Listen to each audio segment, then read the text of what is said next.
About what Dr. Moore had to say about Ontario's plan for third doses. Well, that's part of the vaccination plan, of course, so urging people who have been vaccinated, if they are eligible right now for their third dose, to book it. And especially, of course, as we know, Michael, heading into the holiday season and people are spending more time together and spending more of that time together indoors. He's saying it's crucial that people get their vaccination if they haven't already, get their third dose if they're eligible, and continue those other public health measures like wearing a mask, wearing it properly. He said a lot of the cases here in Ontario now are due to social contacts. And so he's advising people to limit perhaps that social interaction. And now younger children in Ontario eligible, 5 to 11-year-olds for the vaccine. He's urging parents to have their kids vaccinated. Some 68,000 Ontarians in that age group so far receiving those doses just within the last few days once it became available. Now, right now, those third doses are only being offered to certain Ontarians in certain age groups and other people who are more vulnerable, such as residents of long-term care homes. And Dr. Moore said that he and his team essentially are going to be talking to Premier Doug Ford and his team in the coming days about expanding eligibility for those third doses. And he said we can expect some news on that by the end of this week. Okay, Megan, thank you for that. That's CBC's Megan Fitzpatrick in Toronto. Now, staying on the Omicron variant, there is debate about the implications of travel restrictions, whether they're effective or not. That debate is growing right around the world. And it certainly was top of mind for G7 health ministers, including Canada's, at an emergency virtual meeting today. Now, our Ashley Burke was watching developments. She joins us in Ottawa for more. So, Ashley, tell us a bit more about this meeting. Well, we're waiting for an update that we're expecting to come out shortly about what exactly was discussed during this G7 meeting. We know that Canada's Minister of Health, he attended virtually and was there as part of those discussions. And as well, we do know from his office, they say today that they are taking this matter, the situation, very seriously. Countries around the world right now trying to detect how many cases they potentially have in their country, and as well, what potential threat does this new variant potentially pose. We know in Canada that there are about 50 people a day over the past 2 weeks who have come from those countries that have been affected, and about half of those cases are in Ontario. We heard from health officials there that they are working to contact all of those individuals to make sure that they are self-isolating and also getting tested. In the short term, we probably don't need to do anything differently. Right now, we don't have concrete answers to some of the more fundamental questions, which is, is the variant more infectious? Does it cause more severe disease? Are the vaccines just as effective against it? We really don't know the answers to those questions. The same basic measures that were true before, encourage people to get vaccinated, limit the size of large groups, wear a mask, keep your distance, wash your hands, all those things still hold true. Now, interestingly, Ashley, this is all happening at a time when Canada is making changes to who needs a PCR test to return to this country. Could that change now? This is happening at a time where starting tomorrow, the federal government is dropping its PCR testing requirements for individuals going on short trips. So 72 hours or less, they must be fully vaccinated and having been left the country and coming back in. This is especially for those who live in, for example, border towns who go shopping or work in the U.S. that might be impacted most by this new change. As well, some airports are going to be allowing international travelers to accept them, which is a change, some smaller airports. We did ask today if that would be changing in light of what's going on with this new variant. The Public Health Agency of Canada not long ago told us that the approach they're taking right now of restricting flights from countries of concerns is that what they are moving forward with at the moment. So we're not expecting a change there today, but we are expecting an update from the White House. So it'll be interesting to hear what they say. Okay, Ashley, thank you. We'll speak again. Our Ashley Burke in Ottawa. Now, more and more countries are detecting their first cases of this Omicron variant. Our Hilary Johnstone is tracking that part of the story. She joins us in Ottawa. So, Hilary, talk to us about what we know regarding the variant and where it's hit so far.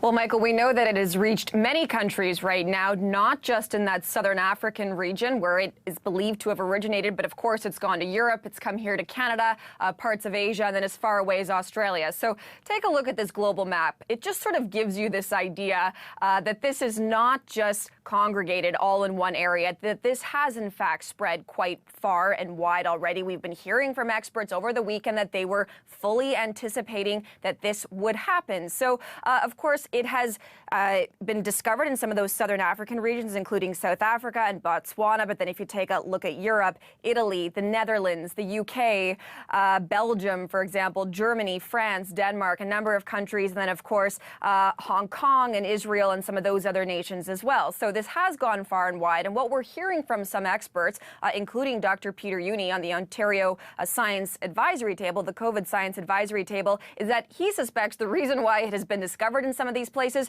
is because they have really good surveillance systems to detect these sorts of things. So that list, that map you just saw, likely not a fulsome list of exactly where this is. Let's listen to him. We need to acknowledge this will mushroom everywhere, okay? So the fact that we just have seen 2 cases in Ontario shows you only one thing, which is our surveillance system is working. We are so lucky that South Africa had a surveillance system. Most of African countries don't have. It will have spread already all over African countries. We need to be aware of that. We just don't see it because there's no surveillance, and it will be visible everywhere in all the countries. And of course, Michael, that is in line with what we've been hearing from experts, from officials here in this country, that they do expect to find more cases in Canada and, of course, around the world. And Dr. Juni also had a little dose of optimism, if you will. He said that the difference this time around from some of those variants that we had maybe a year ago is that we do now have vaccines. Of course, still waiting to find out how effective they're going to be against these variants, but still important. He says it's important that people go and get vaccinated and then get their booster when they're eligible. Hillary, thank you for that. Our Hillary Johnstone. Well, let's stay on the Omicron variant and bring into the discussion right now Dr. Susie Hota in Toronto. She's the Medical Director for Infection Prevention and Control at University Health Network. Dr. Hota, thank you for joining us today.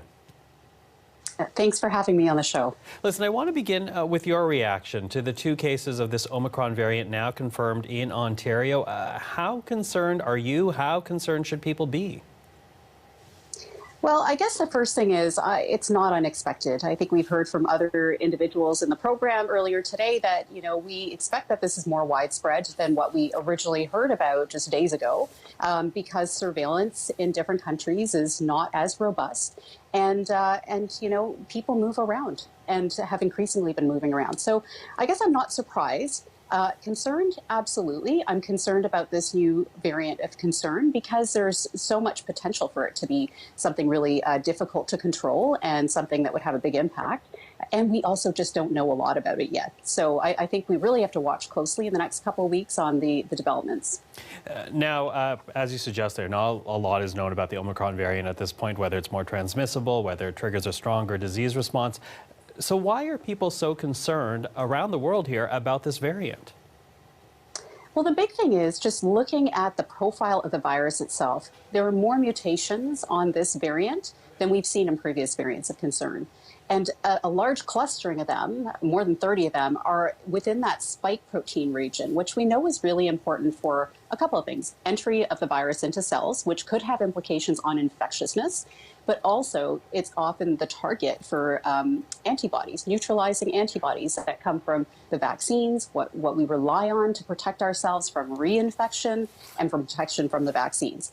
These are the big things that look very sort of scary about the virus. Now, the big difference is, the virus may look a certain way, but how it behaves in a human population, especially with vaccines already out there, is the big gap in our knowledge. So, what looks scary on a virus may not end up being quite so bad, but we have yet to understand that.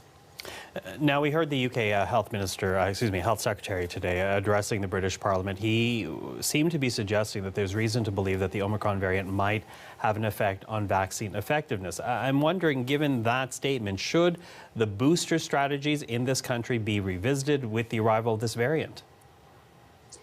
Possibly. Now, having an effect on vaccine effectiveness, I would find it very difficult to believe that they would be completely ineffective, because when you get a vaccine, you get a whole bunch of different antibodies that are developed against that spike protein for our vaccines. And so, some of them may have some effect. I do think that vaccines are incredibly important as we're learning about different variants, including Omicron. And getting boosters out might increase people's chances of having good antibodies to protect them, at least partially protect them. from severity of infection or other outcomes. So it is possible, definitely for those who are really susceptible, like older people, where we know there's already waning effectiveness of vaccines, as well as people who are immune compromised. We absolutely need to get those third doses in now, and possibly for others. What about testing incoming travelers? Canada has banned travelers from 7 Southern African countries, but should more actually be done beyond that type of travel ban? Yeah, I mean, travel bans themselves, I'm not necessarily in favor of, because, by the time you institute them, it's already much more widespread. The horse is out of the barn. We've seen this now, right? Repeatedly, actually. But what could be more helpful is the testing strategies as well as quarantine related to travel. And what that will do is just temporize things, because, once it does get introduced into a society, which is likely to happen, it will start to spread within the community. But in the early stages, like now in Canada, where we have, only 2 cases that we know about at the moment, we might be able to slow down progression of any kind of transmission and buy ourselves some time to understand how this works. So, I think those are the things that I would look more towards, is the testing, and not just at entry, but also for people who traveled, 7 days down the road to see if they were incubating the virus, and quarantining those at highest risk. Okay, so to reiterate a bit of what we heard from Dr. Kieran Moore today, from the top doctor in Ontario, he says that obviously Omicron is now here with these 2 confirmed cases. He would not be surprised if there are not more cases of Omicron in this country. So how should Canadians move forward then? As we start gathering for the holiday season, last night was the first night of Hanukkah, how should people move forward now, given that there's now a new variant within this country? So I think the things that are easier for us to do right now are the things we should focus on first. And, as we learn, we might need to tailor some of the more difficult things. But the easy things are, we already have some public health measures in place, masking in public indoor spaces, and other things too, like making sure that you get tested if you're symptomatic, you think you may have been exposed. Those kinds of things are already starting to fall off a little bit. I've seen that myself personally, that masking isn't always as good. We need to step that up. This is the time to do it. So that's one set of things that we can do relatively easily. Also, reducing our social contacts a little bit, just as we're trying to understand what's going on. I'm not saying it necessarily has to be something hugely drastic. I'm not talking about lockdowns or anything like that. But, I think reducing our social contacts for a short period of time, and then understanding a little bit better what we need to do going into the holiday season. That's another thing. And of course, vaccination, as I mentioned too, if you're still holding off on getting your 1st and 2nd dose, absolutely do it.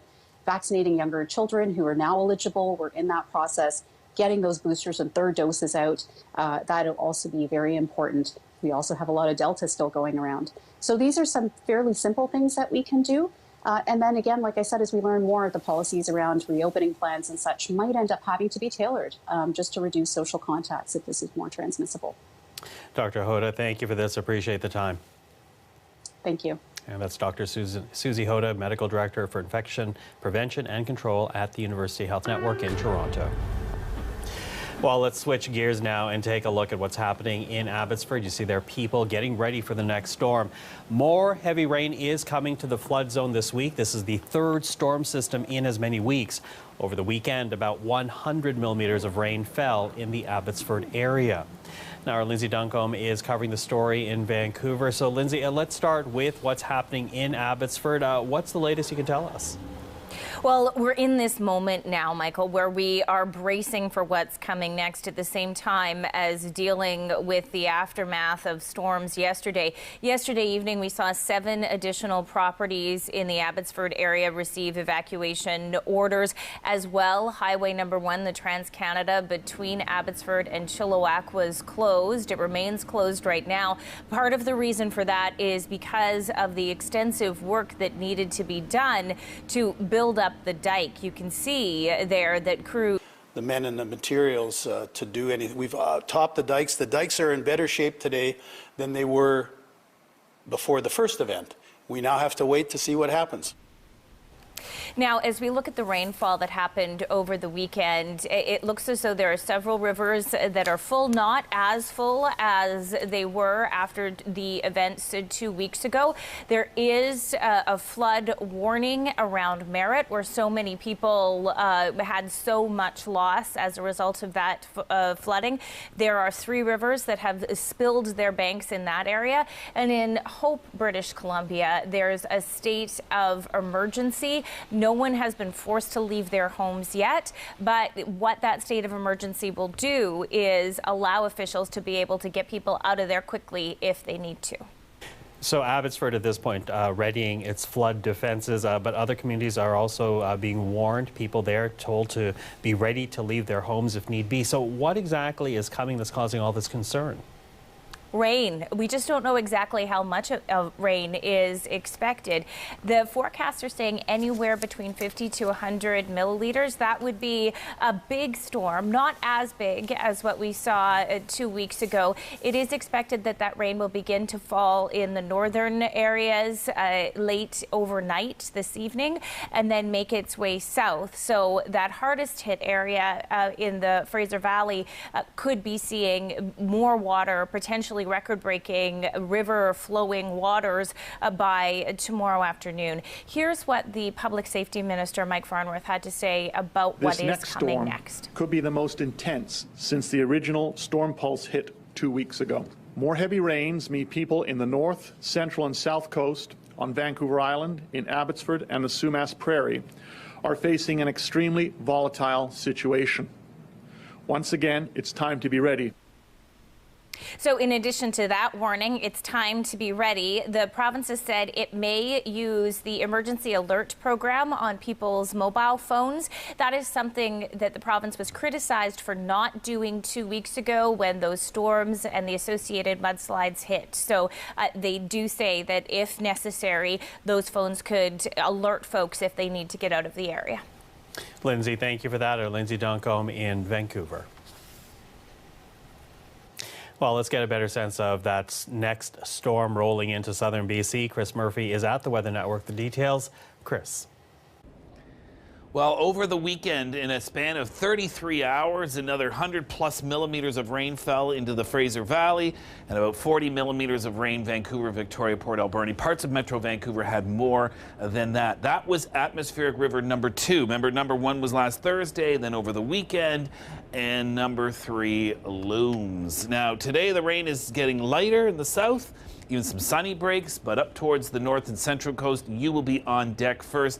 North coast inland areas, winter storm warning, snow changing to rain. So Stewart, Terrace, and Kitimat, you're in that. Central coast and West Vancouver Island, 150+ millimeters of rain, so more concerns there, and special weather statements from the Strait of Georgia to the west side of the Rocky Mountains for, yes, more rain. All right, so let's talk about the timing and the intensity. So more intense tonight for the north coast, central coast. Look at that rain getting a little heavier by tomorrow morning. The heaviest rain, West Van and central coast, but you can see some of that getting heavier by Tuesday and Tuesday evening now into the Fraser Valley, and that will continue right through the night and right through Wednesday, that rain. Note on the west side of the Rocky Mountains, snow changing to rain as those freezing levels rise. So it'll be raining at the town sites. It'll also likely be raining in some of those higher elevated highways too. So around Metro Vancouver, about 50 to 100 millimeters of rain with higher amounts towards the North Shore. And in the Fraser Valley, similar amounts. With swollen rivers already the scenario, this could certainly exacerbate an already very precarious situation.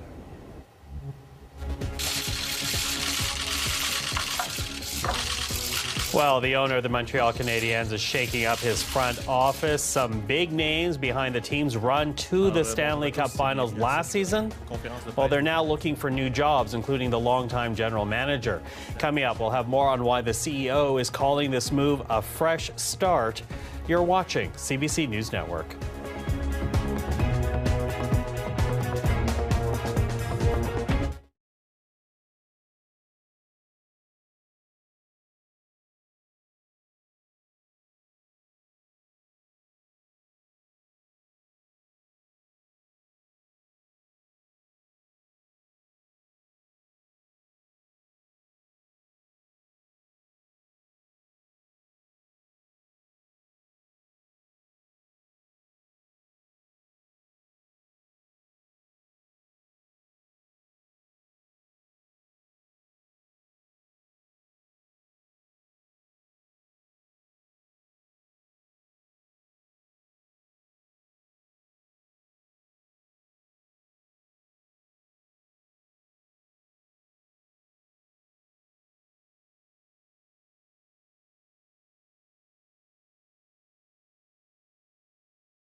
Well, at this point, we're expecting to hear from the U.S. President Joe Biden. That will be a little later in this hour.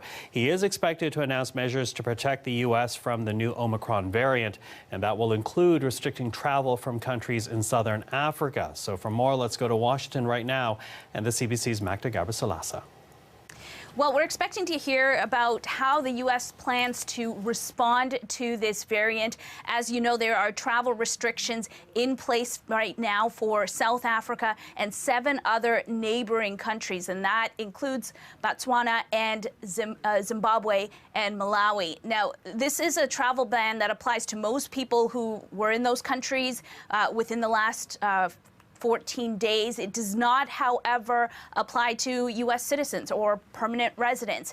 The U.S. is also, of course, not alone in putting these travel restrictions in place. Now, I want you to take a listen to Lauren Kennedy. She's an American who is stuck with her family in South Africa. They're trying to get back here to the U.S. Take a listen. That we were not allowed to board the flight because most of the flights that come from Johannesburg go through Europe, and those bans were coming in like hour by hour, day by day, that each country was closing its borders to anybody who didn't hold a European passport. So now she says that they do have a direct flight booked to the U.S., and hopefully all things will go well there. Meanwhile, the variant continues to pop up in more countries. We're hearing about it in parts of Europe and Asia and Australia. So it remains to be seen whether these travel restrictions in different countries continue to expand here and elsewhere as well, Michael. Now, interestingly, countries, including Canada, that are implementing travel restrictions are facing criticism right now. I'm wondering what you're hearing about that in the U.S. Capitol. You know, this is something that we've been hearing a lot from doctors, from advocates. We've been hearing from world leaders as well. You know, yesterday, South Africa's president called the bans unjustified. He said that they unfairly discriminate against his country and the other nations, especially given that there's really a lot that we don't know about this variant right now. You know, when it comes to how transmissible it is, how it responds to vaccines, and even Biden's COVID-19 response team said it's going to be a couple weeks before we have more solid information on this. As for how we got here with another variant that seems to be spreading, take a listen to what the South African president had to say yesterday. The emergence of the Omicron variant should be a wake-up call to the world that vaccine inequality cannot be allowed to continue. Until everyone is vaccinated, everyone will continue to be at risk. We will be hearing from President Biden on this response plan to this variant, so we'll continue to follow this throughout the day.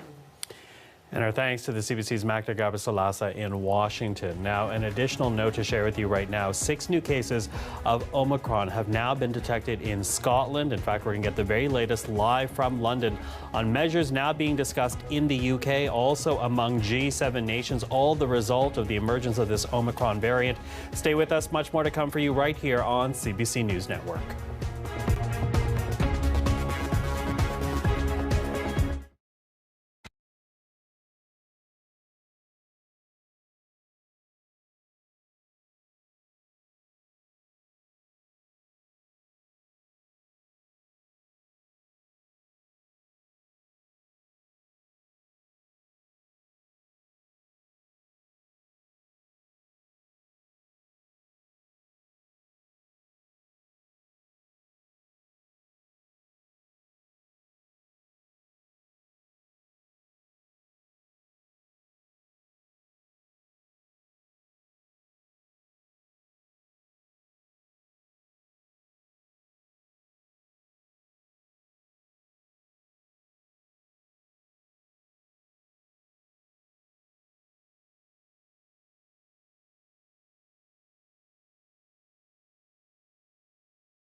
Well, the concern certainly is mounting around the globe over the new Omicron variant. Canadian officials have confirmed 2 cases.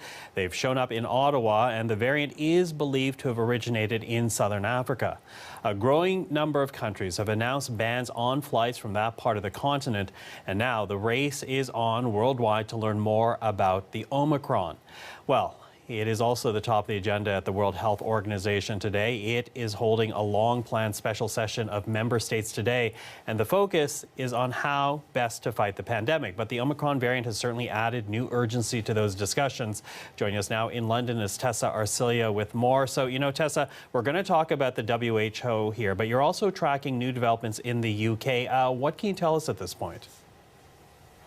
Well, just like Canada, they've detected more cases today, bringing that total to 11. And they say they're expecting to detect a lot more cases than that. And the health secretary also announced the new measures that they want to put in place. So basically, they're putting back mask mandates on public transport and in shops, as well as expanding their booster scheme. So as of today, they have expanded it to anyone above 18 years old. So it used to be just for the above 40. So now they've expanded that. Take a listen to what Sajid Javid, the health secretary, had to say today. The latest indication is that it spreads very rapidly.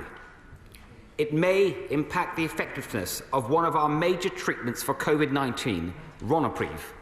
And, as the Chief Medical Officer said this weekend, there's a reasonable chance that our current vaccines may be impacted. I can update the House that there have now been 5 confirmed cases in England and also 6 confirmed cases in Scotland, and we expect cases to rise over the coming days. Well, the issue of the efficacy of vaccines, the current ones that we have, is of course worrying, and this is why a lot of these travel bans and restrictions are been put in place. They hope these will be temporary in order for the scientists to do their work. Now, the G7 were also convened by the UK today. The health ministers had recommitted to helping poor countries and the world in dealing with this pandemic, but also praised South Africa, Michael, because South Africa feeling like they're being penalized for having detected this in the first place. So that's the latest here in the UK, Michael. Okay, now let's get back to the WHO. As we say, a special session underway. What can you tell us about that? Yeah, indeed. So this session has been long planned before, but it couldn't have come at a better time, if I could say that word, because the Secretary General of the WHO saying that this is the very scenario that he's been talking about, pushing vaccine equity, trying to get as much of the world vaccinated as possible. Take a listen to what the WHO Secretary General had to say. Here we are, entering the 3rd year of the most acute health crisis in a century. The emergence of the highly mutated Omicron variant underlines just how perilous and precarious our situation is. So they're trying to push for some sort of a global treaty, Michael, that will hold countries accountable in helping everyone try to cope with this. But just to add to those travel bans, Japan being the latest one, to close its borders to foreigners. In the meantime, the WHO saying not to do that. But again, a lot of the countries seem to be adding to that list. Michael? Tessa, thank you for all of that. The CBC's Tessa Arcilia in London.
A rough start to the season for the Montreal Canadiens is leading to a major shakeup in the team's front office.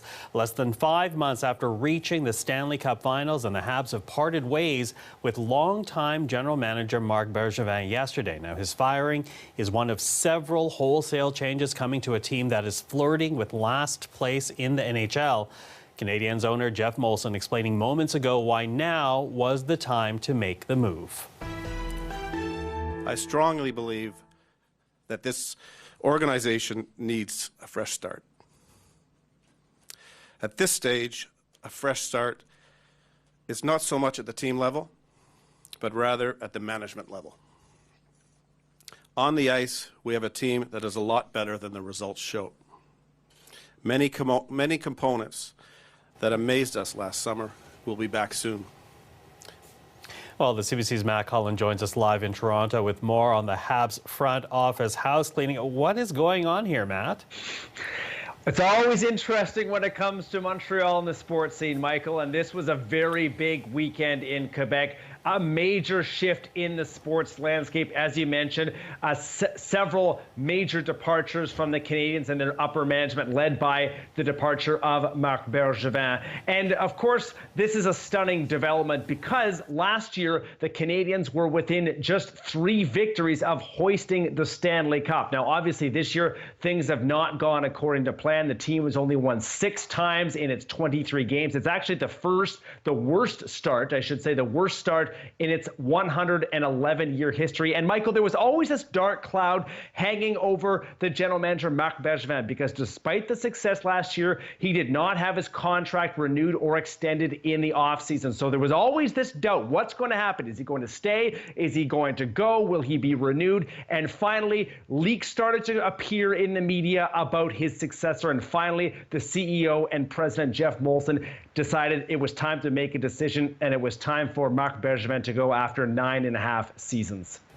Now, it looks like former New York Rangers GM Jeff Gorton will be in charge for now. What should we be watching out for here? This is going to be a very unique situation. Jeff Gorton recently spent 6 years with the New York Rangers, very highly regarded when it comes to the hockey executive circles, but get this, Michael. He will be the executive vice president of hockey operations, not the general manager. And that terminology is very important because, as we know, Montreal, Quebec, it's a very unique market. Of course, it's different culture and it's French language. And many in Montreal believe that it's very important for the general manager and the coach to be able to speak French fluently. Jeff Gorton, very highly regarded in the hockey industry. He's American. He doesn't speak French. So Jeff Molson said that this will now be a 2-person job, and that the search for a bilingual French and English general manager will begin as of today. It'll be very interesting to see how this relationship plays out. Who will have the last word? Who will be making these final calls? It'll be interesting to see who Jeff Molson and Jeff Gorton decide to bring in to be the new general manager. Okay, Matt, thank you for that. Matt Cullen of CBC Sports.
The chief executive of Twitter, Jack Dorsey, has stepped down, and that has put a boost in the company's stock on the markets today. It was up nearly 9% at the open. Now, Dorsey says that he believes the social media company is ready to move on now from its founders. Jack Dorsey has been facing criticism for serving as CEO of both Twitter and payments platform Square. Parag Agrawal, the company's chief technology officer, will now take over as chief of the social media company. Well, a Vancouver woman is going public in hopes of finding some cherished belongings that were stolen from a self-storage locker. Now, she thought the facility was secure, and she's not alone. Thefts from storage lockers have been a growing problem during this pandemic. We get more now from Erica Johnson in this investigation.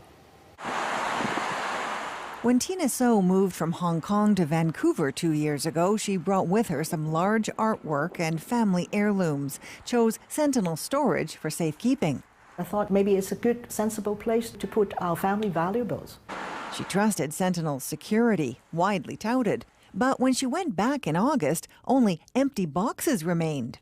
I was shocked. I double-checked the door number.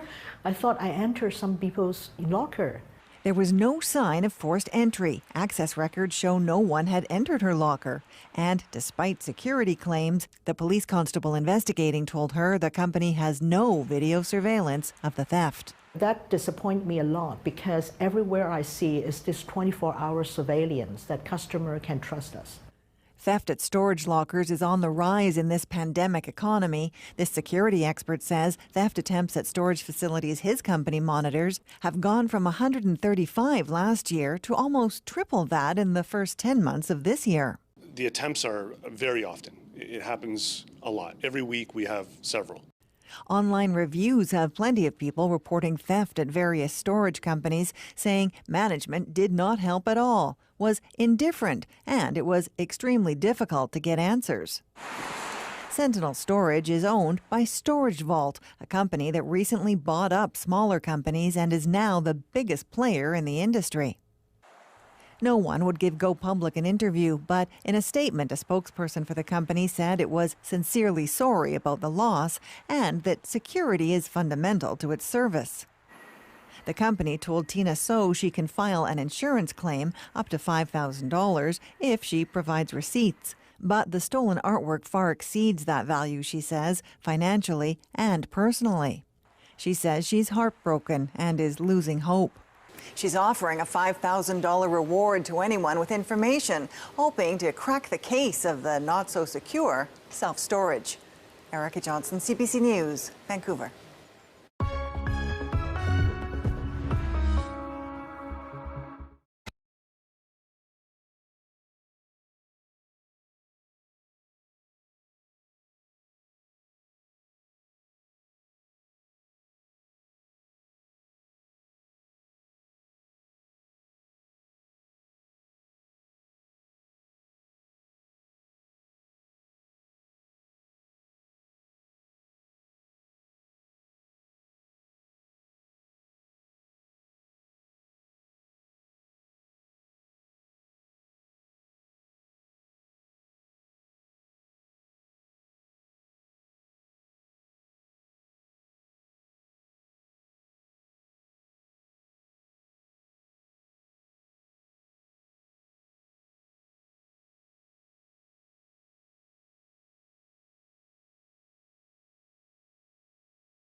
The trial of Ghislaine Maxwell is underway in New York City right now. The British socialite accused of grooming underage girls for convicted pedophile Jeffrey Epstein. Now, Maxwell has pleaded not guilty to all the charges against her. Freelance reporter William Denslow is in New York with the very latest.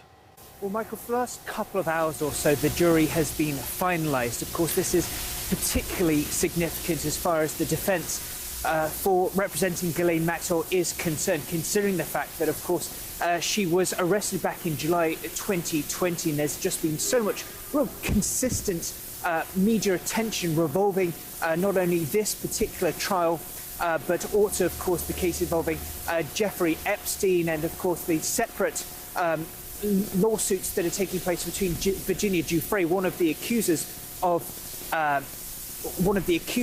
and Prince Andrew as well. So there's been plenty of attention over the last 16 months or so.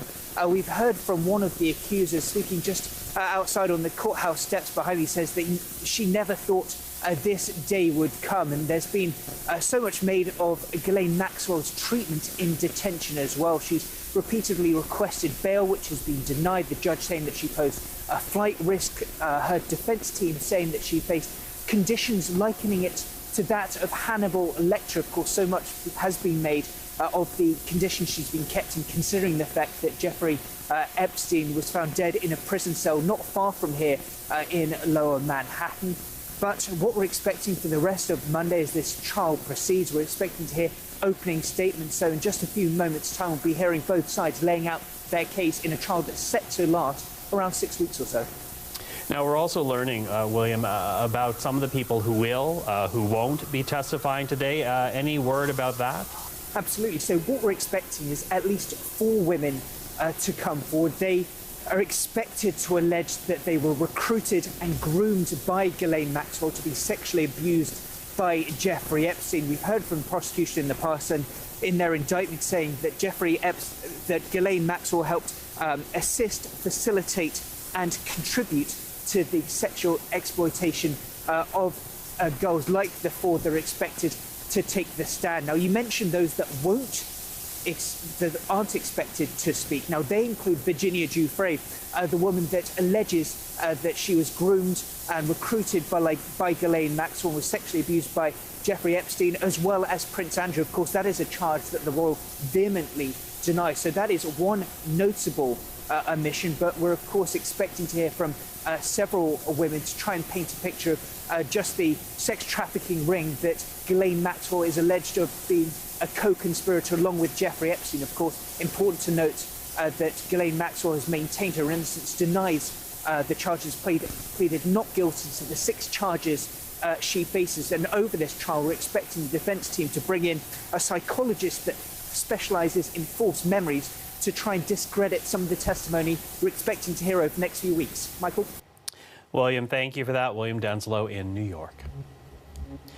Well, here at home, the wet weather in southwestern British Columbia is showing no signs of letting up. More than 100 millimeters of rain fell over the weekend in Abbotsford, and that was on ground that was already heavily saturated. The latest atmospheric river is expected to hit the region late this evening or overnight. It is the final of a series of 3 powerful storms. And for details, well, let's go to Chris Murphy right now at the Weather Network as he brings us the latest on this atmospheric river heading towards the BC coast in the coming hours. After another very wet weekend in British Columbia, this is really the last map I want to show you, but another slew of warnings for the next storm system coming in. West Vancouver Island, North Vancouver, and Central Coast under rainfall warnings, 100 to 200 millimeters of rain. North of there, we've got the winter storm warnings in the North Coast inland for snow changing to rain, copious amounts of both precipitation, and also special weather statements from the Strait of Georgia right in towards the west side of the Rocky Mountains, 50 to another 100 millimeters of rain for the flood zones in South Coast BC, and perhaps up to 70 millimeters of rain further inland. And this is all because of the next atmospheric river that is moving in. So this is the one here, and it's going to pick up really tonight for the more northern areas, for southern areas tomorrow, and it is going to hang around all of Wednesday and perhaps even into Thursday morning as well. So long duration of heavy rain on the route, or heavy at times, the rain. East Coast, look at the temperature difference between New Brunswick and Nova Scotia. One's getting rain, one's getting snow. PEI's getting a little of both. Newfoundland got some sunshine today in the east. Tomorrow will be warm, wet, and windy. Heaviest snow between St. John, Moncton, and along the east coast of New Brunswick could see locally 15 centimeters of snow. Lesser amounts into Nova Scotia, which is seeing more rain than snow, and heavy rain for Cape Breton and southwestern areas of Newfoundland. Temperatures tomorrow double digits in Newfoundland, so wet and windy. In Ontario, slippery start this morning after yesterday's snowfall. I hope you enjoyed the snow because there's more coming tonight into tomorrow, hitting a lot of the similar areas with perhaps 5, locally 10 centimeters worth. The weather update is brought to you by Tetley Super Teas. Not your average cup of tea.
Hello, everyone. I'm Michael Serapio, and welcome to the CBC Newsroom. We want to show you right now our top story this hour as we are counting down to an update from the U.S. President Joe Biden. We are expecting the U.S. president to speak on the emergence of the Omicron variant, a new strain of the coronavirus detected in southern Africa. It is now making its way around the world, and as we wait here for the U.S. president, we are not only expecting comments on the emergence of Omicron, but also answers from the U.S. president as how he is planning to protect Americans from this new variant. Again, it has been detected in several countries, including right here in Canada. That confirmation being made yesterday by officials in Ontario after tests were confirmed by the National Microbiology Lab in Winnipeg. Now, again, we showed you the White House there because we are expecting the U.S. president to arrive. And once he begins speaking, we'll bring you back to the U.S. Capitol. But right now, as I said, the Omicron variant has been detected in several countries, including here in Canada, 2 confirmed cases being made in the Ottawa area. Now, these individuals recently traveled to Ottawa from Nigeria via Montreal. They are now in isolation. They are the first reported cases, not just in Canada, but in North America. And here at home, Ontario's Chief Medical Officer of Health, Dr. Kieran Moore, well, he did hold a news conference earlier today, and he outlined the measures being taken to protect Ontarians from this new variant. We're going to show you that clip from Dr. Kieran Moore a little later in this hour, but right now, let's get back to Washington. As you see there, the U.S. president now taking to the podium. Let us listen to President Joe Biden. So many families getting together this Thanksgiving after being apart last year, and we have much to be grateful for as a nation. When I was elected, I said I would always be honest with you. So today, I want to take a few moments to talk about the new COVID variant, first identified last week in southern Africa. It's called the Omicron. It is, to their credit, the scientific community in South Africa quickly notified the world of the emergence of this new variant. This kind of transparency is to be encouraged and applauded because it increases our ability to respond quickly to any new threats. And that's exactly what we did.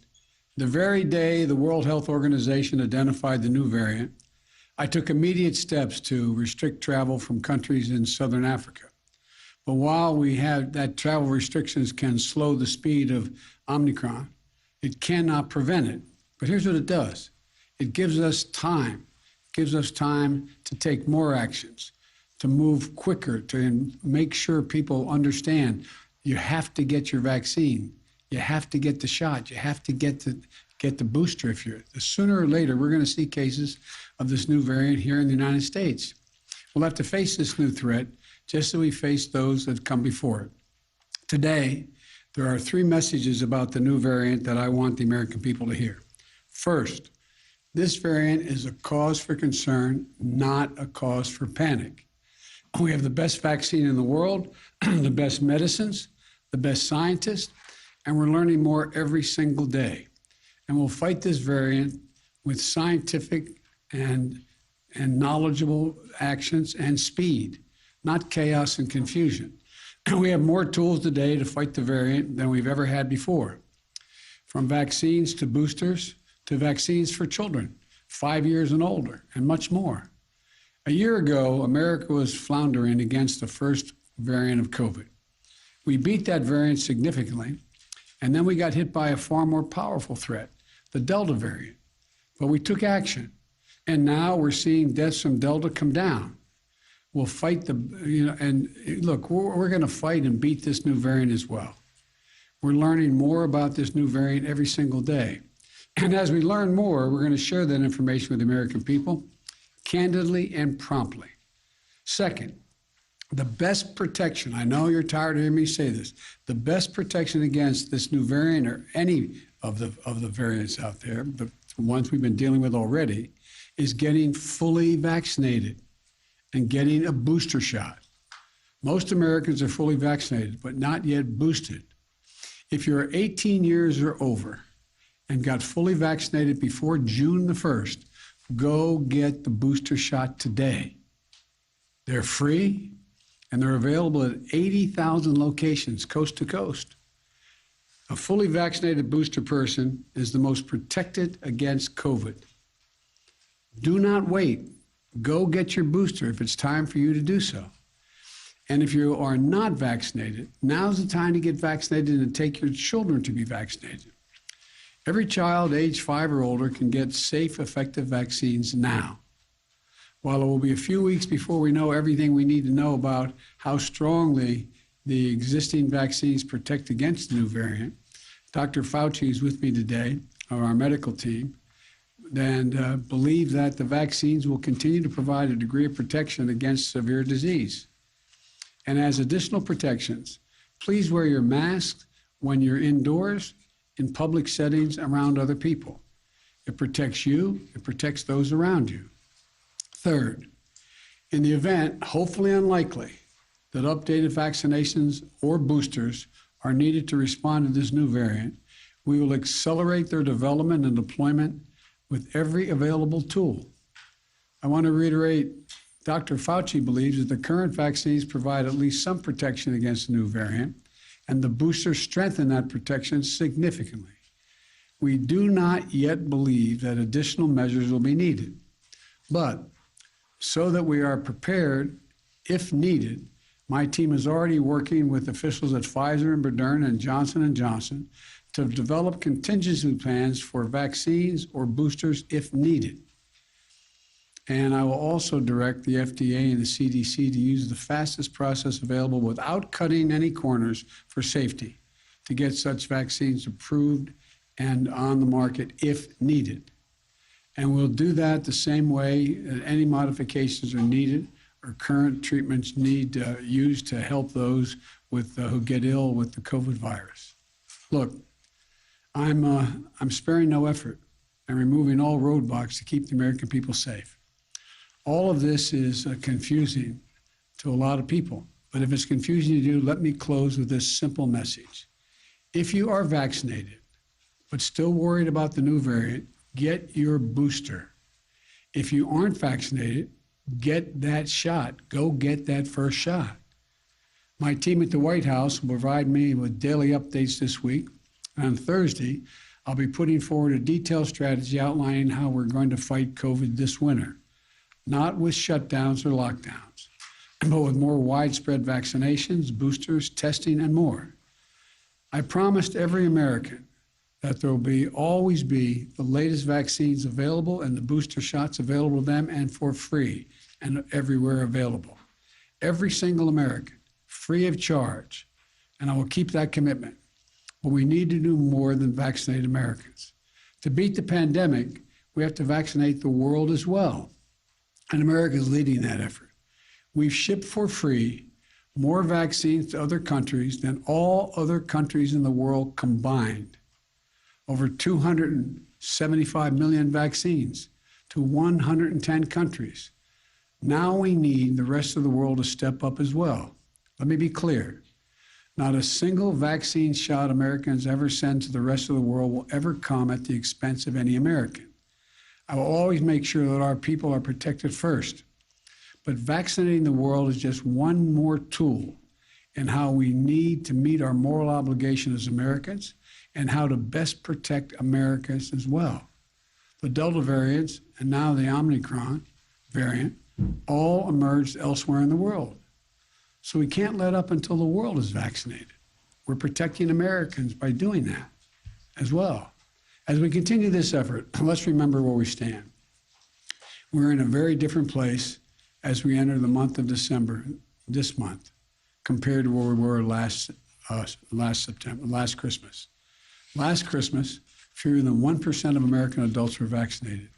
This Christmas, the number will be over 71%, including more than 86% of seniors. Last Christmas, our children were at risk without a vaccine. This Christmas, we have safe and effective vaccines for children ages 5 and older, with more than 19 million children and counting now vaccinated. Last year, a majority of schools were closed. This year, 99% of our schools are open. Let me reiterate once more. We also now have booster shots that provide extra protection. They're free and convenient. There is still time to get your first 2 shots or your booster shot or get your children vaccinated before Christmas. All 3 are available and can be done before Christmas. If you and your family are fully vaccinated, you can celebrate the holidays much more safely. And given where we were last year, that's a blessing that none of us should take for granted. We're throwing everything we can at this virus, tracking it from every angle. And that's what we have to keep doing. That's how we reopened our country. That's how we reopen our businesses. That's how we reopen our schools. That's how, even with the pandemic, we've generated a record job creation, a record economic growth in this country. We've moved forward in the face of COVID-19. We have moved forward in the face of the Delta variant. And we move forward now in the face of the Omicron variant as well. So thank you, and God bless our troops. And I hope you all have, I'll be speaking before then, but a Merry Christmas as we approach it. Questions? Should Americans be worried, sir? Let me call on Nancy at Bloomberg. Thank you so much, President Biden. Do you think that other countries will be reluctant to report variants or other strains given the travel ban that you put so quickly on South Africa? No, I don't think so. I don't think that's what's going to happen. And I want to, again, the reason for the immediate travel ban is there were a significant number of cases, unlike any other country, well, there are few around South Africa in the world.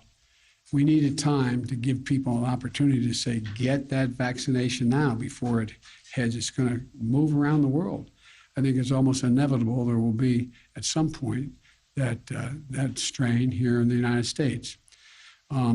But I don't think anyone's going to be reluctant to report.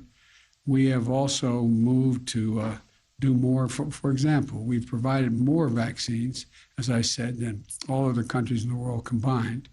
And we've provided significant vaccines as well to South Africa and that region. Matter of fact, South Africa doesn't need any more vaccine. They're having trouble getting it out into people's arms, and the reluctance is there. But no, I don't think it's going to have that effect. Mr. President, Let me call on Alexis. Alexis. Alex? We've got two Alex. Alex of Reuters. Yes, thank you so much, Mr. President. I wanted to ask if the U.S. is doing anything to screen international travels for this variant, and what is being done, if anything, internally to see if this variant has already arrived. Well, there's a lot being done. I'm going to turn to Dr. Fauci to answer the last question about what's being done. Doc? Thank you, Mr. President. We already have in place when people come into the United States, they have to be tested before they get on, and they have to show vaccination documentation. So even before Omicron came in, we have a situation where we'll be able to test. And talking about testing, fortunately for us, the PCRs that we mostly use would pick up this very unusual variant that has a real large constellation of mutations. Fortunately for us, that the PCRs that we do pick it up. And we're following extremely closely the medical community, the COVID team, any developments as it relates to how severe it is, how quickly it mutates, how quickly it spreads, how dangerous it is, et cetera. We have more work to do in that area. And Wall Street Journal, Sabrina. Thank you, Mr. President. The UK, Europe, and a growing number of countries have confirmed cases of Omicron. Are you considering additional travel restrictions on countries where the variant has been detected? And just separately, you urged Americans to wear masks in indoor public spaces, but many states and cities, including Washington, D.C., have lifted mask mandates. So are you calling on state and local officials to reinstate mask mandates? With regard to the last question, the answer is I encourage everyone to wear a mask when they're indoors in a crowded circumstance like we are right now, and unless you're eating or speaking at a microphone. Secondly, the degree of the spread impacts on whether or not there's a need for any travel restriction. But that's not, I don't anticipate that at this point. And we'll see where that works. And so the other Alex doesn't have a heart attack. I want to call on him. Is it that? Mr. President, Two female Alex. Yeah, no, I'm not an Alex, but I'd love to ask one question. And then the other Alex. Okay, let me ask the other Alex and then you. Sure. Mr. President, is this the new normal that Americans should expect, anticipating future potential variants? Should we expect intermittent travel restrictions and potential drops in the stock market going forward? Do you have any words of reassurance that this won't become the new normal? And then for both you and Dr. Fauci said earlier on CBS that lockdowns, shutdowns are off the table for restraining COVID going forward. You said that won't be part of your plan on Thursday. But why is that? Why are you taking that off the table? Well, to answer your first question first, the answer is I expect this not to be the new normal. I expect the new normal to be everyone ends up getting vaccinated in the booster shot, so we reduce the number of people who aren't protected to such a low degree that we're not seeing the spread of these viruses. Now, we remain to be seen exactly what the elements of this particular strain are, but if they're, as I hope, then it's not going to be fundamentally different than in the past. In terms of, what was the second part of the question? Are lockdowns off the table? Yes, for now, yes. Dr. Why is that? Well, because we're able to, if people are vaccinated and wear their masks, there's no need for the lockdown.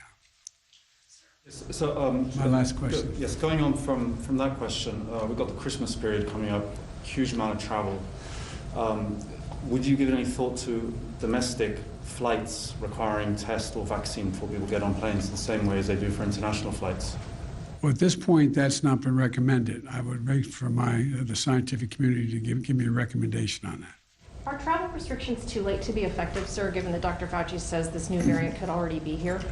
You understand the point of the travel of the restriction, to give us time to get people to get protection, to be vaccinated and get the booster. That's the reason for it. Thank you all so very, very much. I appreciate it. Thank you. And I'm sure I'll see you between now and Christmas, but hope you had a good Thanksgiving. Thanks. And that was the U.S. President Joe Biden today addressing the emergence of the Omicron variant, identified by the World Health Organization as a variant of concern. Now, 2 cases have been identified in Ontario. Officials here believe there are likely more that have gone unidentified on the ground right now. And for his part, while President Biden says travel restrictions will be imposed by the United States and encourages everyone to be vaccinated, he also added that Omicron is reason to be concerned, but not reason to panic. And with more, let's go to Magda Gabrisalasa. She was listening in Washington, as we heard from Joe Biden there. So Magda, what stood out for you? Well, it was interesting that right off the bat, he gave South Africa credit for flagging this new variant. At the same time, South Africa, and we heard from South Africa's president yesterday, feels like, they're being punished for flagging the variant, for being transparent from the beginning, because now it's on this travel ban list, including 7 other African nations. Now, Biden went on to say that these travel restrictions, travel bans really will buy time to understand more about this particular variant and prepare for it. He also wanted it to be clear that there were 3 messages he wanted to get across today. As you said, that this is a cause for concern, not panic, and that officials will be fighting this with science. Secondly, he also said that people really need to get vaccinated if they already have not received their shots.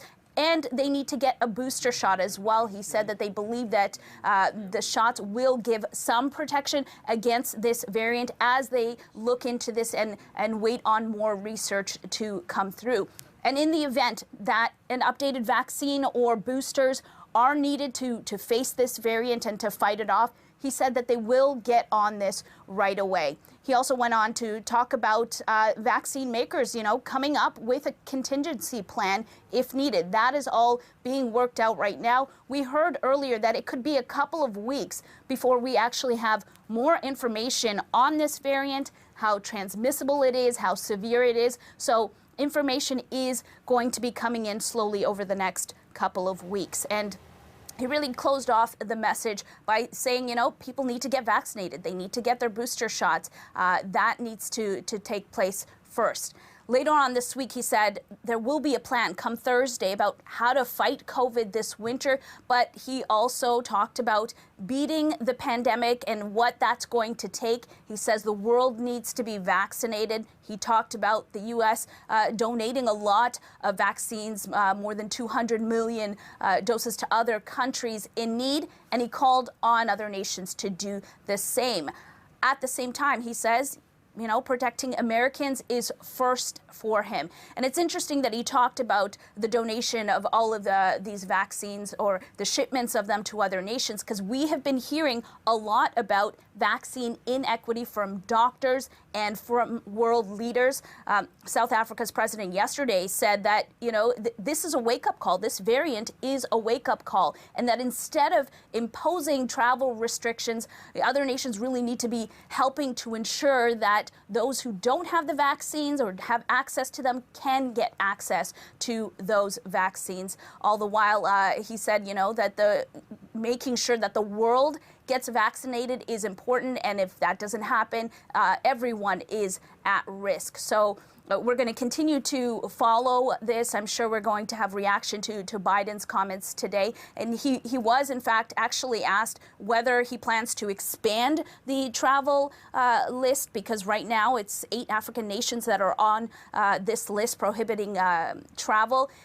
At the same time, we're seeing cases popping up in Europe, in Asia, in Canada. So it'll be interesting to see whether the U.S. plans to do anything and add any other countries to this list. At this point, Biden said there was no plan for that. Okay, Magda, thank you for that. Or Magda Gabrisalasa in Washington.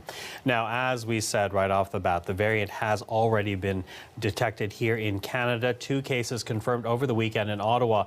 These individuals recently traveling to Ottawa via Montreal from Nigeria, and they are right now in isolation.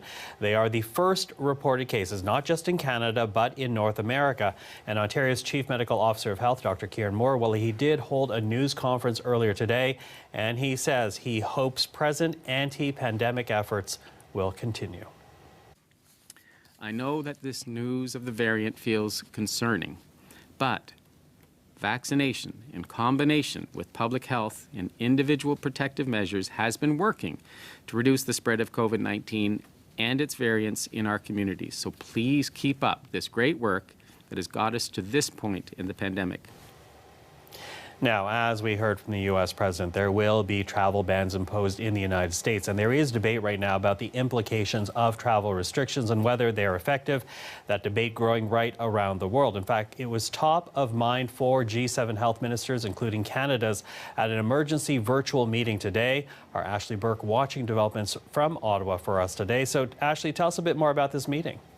Well, the health minister's office today says that they are taking this new variant and the situation very seriously. We know the health minister met with his G7 counterparts earlier this morning. This was an emergency virtual meeting that was called by the UK as countries around the world are trying to determine how many potential cases they have confirmed in their countries and how to stop the spread of this new variant. Now, we know that the federal government estimates about 700 people have arrived in Canada over the past 2 weeks from countries of concern. So 7 different countries in southern Africa.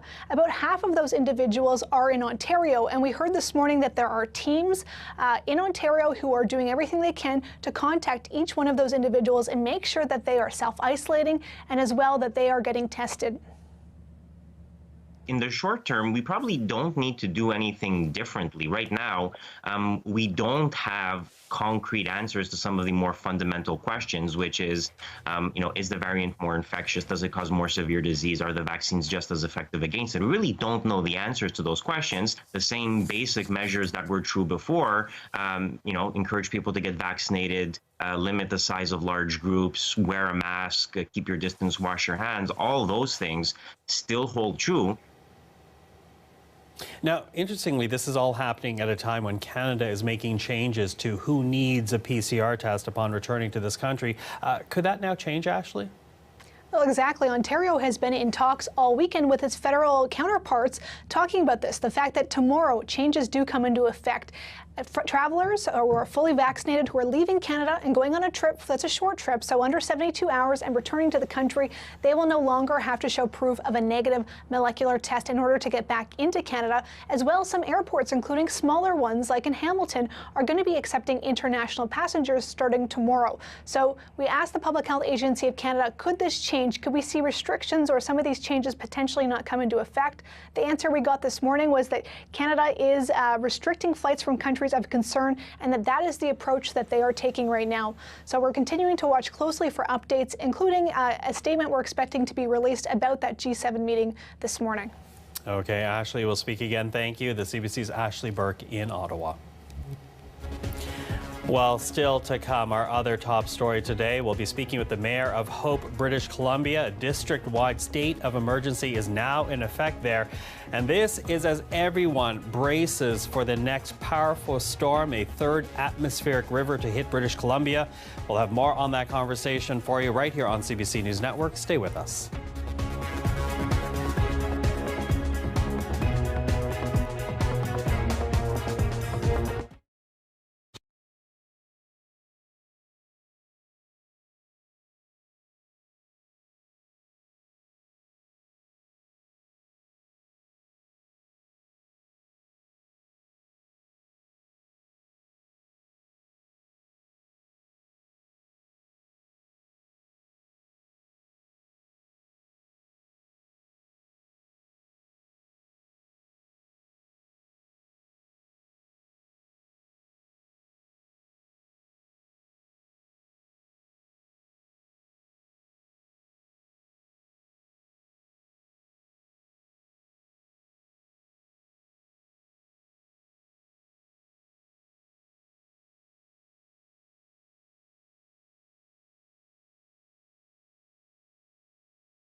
Well, getting around British Columbia and the southern interior is a near impossibility these days. Take a look at some of the conditions that people are dealing with on the ground. We're taking a look right now at the Coquihalla Highway, still affected by the first series of atmospheric rivers that caused landslides and floods. More rain came down over the weekend as the second of 3 storms came down over the province, and now people in British Columbia are preparing for a third, expected to hit either late this evening or into the overnight hours. Not great news as the province continues to deal with terrain already saturated with moisture. In fact, the community of Hope, British Columbia, well, they have declared a state of emergency, the local state being declared last night. And to that, I want to bring into the program right now Peter Robb. He is the mayor of Hope, BC. Mayor Robb, thank you for being with us today. Thank you for having me, Michael. Listen, let's begin with the declaration of this local state of emergency. Why the decision to do that? Well, in the area that we were looking at, it was a huge erosion that happened very quickly on the Coquihalla River near our Othello tunnels at a tourist attraction. And we needed to address it right away. So that's why I did it, and we enacted it, and it's in place. So what Still is, in place. It's still in place. What is the greatest challenge right now for the District of Hope? What would you say is the greatest challenge that you face? It's to keep an eye on our Coquihalla River. It did peak last night at 5 o'clock, and it's down today substantially, but not down below where the first event, after the first event came. So we're anticipating, as you know, as you said, another wave coming of heavy rain, and we're monitoring it closely because it's eroding some of the banks along the river, and that's a concern. Mm-hmm. Now, you know, it's interesting because I was just reading an article this morning about the evacuation train that brought people from Hope to Vancouver as they were stuck by the road conditions around the district in recent days. And they were expressing their gratitude for the people of Hope, for the hospitality that they showed to those who were stuck. And yet your community is dealing with this rising river. How are people feeling right now? What are you hearing from local residents? They're a little bit anxious. They're concerned, obviously, that this next wave is going to cause some more flooding.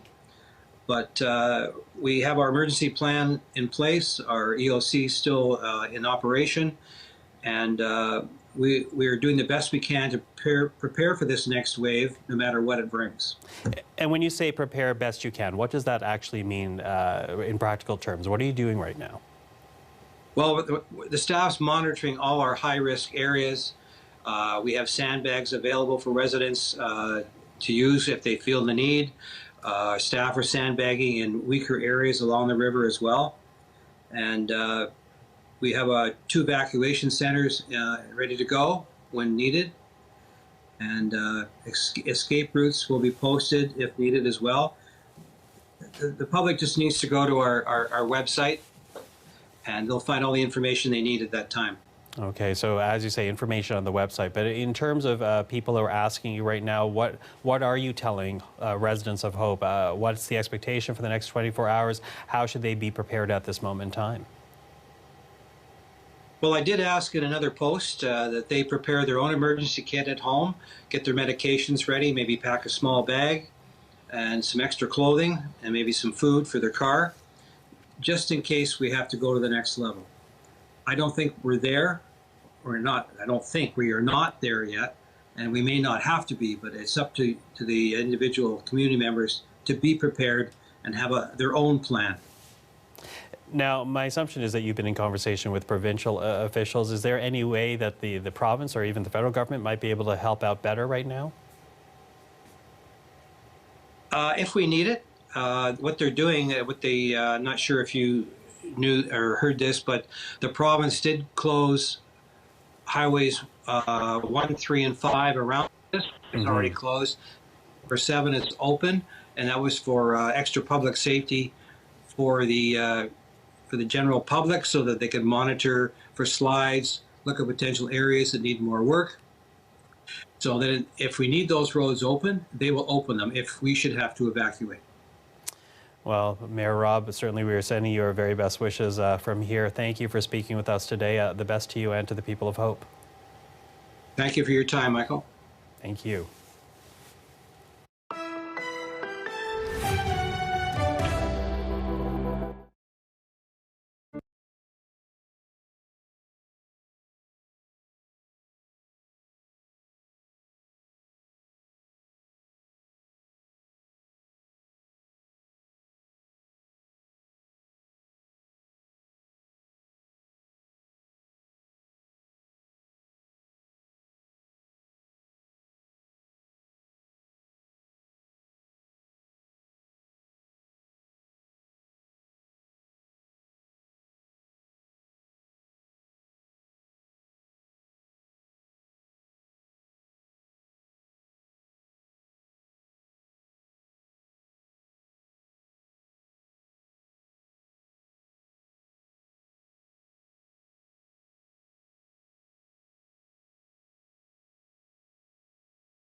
Well, concern is mounting around the globe over the new Omicron COVID variant. Canadian officials confirming 2 cases have shown up in Ottawa. Now, the variant is believed to have originated in southern Africa, and a growing number of countries have announced bans on flights from that part of the continent. And now, well, the race is on worldwide to learn more about this variant. Is it more transmissible? Can it evade existing vaccines? Will it bring more serious outcomes? Well, for more on this, we are reaching out right now to Shabir Mahdi in Johannesburg. He is the Dean for the Faculty of Health Sciences at the University of Witwatersrand. He's also the Director of the Vaccines and Infectious Diseases Analytics Research Unit. Dr. Mahdi, thank you for joining us today. Thank you for having me. Listen, I want to begin with your reaction to these travel bans now imposed by several countries, including Canada, bans against travelers from southern African countries. Now, ostensibly, this is to protect other countries from the spread of Omicron. But what's your reaction to this? So if we look at the lessons over the past 2 years, there isn't any ban on a handful of countries that has prevented the spread of any variant. If you are wanting to be successful to prevent the importation of a variant, provided that it's already not seeded in your country, and it might well be the case in Canada and many other countries already, you would need to shut your borders to the entire world and not just a handful of southern African countries. The reason being, if other nationalities are still allowed to travel to southern Africa and to the countries that are imposing these sort of bans, inadvertently, directly or indirectly, that virus is still going to end up on your own shores. So unless you're an island nation such as New Zealand that has literally shut itself off from the world, and what Israel is now embarking on, and that is a total ban of travel into the country from all nations, you're simply not going to be able to prevent importation. At best, you probably would be delaying its importation by a week or 2. So if not a travel ban, what would you say is the best course of action in response to Omicron?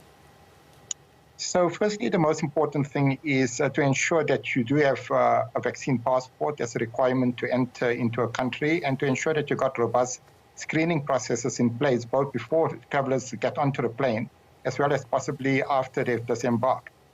Beyond that, I think we also need to just be a bit cautious in how we interpret the current data. At this point in time, there are theoretical concerns that the mutations that have been identified might evade antibody responses largely, and might be and make the virus as transmissible as the Delta variant. But that doesn't necessarily equate to vaccines not protecting against what matters most, and that is severe disease and death. I think if we still believe that we would be able to eliminate the virus with the current generation of vaccines is very much a pipe dream in my mind. And it's all about what are we trying to achieve with vaccines and what are we trying to protect against. And I'm fairly optimistic that as we had seen with the Beta variant, even though some vaccines might perform less well in protecting against infection and mild disease because of the reduced sensitivity of the virus to antibody, the T-cell immunity that's induced by vaccines is largely still preserved, even with these mutations. And vaccines will very likely still continue protecting against severe disease, even though there might be an increase in breakthrough infections due to the Omicron variant. So you are, as you say, encouraged, if I may paraphrase, that there might be some breakthroughs, but the effects will be mild rather than serious. So what then do you make of the words from the U.S. president saying that Omicron is cause for concern, but not cause for panic? Well, exactly. It is cause for concern, and we still need to unpack exactly what the clinical relevance of the theoretical concerns are with regard to the mutations that have been identified. But it's not a cause for panic insofar as right now we don't know, and it's very unlikely based on the current epidemiological data that this variant is going to is more virulent, cause more severe disease. And in fact, most of the infections that have occurred right now, although mainly in younger age group individuals, has been mild infections and hasn't resulted in a sudden surge of hospitalization. It might be too early to predict as to what might occur with hospitalization. The next 2 to 3 weeks would be highly informative. But certainly at this point in time, I don't have too much of a concern that we're going to see something untoward, particularly in relation to the percentage of people that are infected that end up in hospital compared to the experience with earlier variants. Okay, you're pointing to a number of different data points there. If you wouldn't mind going over them just a bit more closely, if you will. Who is affected by this Omicron in terms of a cohort? What type of symptoms have been observed? You say not a spike in hospitalizations, but what type of symptoms have been observed and how widespread has it become? Right, so the identification of this variant was a consequence of a response to an outbreak that was occurring in one region in the province known as Gauteng. And it was mainly amongst university students, and that is where we saw something unusual occurring with the PCR tests that were being done. And on subsequent investigation with sequencing, it was identified that there is this new variant that is circulating. But most of the individuals that have been infected up until now are relatively young to start off with, who traditionally have been at low risk of being hospitalized for COVID-19. And with this variant is no different, both in vaccinated as well as unvaccinated individuals. In that young age group demographic that has been infected with the virus, there haven't been an unusual increase in hospitalization for severe disease. And that sort of indirectly supports that this variant is unlikely to be more virulent than earlier variants that have circulated, in which also this particular age group, as an example, have been at very low risk of being hospitalized after being infected. So indications that this may be less virulent, but when you say a younger age group, what are you talking about? 18 and under, 30 and under? What's the actual age group you're looking at here? Yeah, it's sort of university students in the region of 18 to 30 years of age. And then there was some spread of the variant in the surrounding community, but predominantly individuals between 18 and 30 years initially. It has expanded to other age groups, unsurprisingly. And again, that hasn't materialized in a sudden spike in hospitalization. Again, the hospitalization usually lags behind by about 2 to 3 weeks compared with infections that are transpiring in the community. So the next 2 to 3 weeks will be very informative. But again, I would be very surprised, in fact, if this particular wave in South Africa is anything close to what we had experienced during the course of the first 3 waves. Because in addition to vaccines, another feature in South Africa and many Southern African countries is that a high percentage of the population, between 65 and 80%, have also developed immunity because of past infection during the course of the first 3 waves. And that past infection induces a much more broad repertoire of immune responses, which probably are even more protective, especially in protecting against severe disease and death. Very interesting, as people are still trying to get more answers about this Omicron variant. Some very interesting points you were raising. Dr. Mahdi, thank you for the time. Pleasure. Thank you very much. And Shabir Mahdi is the Dean of the Faculty of Health Sciences at the University of Witwatersrand.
Well, more and more countries are detecting their first cases of the Omicron variant. The CBC's Hillary Johnstone is tracking that part of the story, joining us in Ottawa right now. So obviously a lot of concern around this, Hillary. What do we know about where the variant has popped up so far?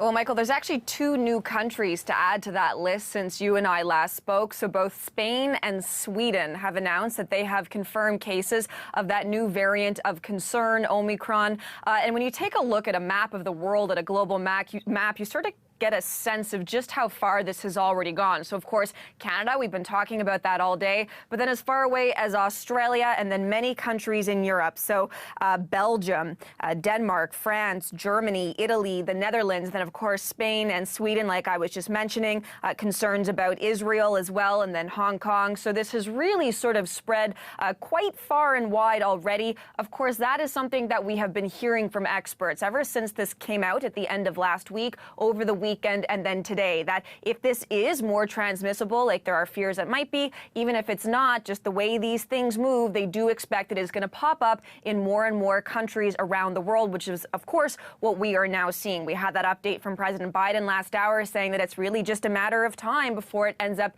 in the U.S. as well. So sort of giving you an idea of where we are right now, 2 new countries to add to that list, and of course, the possibility that that list will continue to grow. Hillary, thank you for the update. Our thanks to you, our Hillary Johnstone in Ottawa.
So a rough start to the season for the Montreal Canadiens. It has resulted in a major shakeup in the team's front office. Less than 5 months after reaching the Stanley Cup Finals, the Habs parted ways with longtime general manager Marc Bergevin yesterday. And with the team right now flirting with last place in the NHL, he's not the only one going. We get more now from Matt Cullen of CBC Sports. And this past weekend, there was a major shift in the landscape. Essentially, the Canadiens cleaning house, highlighted by the dismissal of the former general manager, Marc Bergevin. And this is a stunning development because just last season, the Canadiens came within 3 wins, just 3 wins of hoisting Lord Stanley's mug. But this year, things have certainly not gone according to plan. It's been a dreadful start in La Belle Province, with the Canadians winning only 6 of their 23 games so far this year. In fact, it's their worst start in the 111-year history of the franchise, and the pressure was building. And there was always this dark cloud that was hanging over now the former general manager, Marc Bergevin, because despite the success last year, he didn't have his contract renewed or extended. So there was always this ambiguity of what was going to happen, and the situation reached its boiling point, and the CEO and president of the Canadians, Jeff Molson, said it was time for a change. Let's take a listen. This organization needs a fresh start. At this stage, a fresh start is not so much at the team level, but rather at the management level. On the ice, we have a team that is a lot better than the results show. Many components that amazed us last summer will be back soon. So it will be the former New York Rangers general manager Jeff Gorton taking over, but the terminology of his new role is important. He won't be the new general manager. He is the executive vice president of hockey operations. Montreal and Quebec, of course, is a very unique market with its different culture and, of course, the French language. And many in Quebec feel that it's important for the general manager and the coach to be able to speak French fluently. Jeff Gorton is an American, and he does not speak French. He is very highly regarded when it comes to the hockey executive circles. He spent 6 years as the general manager of the New York Rangers, a team that's doing quite well this year. And Jeff Molson said that he wished he had made this position a 2-person job a few years ago. So it will be Jeff Gorton and a new bilingual general manager. That search begins as of today, Jeff Molson said. So it'll be very interesting to see how this dynamic plays out, who gets the last word, what sort of decisions will be made, and of course, who will be the new bilingual French-English general manager. Of course, Montreal and their fans, they expect success, and all they can hope for right now is that there are better days ahead. Matt Cullen, CBC News, Toronto. Well, look right now at Quebec as we're waiting to hear from the provincial health minister in just a few minutes' time. We're going to get the very latest update on COVID-19 and the emergence of the Omicron variant in Canada. The first 2 cases detected in Ottawa, but those were travelers who came via Montreal from Nigeria last week. So we're going to be listening to provincial officials for that. So keep it here on CBC News Network. We'll have live coverage of the update with the Quebec health minister. And we're also keeping a close eye right now. The latest visuals for you coming from Huntington Village in Abbotsford, BC. This is where floodwaters have started to near the sandbag barrier, overflowing in some areas. We are tracking the flooding situation. In fact, so is Chris Murphy as he tracks the 3rd storm to hit the BC coast, expected to hit tonight into tomorrow. Chris. After another very wet weekend in British Columbia, this is really the last map I want to show you, but another slew of warnings for the next storm system coming in. West Vancouver Island, North Vancouver, and Central Coast under rainfall warnings, 100 to 200 millimeters of rain. North of there, we've got the winter storm warnings in the North Coast inland for snow changing to rain, copious amounts of both precipitation, and also special weather statements from the Strait of Georgia right in towards the west side of the Rocky Mountains, 50 to another 100 millimeters of rain for the flood zones in South Coast BC, and perhaps up to 70 millimeters of rain further inland. And this is all because of the next atmospheric river that is moving in. So this is the one here, and it's going to pick up really tonight for the more northern areas, for southern areas tomorrow, and it is going to hang around all of Wednesday and perhaps even into Thursday morning as well. So long duration of heavy rain on the route, or heavy at times, the rain. East Coast, look at the temperature difference between New Brunswick and Nova Scotia. One's getting rain, one's getting snow. PEI's getting a little of both. Newfoundland got some sunshine today in the east. Tomorrow will be warm, wet, and windy. Heaviest snow between St. John, Moncton, and along the east coast of New Brunswick could see locally 15 centimeters of snow. Lesser amounts into Nova Scotia, which is seeing more rain than snow, and heavy rain for Cape Breton and southwestern areas of Newfoundland. Temperatures tomorrow, double digits in Newfoundland, so wet and windy. In Ontario, slippery start this morning after yesterday's snowfall. I hope you enjoyed the snow because there's more coming tonight into tomorrow, hitting a lot of the similar areas with perhaps 5, locally 10 centimeters worth. The weather update is brought to you by Tetley Super Teas. Not your average cup of tea.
Hello, I'm Andrew Nichols. This is CBC News Network. We are waiting to hear from Quebec's health minister. Christian Dubé and the province's top doctor will provide an update on COVID-19 and the emergence of the new Omicron variant. The first 2 cases in Canada were confirmed over the weekend. We will bring you the latest from Quebec later in the program. As we wait to hear that update about Omicron in Canada, more and more countries are detecting their first cases. The CBC's Hilary Johnstone is tracking that part of the story and leads off our coverage from Ottawa. So, Hilary, what do we know about where this variant has spread so far?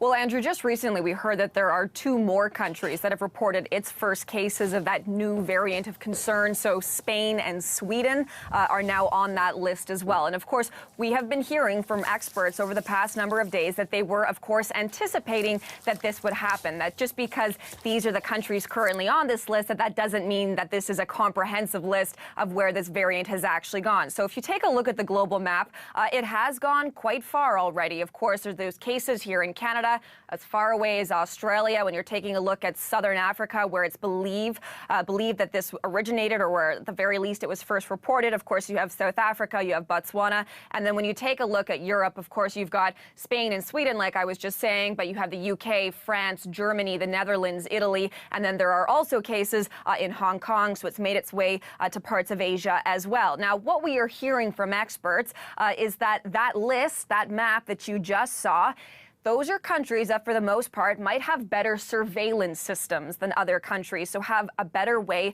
of detecting these cases of that new variant of concern. Here's more of Dr. Peter Juni.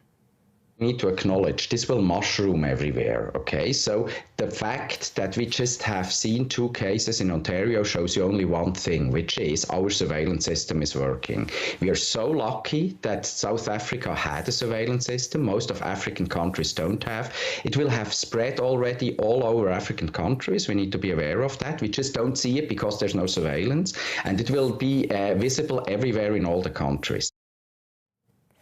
So hearing there from Dr. Juni, Andrew, that, you know, those are countries that have better surveillance systems, that in all likelihood, this is already in other countries as well. Now, he did have a little bit of optimism to inject in there as well, saying that the difference this time around, vaccines. We do have vaccines. That's a difference from some of those earlier variants that we've dealt with over the past year and a half. He says that vaccines, really important that people go get their boosters when they're eligible, and then continue to follow those public health measures, which we've been at for nearly 2 years now. That was the message echoed, and that update from Ontario earlier today as well, Andrew.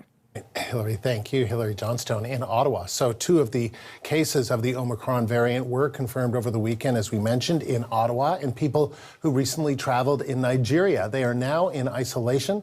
It's the first reported cases in North America. Ontario's Chief Medical Officer of Health, Dr. Kieran Moore, gave an update today and outlined the measures being taken to protect Ontarians from this new variant.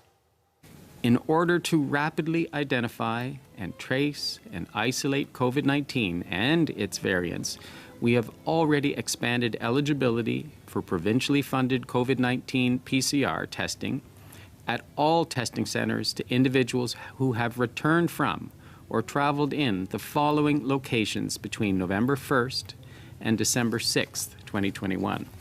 South Africa, Botswana, Lesotho, Eswatini, Mozambique, Namibia, and Zimbabwe. Asymptomatic family members and other household contacts of travelers are also eligible for testing. This list of travel locations may be updated as we learn more about the new variant and risk globally. Ontario's Chief Medical Officer, Dr. Kieran Moore, speaking earlier in Toronto. The CBC's Megan Fitzpatrick joins us live in Toronto. So, Megan, tell us more about what Dr. Moore had to say about Omicron. Well, he says they are monitoring it closely, Andrew. They have the capacity to be testing for it, and that several other cases are currently under investigation. He said that there's 2 other cases in Ottawa under investigation and 2 in Hamilton, Ontario as well. And he said he won't be surprised if further cases are identified here in the province.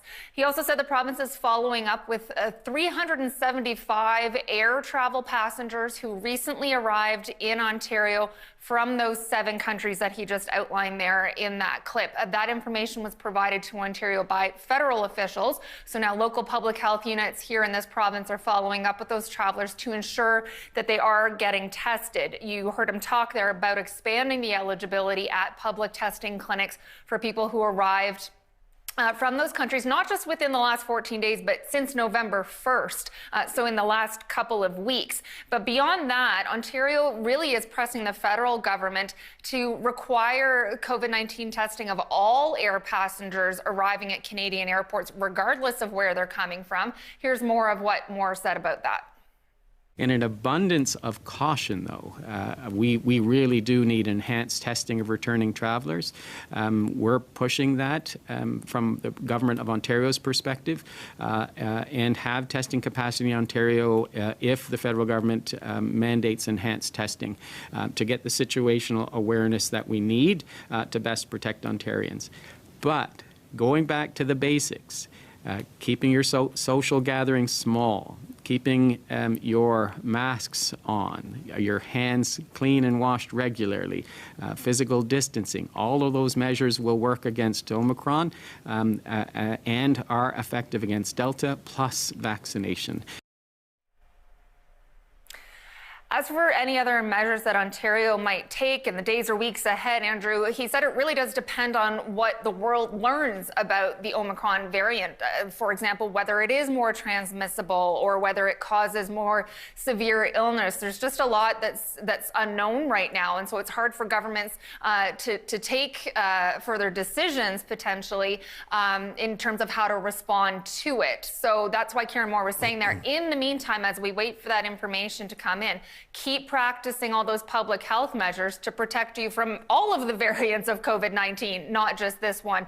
And that includes getting vaccinated if you aren't already, wearing your mask properly, and limiting your social contacts. He said a lot of transmission in Ontario right now is due to social interactions. So he's asking people to be mindful of that. And especially now that younger children are eligible for the vaccine as well, those 5 to 11-year-olds, he's saying he'd like to see high vaccination rates in that group as well, especially heading into the holiday season. And Dr. Moore, he made his usual plea for people to get vaccinated. But what did he say about the province's plan for third doses? Because there is quite a raging debate, you know, in the infectious diseases community about that. Manitoba, for instance, 18 plus. Have been eligible for a few weeks now. In Ontario, it's 70 plus, as well as some other vulnerable groups. Do we get a sense, Megan, that there could be more third doses coming to more Ontarians sooner rather than later? That's what he indicated, yes. He said he and his team are talking to Premier Doug Ford, essentially, and his team about the plan for third doses for Ontarians. Because, yes, as you mentioned, right now, it's certain groups that are eligible for that third dose. It's people 70 and up. It also includes healthcare workers, those who are caregivers and staff in long-term care homes, as well as the residents of the long-term care homes. Also, people who got AstraZeneca for their first and second doses are eligible for a third dose, and it would be of the Pfizer or Moderna vaccine, though. And then First Nations, Inuit, and Métis Ontarians are also eligible right now. And we just heard from Christine Elliott, the health minister, who indicated they are looking at dropping that age threshold, currently at 70, looking to open it up wider. The plan, Andrew, was supposed to be sort of those groups for now, and then shift focus to vaccinating those 5 to 11-year-olds for a while, and then in the new year progress with opening up the third doses to more groups. But it sounds like, based on what Dr. Kieran Moore and what Christine Elliott said, they're going to be tweaking that plan and offering third doses to more Ontarians sooner than planned. All right, Megan, thank you. The CBC's Megan Fitzpatrick live in Toronto. U.S. President Joe Biden gave an update last hour on the Omicron variant. He urged those who are eligible to get a booster shot and once again asked the unvaccinated to get a COVID-19 vaccine as soon as possible. This variant is a cause for concern, not a cause for panic. We have the best vaccine in the world, the best medicines, the best scientists, and we're learning more every single day. The administration's top health officials spent the U.S. Thanksgiving weekend coordinating with South African scientists to learn just how dangerous the new variant may be. Dr. Dhruv Kular is an assistant professor at Weill Cornell Medical College. He writes about medicine and healthcare for the New Yorker magazine, and he joins me now. And so, Dr. Kular, thank you for taking the time. President Biden says he is taking action to slow the spread of the new variant, including these new travel restrictions, which kicked in today for countries from southern Africa. Is it too late for these kinds of restrictions? Do they work? Yes. So thanks so much for having me, Andrew. I appreciate the time to be able to chat with you. You know, these travel restrictions are one part of a broader set of interventions we need to do to slow the spread of the Omicron variant. And so really these types of restrictions allow us to have time to do other things. Like increase our vaccination rates, like get boosters to as many people as possible. We know that they're not 100% airtight, that there will be leaks in terms of Omicron and other variants coming to countries around the world. It's very possible that here in the United States, we already have this variant if we don't If we don't, we probably will have it soon. And so these restrictions are meant to slow kind of the deluge of a new variant coming to the United States or to Canada, but they're by no means airtight, and they need to be part of a broader strategy to control this new variant and any others. I should just mention the Quebec Health Minister has confirmed a case in Quebec. So that's 3 confirmed cases in Canada, possibly a couple more in Ontario. How likely do you think it is that the Omicron variant is in the U.S. as we speak? Yeah, as I said, if it's not already here, it will be here soon. Part of how we know that these new variants exist in any country is we do genomic surveillance. We have increased the amount of genomic surveillance in the United States, but it's certainly not where it needs to be even now.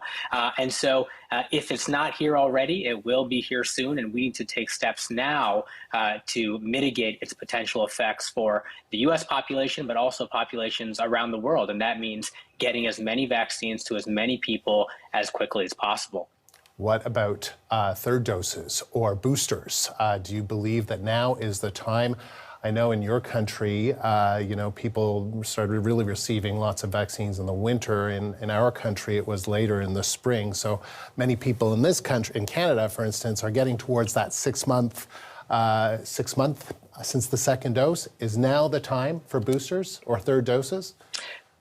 I think it is. I think it's time to seriously consider all adults getting boosters. We know that vaccines continue to be protective for the most part against severe disease, death, hospitalization for most people even further out. But it is the case that we see infections start to rise as you get to, as you mentioned, 6-9 months after your initial vaccination. We don't yet know enough about Omicron as a variant to know the extent to which our vaccines are holding up against this new variant. But if you think about something like Delta, it does seem to increase the amount of infections over time. And I think that in order to try to get ahead of a variant like Omicron, we really should start considering boosters for all adults at this time.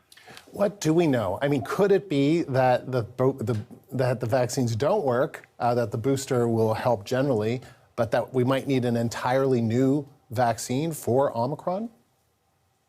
Yeah, Andrew, so I think with any new variant, there's really 3 questions that we want to answer. The first is, how contagious is it? Is it more transmissible than the prior variant?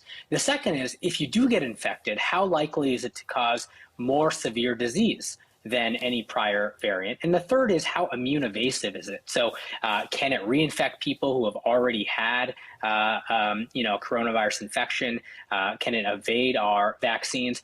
We don't yet know the answers to those things. I think that this variant has a constellation of mutations that are quite concerning, that have some elements of mutations from Delta, which was very, very transmissible, some mutations from a variant called Beta, which was quite immune evasive. And so it seems to combine those 2 things.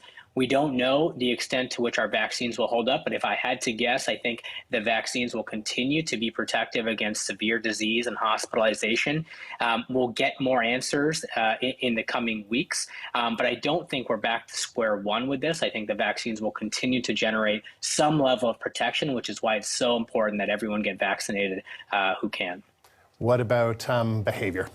Is this the time to rethink getting together, rethink traveling, rethink, just the things, at least in the Canadian context, there's very high vaccine uptake, generally speaking. People do mask indoors, but you can go to a hockey game with 20,000 other people. So is it time to rethink some of those things? Yeah, it's a great question. It's one that is on a lot of people's minds. I think, as the president said, the new variant is a cause for caution and concern, but not for panic. And so to the extent that there are activities that, until we know more about Omicron, you can avoid or can do in a safer way, by which I mean smaller gatherings, continue to mask, avoid indoors with large groups of people, and shift more activity outdoors. Make sure that everyone at gatherings is vaccinated, and if possible in the near future, boosted as well. I think those are all things that we should all consider doing until we know more about the Omicron variant, given how many concerning mutations it has. Again, I want to emphasize, I don't think we're back to square one. You know, if you have been vaccinated and all those people around you have been vaccinated, I think you're still in a relatively good position. And given Canada's high vaccination rate, it is an enviable position to be in compared to some other countries. At the same time, this is a moment for caution. We'll know more in a few weeks, but before we know what we need to know, I think it makes sense to take additional precautions. Dr. Kullar, it was very good to speak to you and meet you on air. Thank you. That is Dr. Drew Kullar joining us live from New York. Thank you. We told you a moment ago that Quebec had confirmed a case of Omicron. Let's listen to the province's health minister on that from a minute or two ago. And I'll say a few words in English. I confirm that for the moment, a first case of the new variant has been confirmed in Quebec. We have been informed that 115 travelers from countries affected by the new variant have been called to do a new PCR test and isolate themselves. Experts tell us that they will be able to unveil the result of their studies in the next 2 weeks. However, we are monitoring two things about this new variant that are of concern to Dr. Arruda and his team. First, what we call the vaccine escape, which means that the new variant is resistant or not to vaccine. The second point is, what if the virus is more virulent or more contagious? We need to check those two things. In the meantime, the federal government, and I want to thank them for this, they have been very, very rigorous, and they have tightened some measures to travelers last Friday.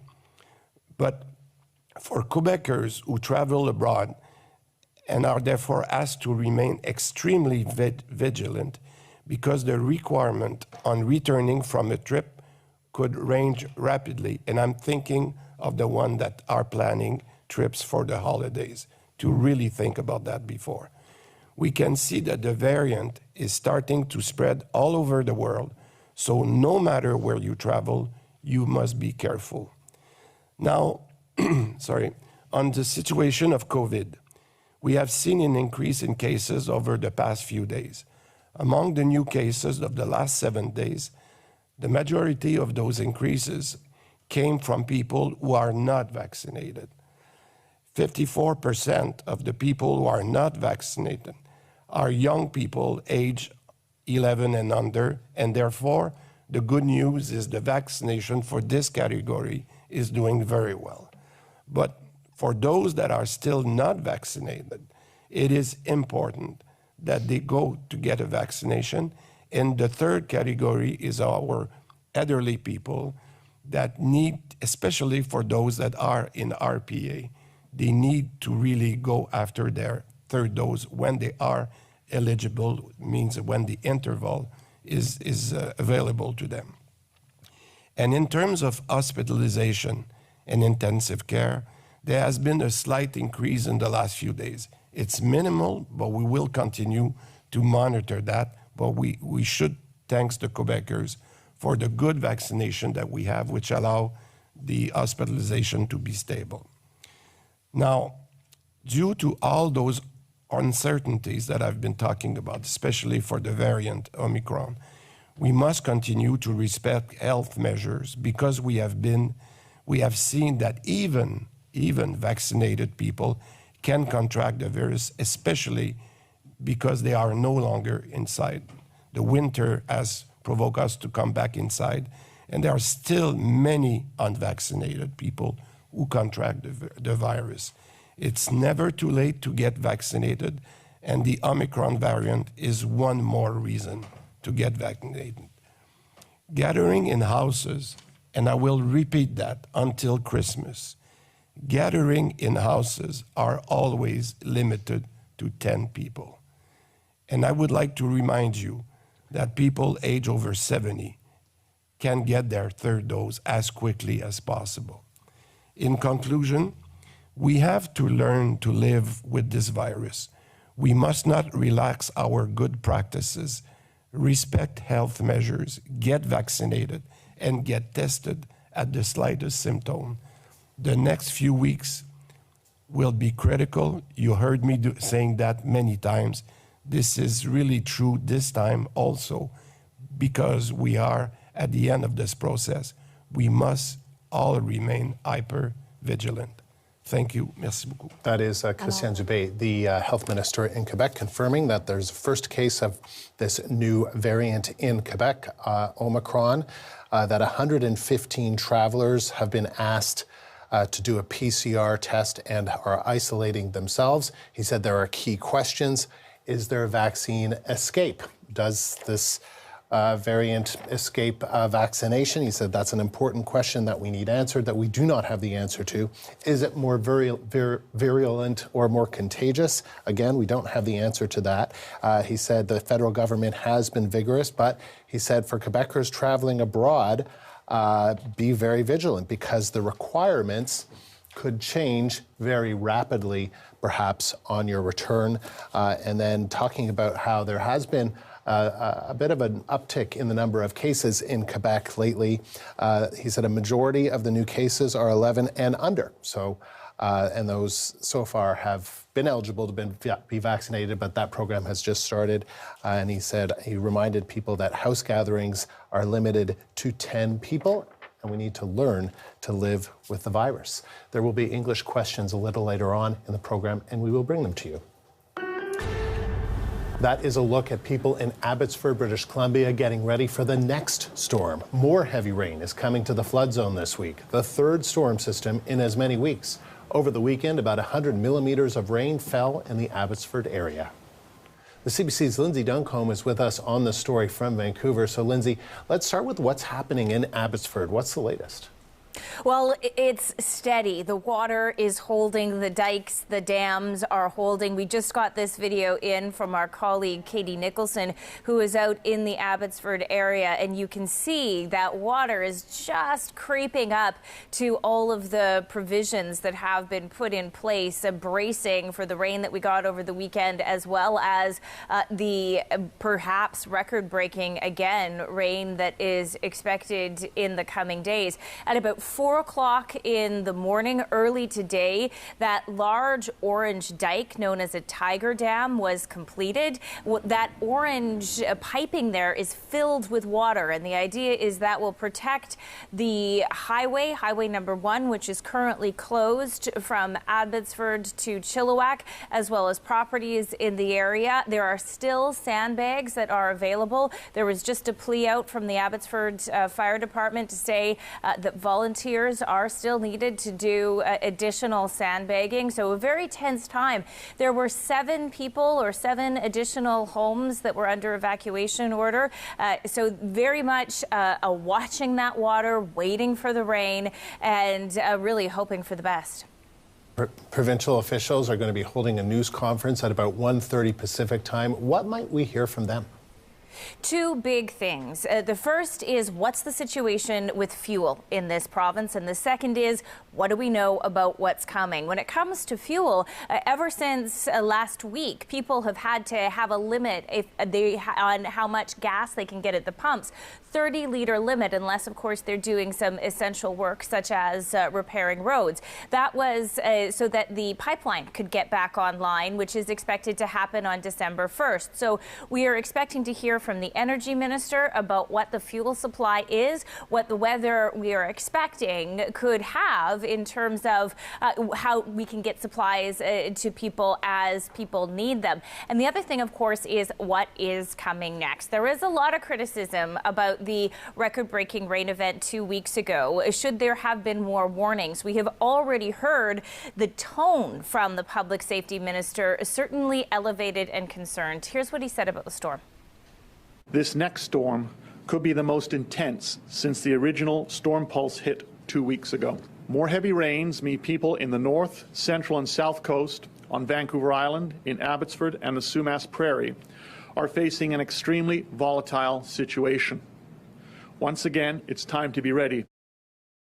The province says that it will be ready to potentially use the alert system on people's mobile phones, something that didn't happen with the last storm. Again, this time, if there is danger, if floodwaters are approaching, if there are problems with the roads, that may indeed be activated. The meteorologists say that this is a tough storm to predict. It could bring with it 50 to 150 milliliters of rain, according to Johanna Wagstaff.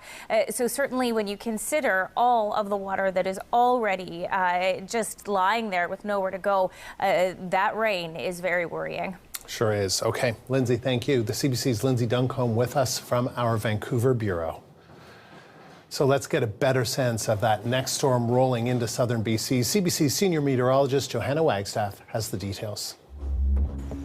The second atmospheric river in our series has all but sunk south today across Metro Vancouver. We have lingering showers, but even the hint of blue skies across the south coast today as we get about a 24-hour break before our third and final storm in the series.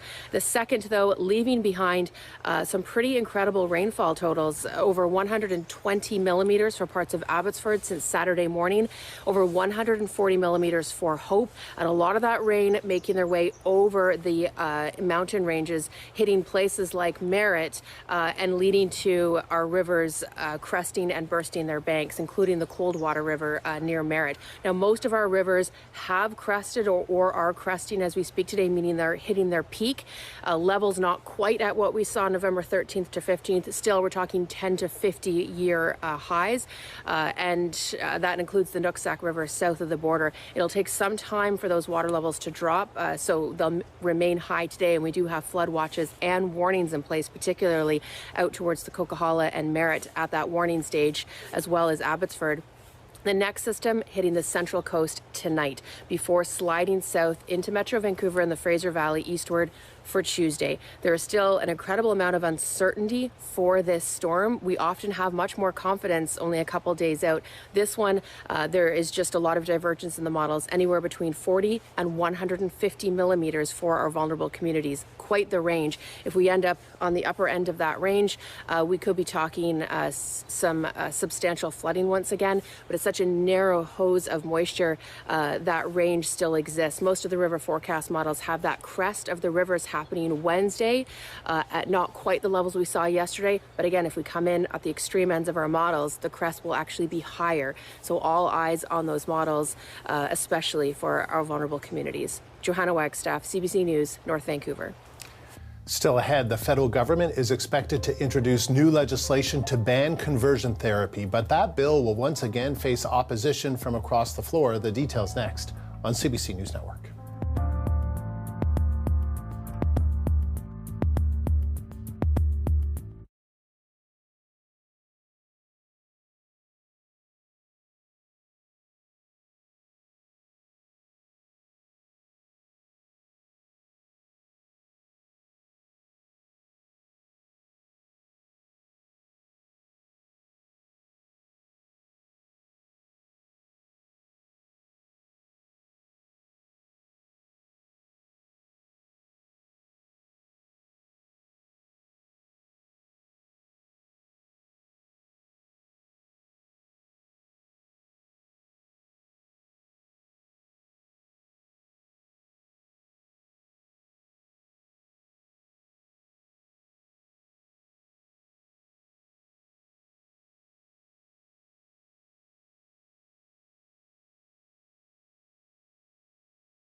The federal government is expected to introduce a bill today to ban conversion therapy. It is the discredited practice of trying to change someone's orientation or gender identity.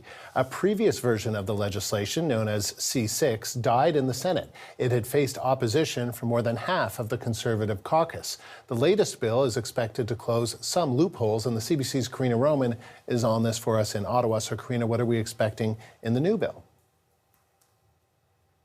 Well, as you mentioned, in terms of the loopholes, we are expecting a stronger bill. At least that's what is rumored to be introduced in the House of Commons when David Lametti, the Justice Minister, tries to bring back the ban on conversion therapy that almost passed last June, but as you said, died in the Senate because it couldn't get it passed in time before the election was called. Now, in terms of it being a discredited therapy, this conversion therapy, not only is it discredited, it's seen as cruel and traumatic. And if people watched any of the testimony when the previous bill was being debated and examined at committee, some of the stories were quite heartbreaking. And so those advocates to have this ban were very disappointed when the bill did not pass in time, and both the Conservatives and Liberals were blamed for that, and I'll get to that in a moment about why that happened. This previous bill, let me just go over the 5 things it was going to make a new criminal offense for. One was to force a minor, so a child could not be subjected to conversion therapy.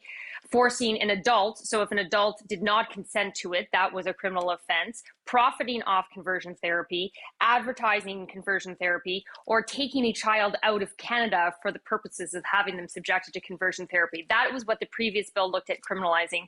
The new bill, we are expecting to perhaps to make even stronger measures in terms of just banning it altogether. So I guess even if an adult were to consent to it, it still would be a criminal offense to have conversion therapy even offered.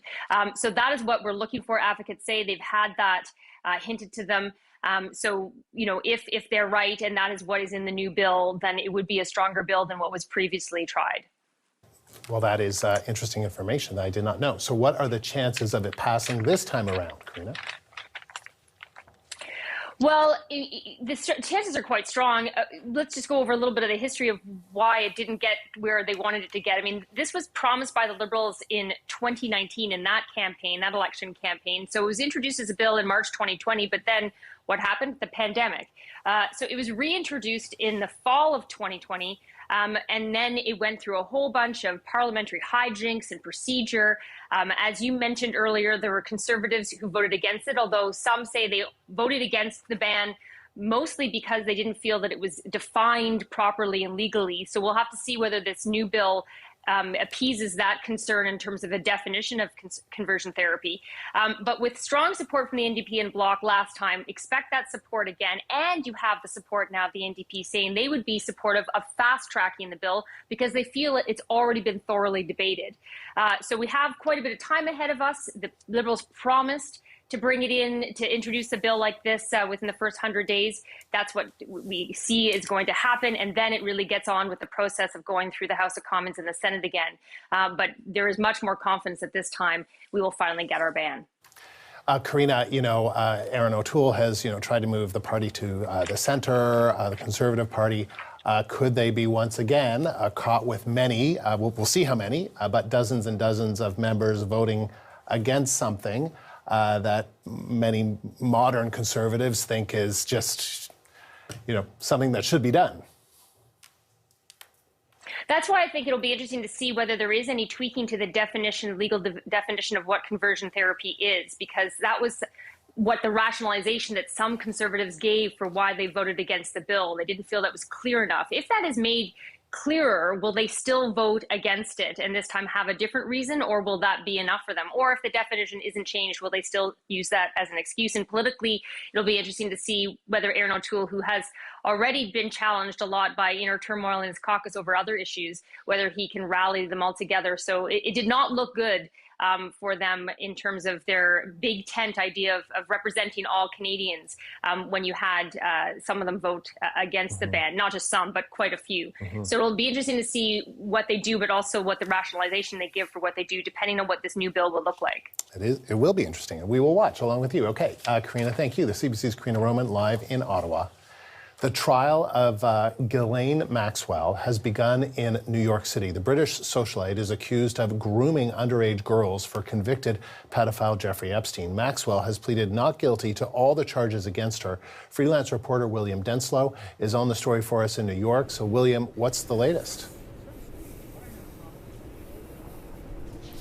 Well, Andrew, we're currently on a lunch break here in New York City, and what has been established this morning is that a jury has been confirmed and selected. This was a pool of some 600 people whittled down to just 12, and there are a few wranglings this morning that took several hours, a few issues that needed to be figured out amongst the jurors, things like Christmas holiday plans and just looking, as far as the judge and the defence especially were concerned, making sure that none of the jurors had been influenced by some of the media that we've seen when it comes to this case that has, of course, been in the headlines consistently for the last 16 months or so since Ghislaine Maxwell was arrested back in July 2020. Now, this afternoon we're expecting opening statements to get underway. We can expect both the defence and the prosecution statements to last less than an hour each. We're expecting the prosecution to lay out what they say is Ghislaine Maxwell being complicit in assisting, facilitating and contributing to sexual abuse of young girls, especially at the hands of Jeffrey Epstein. As far as the defence are concerned, we can expect them to try and undermine the credibility of some of these witnesses. Ghislaine Maxwell, of course, has pled not guilty to the charges she faces. We're also learning about some of the people who will and won't be testifying. What can you tell us about that, Will? Yeah, that's absolutely right, Andrew. What we can expect is to hear from at least 4 women who are expected to allege that they were recruited and groomed by Ghislaine Maxwell and were then sexually abused by Jeffrey Epstein when they were underage. Now, one critical person perhaps that is not expected to testify is Virginia Giuffre, who of course has come out alleged that she was groomed, trafficked by Ghislaine Maxwell and was sexually abused by Prince Andrew. Of course, that is a charge that Prince Andrew has vehemently denied, so it's significant that she will not be contributing. Now, as far as the defence are concerned, of course, what we can expect as far as they are concerned is that we're expecting a psychologist to take the stand at some point during this trial. We expected this psychologist to be an expert in false memory, so expect that to be a key tactic as far as the defence are concerned to try and undermine some of the testimony you're expected to hear over this trial that's set to last up to 6 weeks or so. William, thank you. That is freelance journalist William Denslow in New York City. Spain has just reported its first Omicron case, and 6 new cases have been detected in Scotland. We'll have the latest live from London on measures being discussed there among G7 countries. This is CBC News Network.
Concern is mounting around the globe over the new Omicron variant. Canadian officials confirmed 2 cases have shown up in Ottawa. The variant is believed to have originated in southern Africa.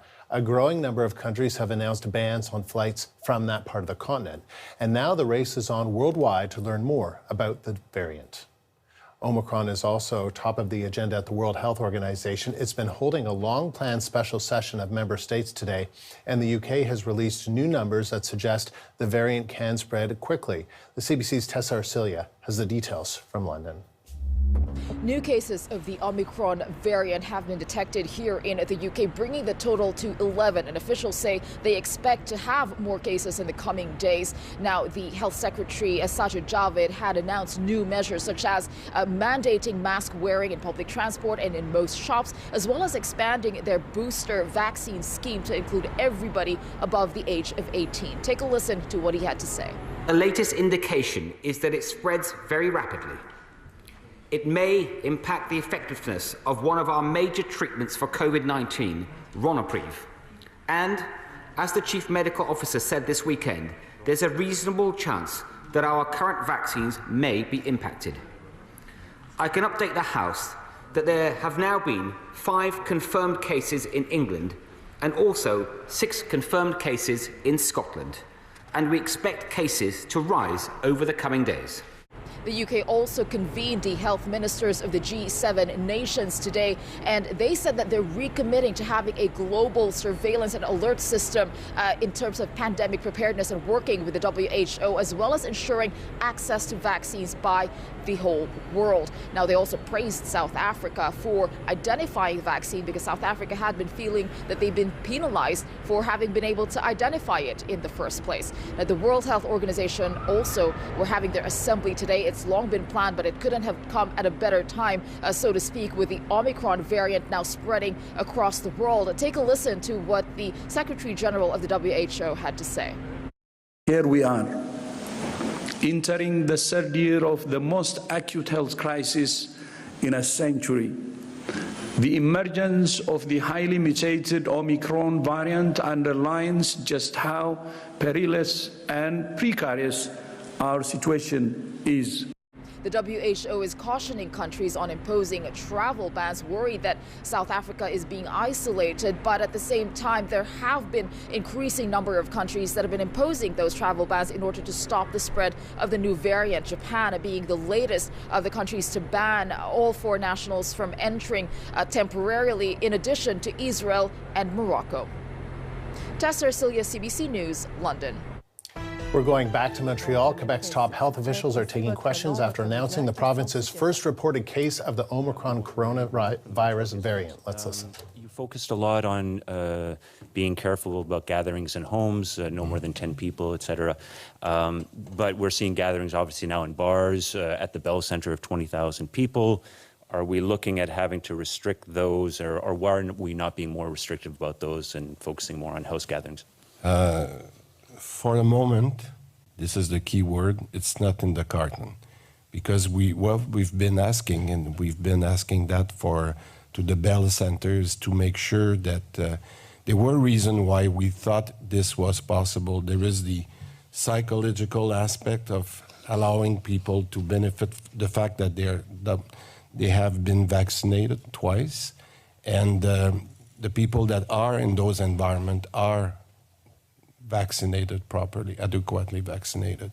So that's the reason I'm saying that for the moment, the people that have taken the decision of being vaccinated can have access to those events. That's the principle. And I think that before we change that, we want to make sure that we understand the impact or the resistance of Omicron to our vaccine. So it's too early to go there, but this is monitored every day if we see changes that need changes also in our measures. And I would add that the epidemic actually is not led by those big people getting together. They are all vaccinated. The type of contact, they are there, they are a crowd, but they don't have the same type of contact you may have at home, even if it's 10. It seems incredible because we are 10, there are 20,000. How come they can do that? Like we cannot do, but we know that the risk of transmission at home is very different because the contacts are different. The close contacts, the timing is different. And so actually what is driving is schools with no vaccination of the 5 to 11 years. And that's them who bring sometimes the virus at home or at work for their parents, but it's not actually related to big. There is some hockey games who can give you some cases, but not the ones from Bell or these kinds of events. And on thinking of international travel, if we start to see a spike in cases in the US, for instance, because obviously they have a lot of international travel, do you think we could be seeing a case where if you go to Vermont for 3 days or so, you're going to have to quarantine for 2 weeks when you come back? Well, again, as I said, the rules for the borders is really a federal issue. I think the one thing that I don't think any countries is able to say that we don't have the Omicron right now. I was listening to some of the experts in the last 24 hours and what's happening in Ottawa, what's happening today in Quebec. I think it's probably already happened in the United States. So I think that's the reason we're saying we need to be prudent.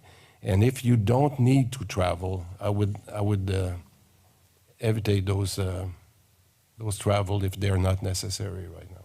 Thank you. Merci. Prochain média. Hi, Angela McKenzie with CTV. I would like to know a little bit more about this case that was confirmed this morning in Quebec. So what can you tell us in terms of where they were traveling?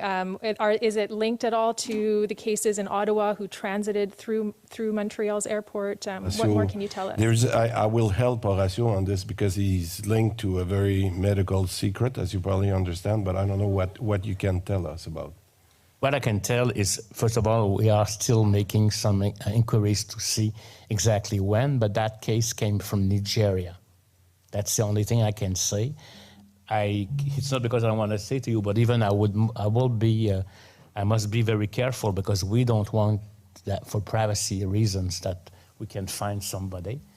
So she was not from those countries. She was from Nigeria, as 2 others that have been detected in Ottawa. Okay.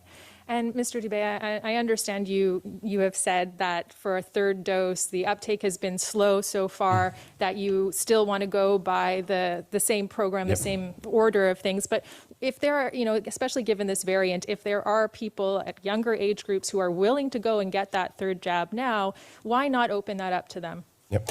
Well, this is one of the reasons, thank you for that question. This is one of the reasons this morning when we each day we learn something, and on this Omicron, I've asked, what is the reason why we are at 65% for 70 years old? And if that limit is only because of the interval, maybe we can be more flexible, but that's something that we're asking right now. I want to make sure that before we say we should adjust the interval, I want to see if that's the real reason. And that's the reason I'm saying today this is what I'm saying. If your interval is due, please go ahead quickly. If not, we'll see with Dr. Arruda what we can do, but I need those stats, and that's what I've been asking. Merci beaucoup. Prochain média. Hi there, Jay Termelo from CBC. I read a statement here from the Ontario Health Ministry. In addition to the measures recently announced, we continue to urge the federal government to take the necessary steps to mandate point-of-arrival testing for all travelers, irrespective of where they're coming from, to further protect against the spread of this new variant. Now, you said at the beginning of this news conference you're pleased with how the federal government's handling it. Do you think the federal government should be doing more? I think so, and that's the reason when I talked to Mr. Duclos this morning, he told me that they were currently in discussion, because exactly what the Ontario has been asking, I was discussing with Mr. Duclos, can you act on those additional measures as quickly as possible? So I think I made clear that I would like to have additional measures. At the airports, at border crossings? Definitely. Okay. As a public health person, we were in meeting all the weekend with our colleagues, other CCMOHs of the provinces, and we had emphasized that to Agence de Santé Publique du Canada. at the agency. So we knew that we had that list, but we knew also that probably there's going to be importation possible through other countries, and it's why I would say, at least initially at the beginning of this transfer, try to catch it up from elsewhere, and that's important. You must understand that it will be impossible to contain that virus and don't it spread across the world, and borders cannot close forever because it doesn't work. But at this timing, we want to be prudent because we want to understand better what is this virus exactly. And what kind of response have you had from the feds? Both. There is continuous discussions. Well, I think this is my view, and I think this is what Mr. Duclos, I understand. He would probably rather take a day or two to make that decision, but to make sure the machine will be there. Because if we require a PCR test at the airport, imagine the waiting line that you'll have. So he needs to make sure that the machine that is due and that is under the supervision of the federal need to be there to make sure that they can test PCR at the airport. Okay. So that's what we've been asking, but we understand that he needs to take the necessary measure to say when this is applicable, that the machine will be there. Merci beaucoup. Et en terminant... Non, pardon, vous avez eu de questions sur questions. Nous allons terminer avec Global News pour questions sur questions. It's just to follow up what my colleague Jay was asking, though. You're saying you're asking for the federal government to do additional measures. And do you mean by those additional measures, then you would like everyone who comes into the country to be tested at the border? Well, as I mentioned, they told us that they need 2 weeks to get some information on the variant Omicron. In the meantime, we all think that 2 weeks is too long. And we understand that we don't want to make measures that are not necessary. So what can we do in the meantime that is a minimum? The minimum to me was last Friday, those 7 countries. The second point is maybe additional country. Nigeria is one of them because we see that Nigeria was not in those 7 countries and should be in those countries. So they need to take a very quick decision on additional countries. And if this is not enough, depending on how the epidemiology accelerate, should we have additional measures like PCR at airport to make sure that we are restrictive on any countries? So this is exactly what Ontario has been asking and what we are asking. But we understand that he needs to take a day to make sure that he has the machine. When I say the machine, that there is the firing power to make those tests at each airport. That's a lot of work.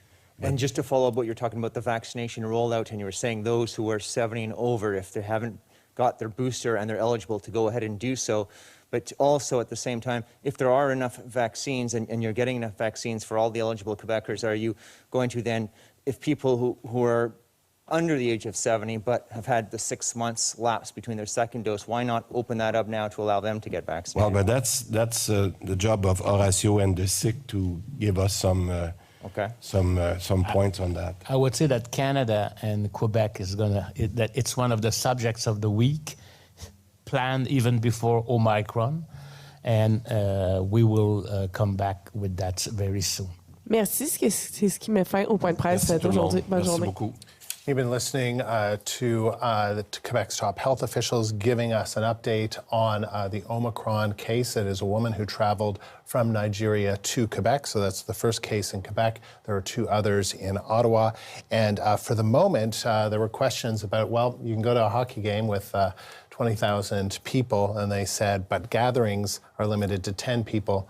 And they said, for the moment, all those people at the hockey game are all vaccinated. It's not the same kind of close contact that you would have at home, that it is right now. The number of cases is being driven by younger kids who are getting COVID and bringing it into the home, just as the vaccination of younger kids is rolling out.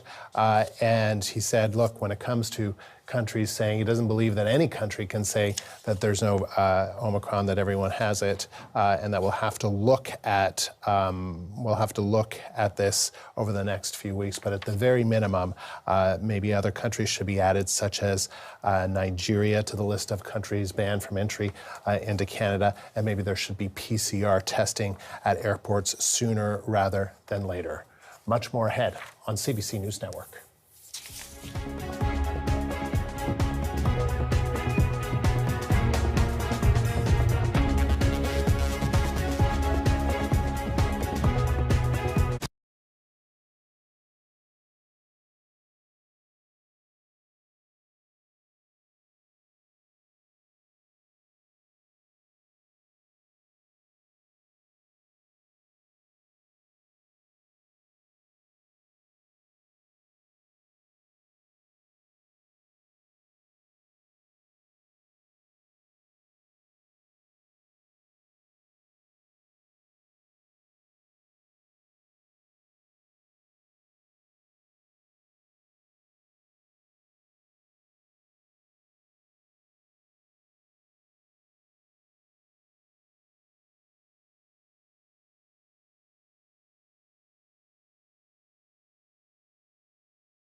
Hello, I'm Andrew Nichols. This is CBC News Network. We will be taking you live to Ottawa this hour. It's where question period begins in about 20 minutes, and we expect it will include plenty of discussion about the Omicron variant and what the government is doing to limit its spread.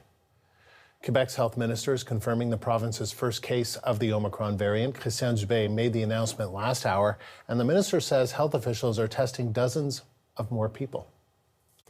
We have been informed that 115 travelers from countries affected by the new variant have been called to do a new PCR test and isolate themselves. Experts tell us that they will be able to unveil the result of their studies in the next 2 weeks. However, we are monitoring two things about this new variant that are of concern to Dr. Arruda and his team. First, what we call the vaccine escape, which means that the new variant is resistant or not to vaccine.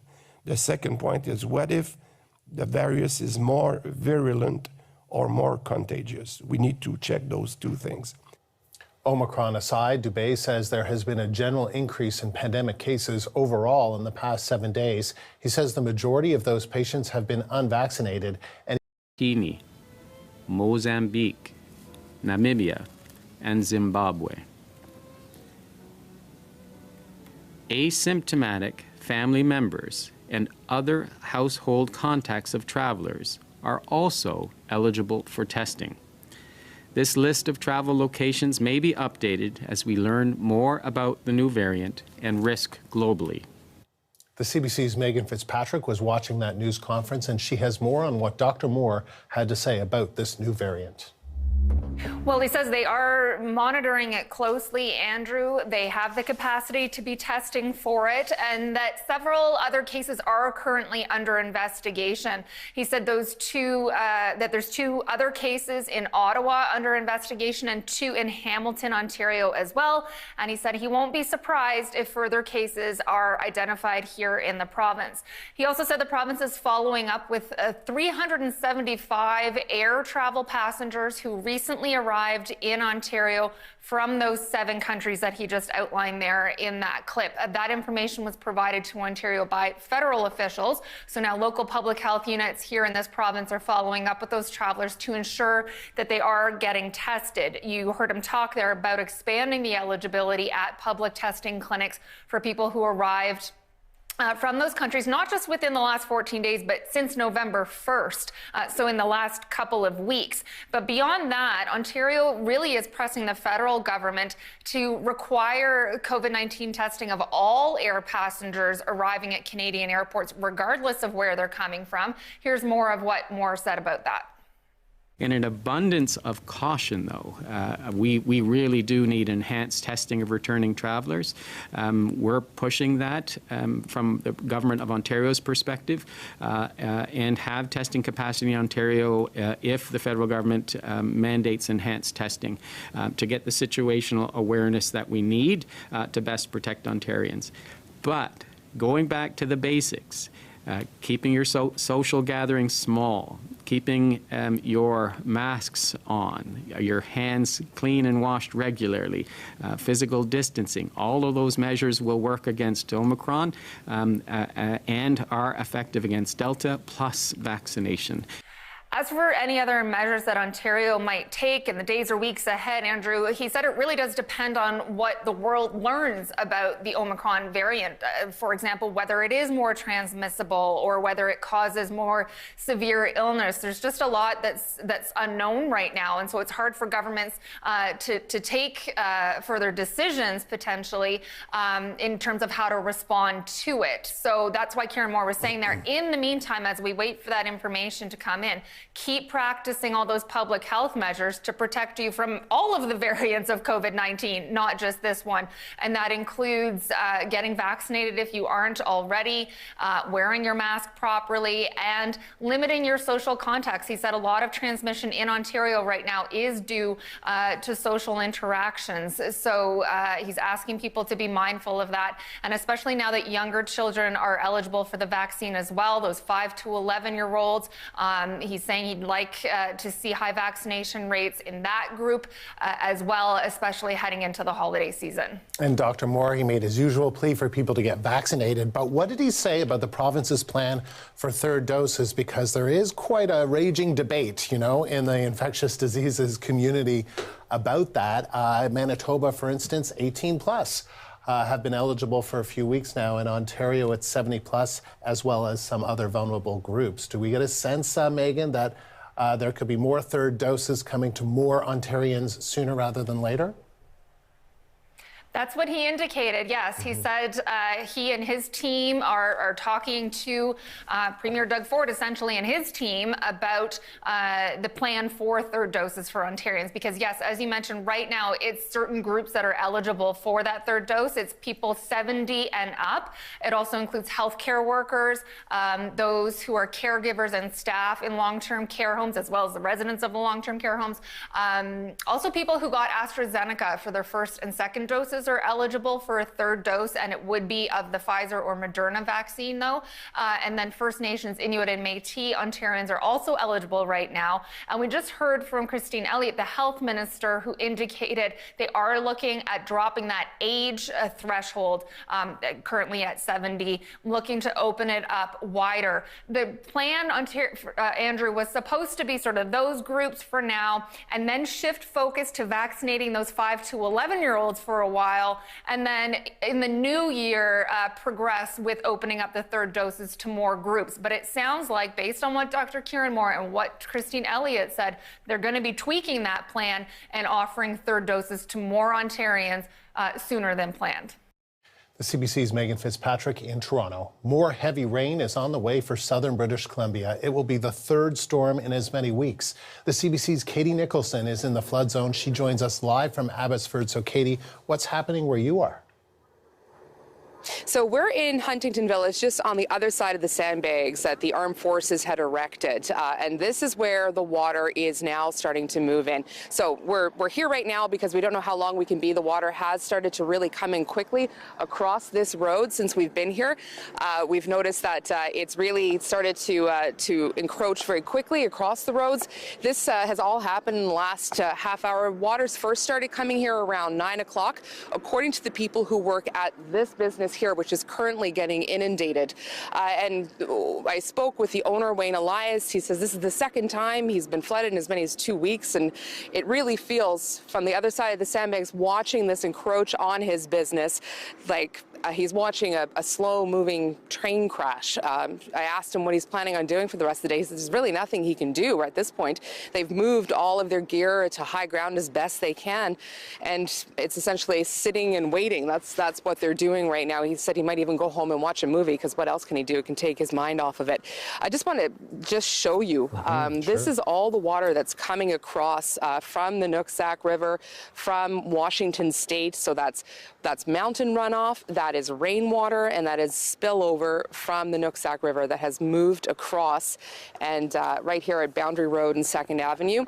The idea is that this is going to flow towards that sandbag wall that the armed forces had erected, and I spoke with the captain with that organization, or with that operation yesterday, and he said they were pretty confident that what they put in place there should hold. But we heard from the mayor yesterday that he's very concerned about this runoff, and he said people who live on the other side, who are under an evacuation order, really should leave their homes, and they shouldn't count on those sandbags holding.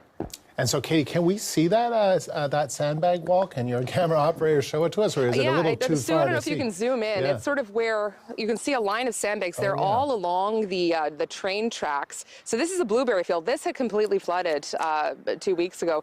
I was here last Saturday when people were pulling debris out of the bushes there. Someone's front porch had washed across the border and landed in there. There was a kid's swimming pool. So this is the kind of stuff that comes with the floodwaters. And already today, this looks very placid, but Sue, I'm just going to get you to get down a little bit lower there. You can sort of see, once it grabs some flotsam, you can see how quickly this is moving. So it looks almost peaceful. But when you actually see things moving, large pieces of lumber, for example, flying through here, you get a real sense of the power of the floodwaters. So this has been a slow encroachment, and now it's picking up speed. It's really starting to overtop the road here. We are expecting to be asked to leave this area pretty soon, and again, join the rest of the people who are on the other side in that evacuation zone, where, again, people are being urged to leave. This might actually, a lot of people have decided not to leave just yet. They are packed and ready to go. They're really waiting and seeing what happens here. And perhaps now this might encourage them to leave, or perhaps they're going to put a lot of a lot of faith in the sandbag wall that has been erected, because that is different this time around. There is a sandbag wall that is there in place. And I know you have to leave, so I'll ask the next question quickly, because you probably do have to get out of there. What can we expect, though, for the flood zone in the coming days? Well, all bets are off. We know that there's probably about 100 more millimeters of rain that's going to descend. We're looking at 2 days of heavy, sustained rain coming to an area that can ill afford it. Just look around. There's really nowhere for this water to go. We already have a stretch of the Trans-Canada that was closed last night between Chilliwack and Abbotsford that had water already on either side, almost up to the level of the road. Tiger dams have had to go up. There was an overnight operation. They're trying to salvage and keep that road operational in some capacity once these waters subside. There is still active sandbagging happening throughout the region because there's so much runoff. So, you know, anyone you ask, be it the mayor, be it the Minister of Public Safety, there is just this element of uncertainty right now. Nobody really can say for sure what's going to happen. What they can say is that there are resources on the ground, there are pledges to help and support as much as possible. But right now, all British Columbians are looking at BC roads, they're looking at the various Twitter accounts for the most breaking information as to sort of what to expect. Where roads are being closed, where there are washouts, landslides. That's really where we're at right now in this province, is just sort of waiting for the next sort of emergency edict to come down. And that's really how it's going to be now for the next couple of days, particularly because no one can say for sure how this next storm system is going to affect the region. And it's a widespread region. Yeah. All right, Katie. Thank you. That is the CBC's Katie Nicholson live in Abbotsford, British Columbia. Still ahead, the federal government is expected to reintroduce legislation to ban conversion therapy, the practice of attempting to change an individual's sexual orientation from homosexual to heterosexual. But that bill will likely face opposition from across the floor. Once again, the details coming up on CBC News Network.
This is a look at the House of Commons in Ottawa. Members' statements are wrapping up. Question period will get underway in just a few moments. The federal government is expected to introduce a bill today to ban conversion therapy. That's the discredited practice of trying to change someone's sexual orientation or gender identity. The CBC's Karina Roman is in Ottawa with the details. So, Karina, what are we expecting in the new bill? Well, we're expecting it to be stronger and more than actually what the previous bill, C6, was looking to do. And we'll remind viewers that that bill almost passed, but it got through the House of Commons finally in June, but unfortunately died in the Senate when the Senate couldn't pass it in time before the election was called, and therefore we're back at it again. And because people were so disappointed, advocates, to get this ban were so disappointed, it definitely was something that the Liberals were criticized about, that they didn't get it, make it enough of a priority, and that they were partly to blame for it not getting through in time, especially since they were the ones who called the election. They promised that they would bring something back within the first 100 days. That's where we are right now. What I'll do is go over what the previous bill was looking at doing and what this new bill is said to possibly be doing, which we'll find out later this afternoon. So Bill C6 was going to make 5 things criminal offenses, including forcing a minor to get conversion therapy, forcing an adult to get conversion therapy, profiting from it, advertising it, or taking a child out of Canada to get it somewhere else. All of those are going to become criminal offenses because this practice is not only discredited, but also harmful and traumatic. And some of the testimony that was heard at committee was quite heartbreaking over what effect it had on people who had been forced or coerced to undergo this conversion therapy. And so the new bill, actually, there's rumors that it's going to be even stronger, that it's not just, even if an adult were somehow to consent to getting conversion therapy, that somehow we're going to get a blanket ban on conversion therapy. We'll have to see if the advocates for it are hearing correctly from the government on this, but if that's the case, then it would be a much stronger bill, and certainly would close loopholes that were possibly a problem going forward. And so chances are, given that there seems to be pretty widespread support from the NDP and the NDP, that this will get passed, right? Yeah, so what happened last time was two things. First of all, the pandemic hit. So this was promised by the Liberals in 2019, and then they introduced a bill in March 2020, and then the pandemic hit and everything got delayed. Then there were some tactics to delay it in the House of Commons by the Conservatives. They were criticized for that. You had Conservatives voting against it, but not enough to obviously offset the fact that they had support from the NDP and the Bloc.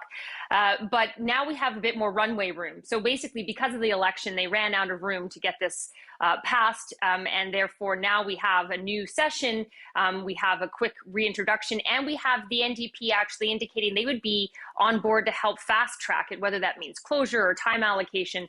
There's still a process to go through, and it still would have to be debated to some extent, but the argument is that it's already been debated to such an extent that unless there's massive changes in this new bill, that it should be able to get passed quite quickly. So certainly they have the room to do it now that we're at the beginning of the session. But it'll be interesting to see what happens from the opposition, because the Conservatives, several did vote against it. Some of them rationalized it, saying it's because they didn't believe that conversion therapy was defined properly in the bill. We'll have to see if that might be some kind of tweak in the new bill as well. But it is expected to pass, and now they have the time to actually get it done. Because if it is beefed up and it is stronger than it was previously, presumably there could be a contingent, there could be, I don't know, there could be a few dozen, many dozen Conservatives that vote against this, right? Well, I mean, it depends what they want to say their reason for voting against it is. I mean, if it is that they were just worried about a definition and that is made more clear, then why would, just because it's beefed up? If they say, and many Conservatives said they believe that conversion therapy is bad, that it shouldn't be done, then they'd have to explain why just making it even a stronger ban would be a bad thing if the definition is there. But I don't know whether the definition will be tweaked or not, so maybe they'll still hold on to that as a reason. Okay, here we go. Question period. Canadians are watching the price of everything go up, while the Liberals have been denying that their policies would cause inflation. However, by the end of last week, the finance minister was calling inflation a crisis. She just doesn't think the Liberals are responsible for it. It's almost like she's printing money so that she never runs out of bucks to pass. But, Mr. Speaker, if the finance minister and the Prime Minister believe that this is a crisis, what is she prepared to do to deal with it? Honourable Deputy Prime Minister. Mr. Speaker, the member opposite would have Canadians believe that inflation is a made-in-Canada problem. But experts agree that this is an international challenge that all of our peer countries are facing too. In fact, last week, even the leader of the opposition admitted that rising inflation is, quote, a global phenomenon. So I have a question to offer for the member opposite. Who is the real voice of economic policy for the Conservatives? The leader of the opposition, or the deputy leader, or maybe the member for Carleton? Honourable member for Portage-Lisker. To a meeting that she had just this Friday with Canada's most senior economists, that maybe she wants to ask them some questions and take their advice. Most of them agreed this government is making the inflation problem worse. In fact, BMO chief economist Doug Porter said, I think at the margin, there are some things fiscal policy can do. Fiscal policy, that's the federal government's responsibility. And that's basically to take the foot off the accelerator. So, Mr. Speaker, what that economist was saying is the government is contributing to the crisis. So take responsibility, and what are they going to do? The Honourable Deputy Prime Minister. Mr. Speaker, I'd like to quote another economist I respect very much, and I think Stephen Harper respected him too, because Prime Minister Harper appointed him to be Governor of the Bank of Canada. Stephen Pelosi was asked in a weekend TV show whether he thought Canadian government spending was the cause of inflation. He was unequivocal. His answer was, I think that's not right. He's right. The Conservatives are wrong. The Honourable Member for Portage-Lisker. What the finance minister is saying then, that this government has absolutely no control and have no ability to deal with inflation in this country. Yikes. That is a big F right off the start, a fail for this government. So, Mr. Speaker, I believe the chief economists and experts in this country, what is the government going to do? Will they at least admit that they're in government? They should have an answer for inflation. Are they going to do anything or just throw up their hands and say, not our problem, too bad everybody, keep paying high costs because the Liberals don't care? The Honourable Deputy Prime Minister.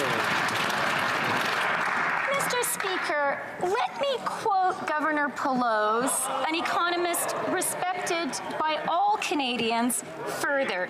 He was asked whether the support we offered at the height of the COVID recession was the right thing to do. I quote, what the stimulus did was to keep the economy from going into a deep hole in which we would have experienced persistent deflation. Read a book or two about the Great Depression in the 1930s and realize what was averted when we went through this. We know we did the right thing. Let me quote the governor and urge the Conservatives to read a book or two and understand that. L'honorable député de Richmond-Arthabasca. The honourable member for Richmond-Arthabasca.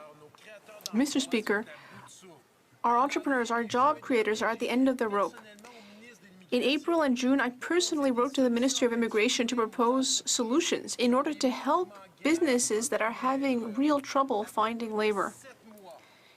It's been more than 7 months, Mr. Speaker, and nothing has changed. Nothing has been done to fix this problem.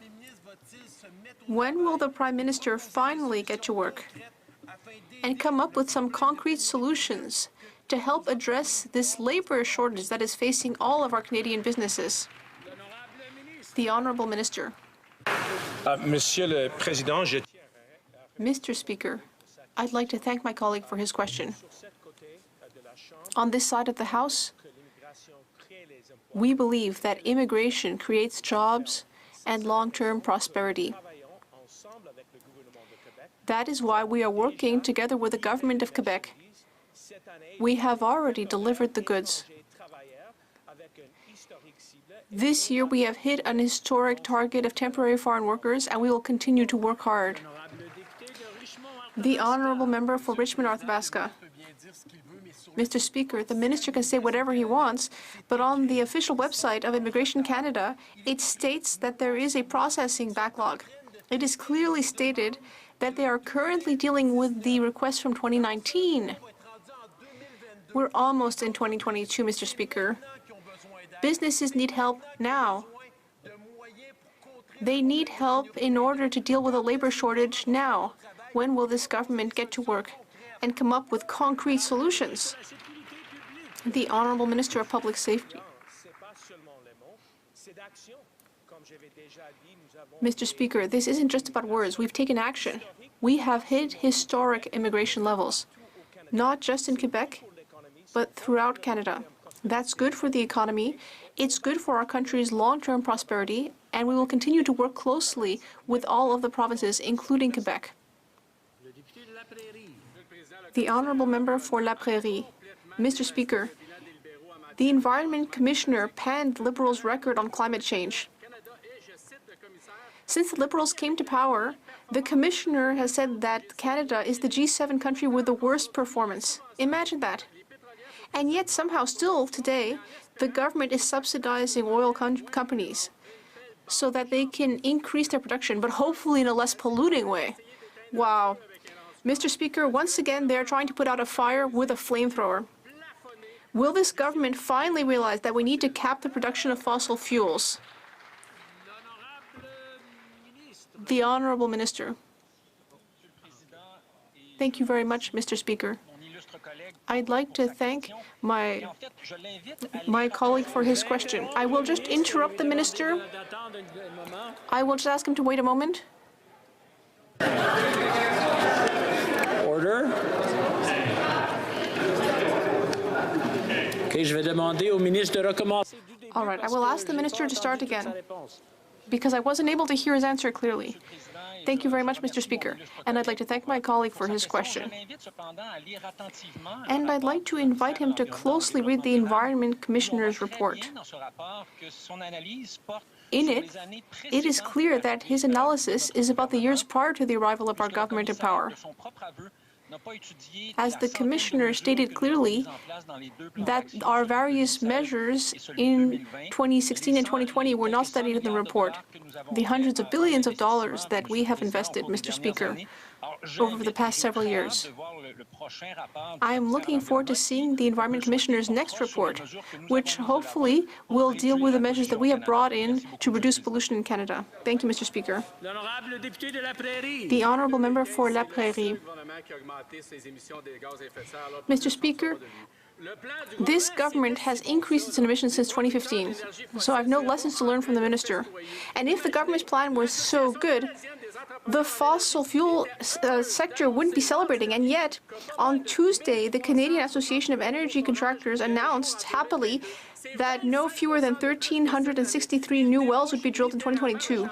That's 25% more than this year. They are getting out the champagne, Mr. Speaker.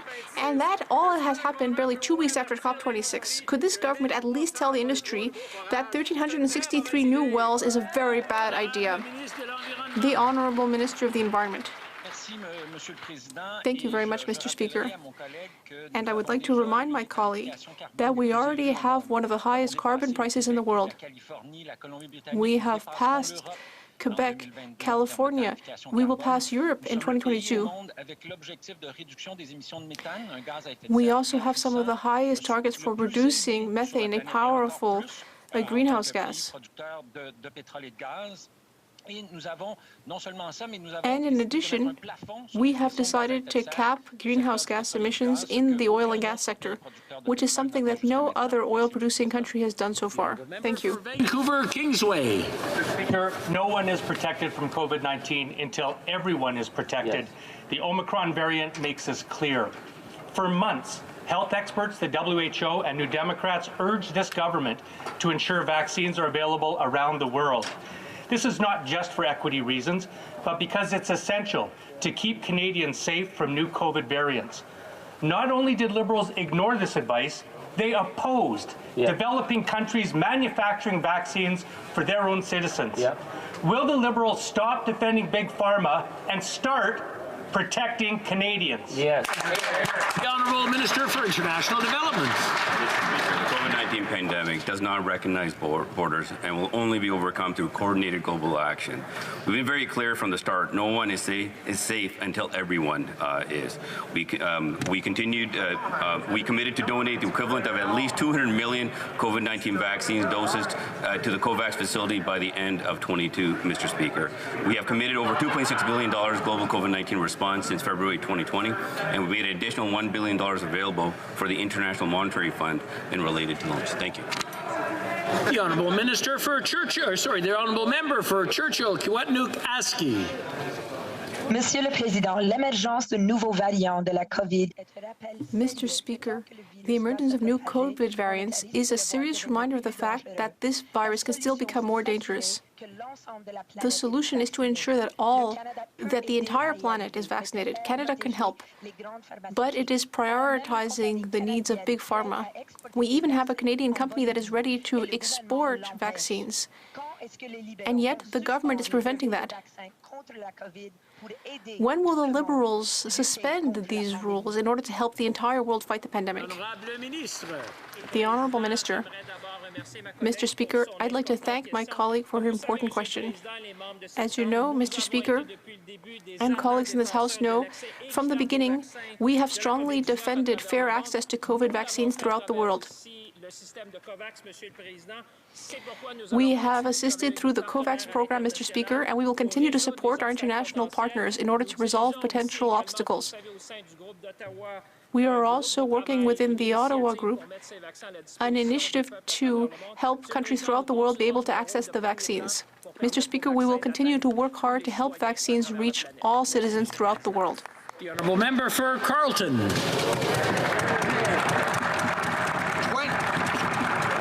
27-year-old Jose of Greeley called me on Friday from his parents' basement. I see Liberals laughing about that. He can't afford a home. He has a job, the same job his mother had, in fact, but while her family could afford a 2-acre lot and a nice property to raise the kids, he can't even afford a condo. He wanted to know why during COVID, while wages were down and immigration was next to zero, house prices rose under this Liberal minister by 22%. Can she tell Jose why, according to Bloomberg, Canada has the second worst housing bubble in the world? Full Deputy Prime Minister. Mr. Speaker, let me talk about some of the very specific ways our government is helping Canadians with the very real challenge of affordability. A single parent with 2 children will receive $13,600 from the Canada Child Benefit. The average family in Saskatchewan will get almost $1,000 from their carbon price rebate. Seniors received an extra $500 this summer. A student will save more than $3,000 through our plan to eliminate federal interest on student and apprentice loans. The member for Carleton. Well, the problem for Jose is he actually can't start a family without a house. And he can't get a house because under this minister, housing prices are up 20%, led by increases in land prices. You can't blame land prices on supply chains because land doesn't have supply chains, Mr. Speaker. The reality is that we have the second biggest land mass in the world and yet the second biggest housing bubble on planet Earth, with only New Zealand, an island in the South Pacific, having more expensive housing. So again, can this minister please explain why under her short tenure as finance minister, housing prices are up 22%?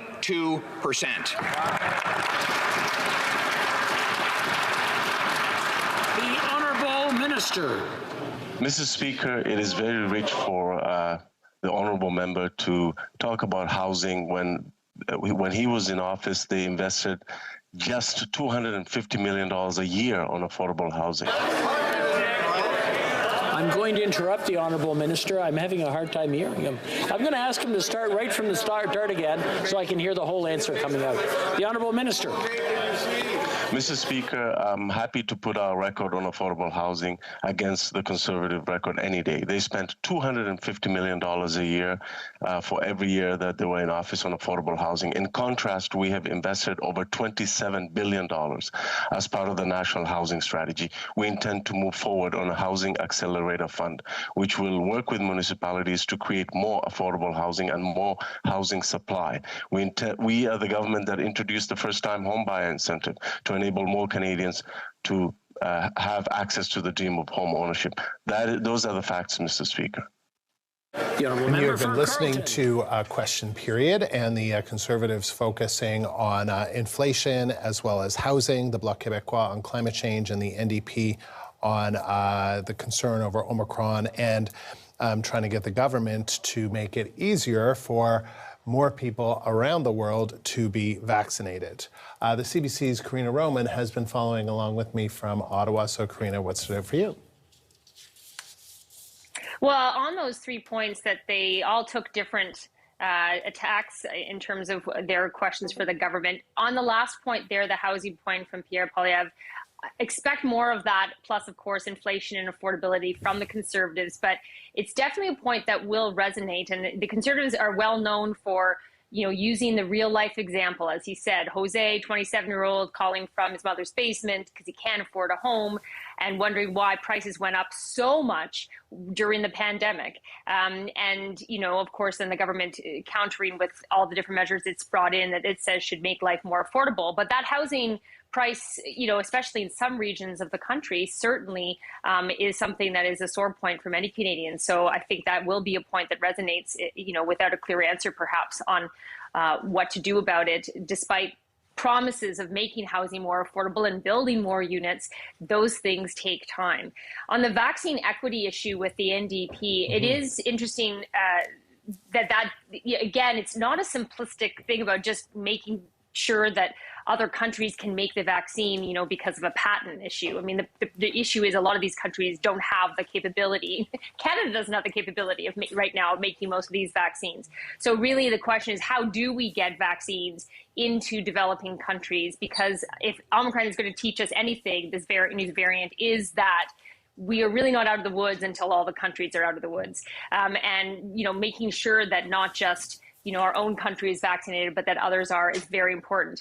But, you know, some of these countries do have access to vaccines, even if they're not making them themselves, and the uptake has been very low. So the answer is not as simplistic as, you know, people might hope it would be, but it's definitely something we have to solve as a universe, as the globe, as the earth, because, you know, that saying that we're not all out of it until everyone's vaccinated, or at least a majority of people around the world is very, very true. Karina, thank you. That is the CBC's Karina Roman live in Ottawa. U.S. President Joe Biden is again urging all Americans to get vaccinated, and today he addressed the concern over the Omicron variant. The latest from Washington is coming up. Stay with us here on CBC News Network.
More and more countries are detecting their first cases of the new coronavirus variant Omicron. The CBC's Hilary Johnstone is tracking that story live from Ottawa. So Hilary, what do we know about where this variant has spread so far?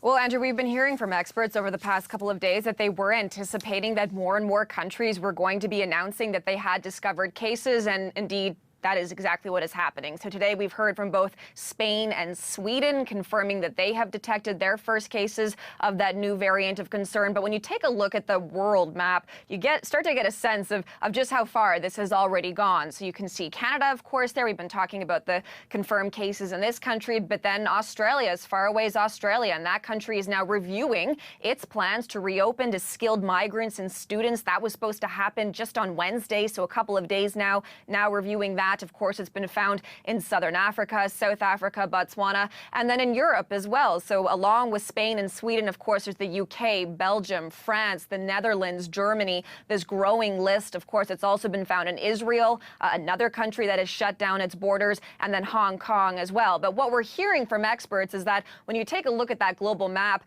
it's likely in more places than just those countries, that those are countries that have really good surveillance systems. Let's listen to more of Dr. Peter Uni. We need to acknowledge this will mushroom everywhere, okay? So the fact that we just have seen 2 cases in Ontario shows you only one thing, which is our surveillance system is working. We are so lucky that South Africa had a surveillance system. Most of African countries don't have. It will have spread already all over African countries. We need to be aware of that. We just don't see it because there's no surveillance, and it will be visible everywhere in all the countries.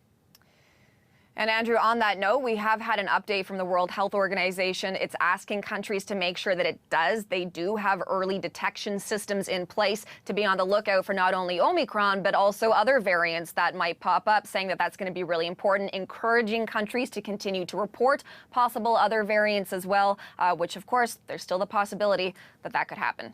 All right, Hilary, thank you. CBC's Hilary Johnstone live in Ottawa.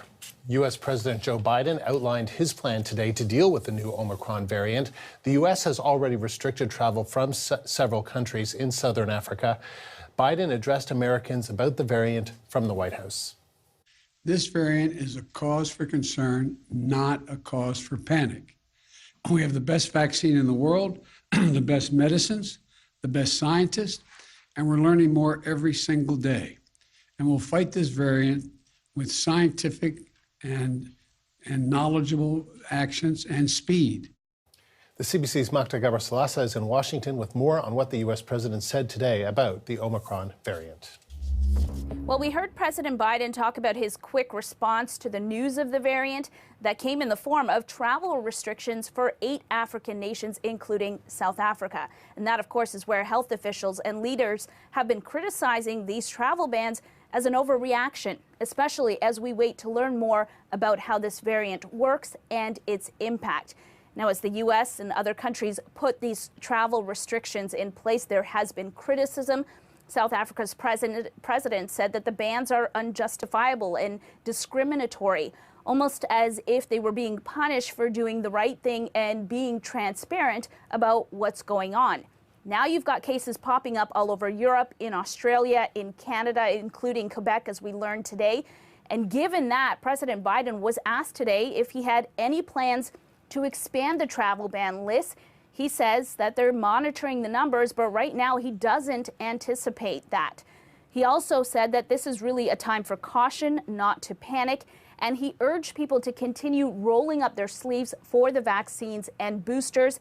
And he said to make sure that, kids get vaccinated as well, especially with this new variant. Here's more from him. While it will be a few weeks before we know everything we need to know about how strongly the existing vaccines protect against the new variant, Dr. Fauci is with me today, of our medical team, and believe that the vaccines will continue to provide a degree of protection against severe disease. So right now, they think the vaccines will offer protections against the variant. But if that doesn't hold up, as more information comes in, Biden says they're working on contingency plans and that the vaccine makers are looking into what it would take to have new formulas or boosters to better respond to the variant. Again, that is a big if. There is still so much that we don't know about this variant.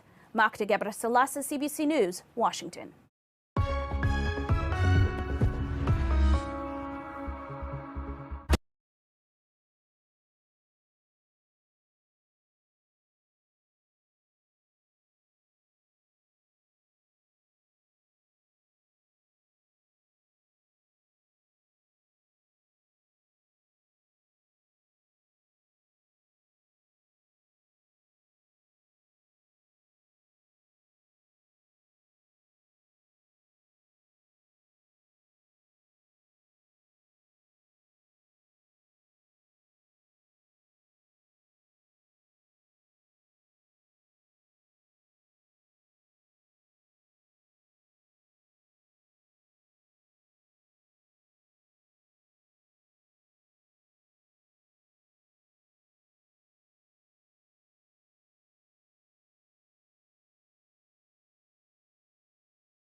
More snow is headed to southern Ontario, and there's wet weather coming to the Maritimes, but the big weather story remains the storms along the BC coast. Here's Chris Murphy of the Weather Network.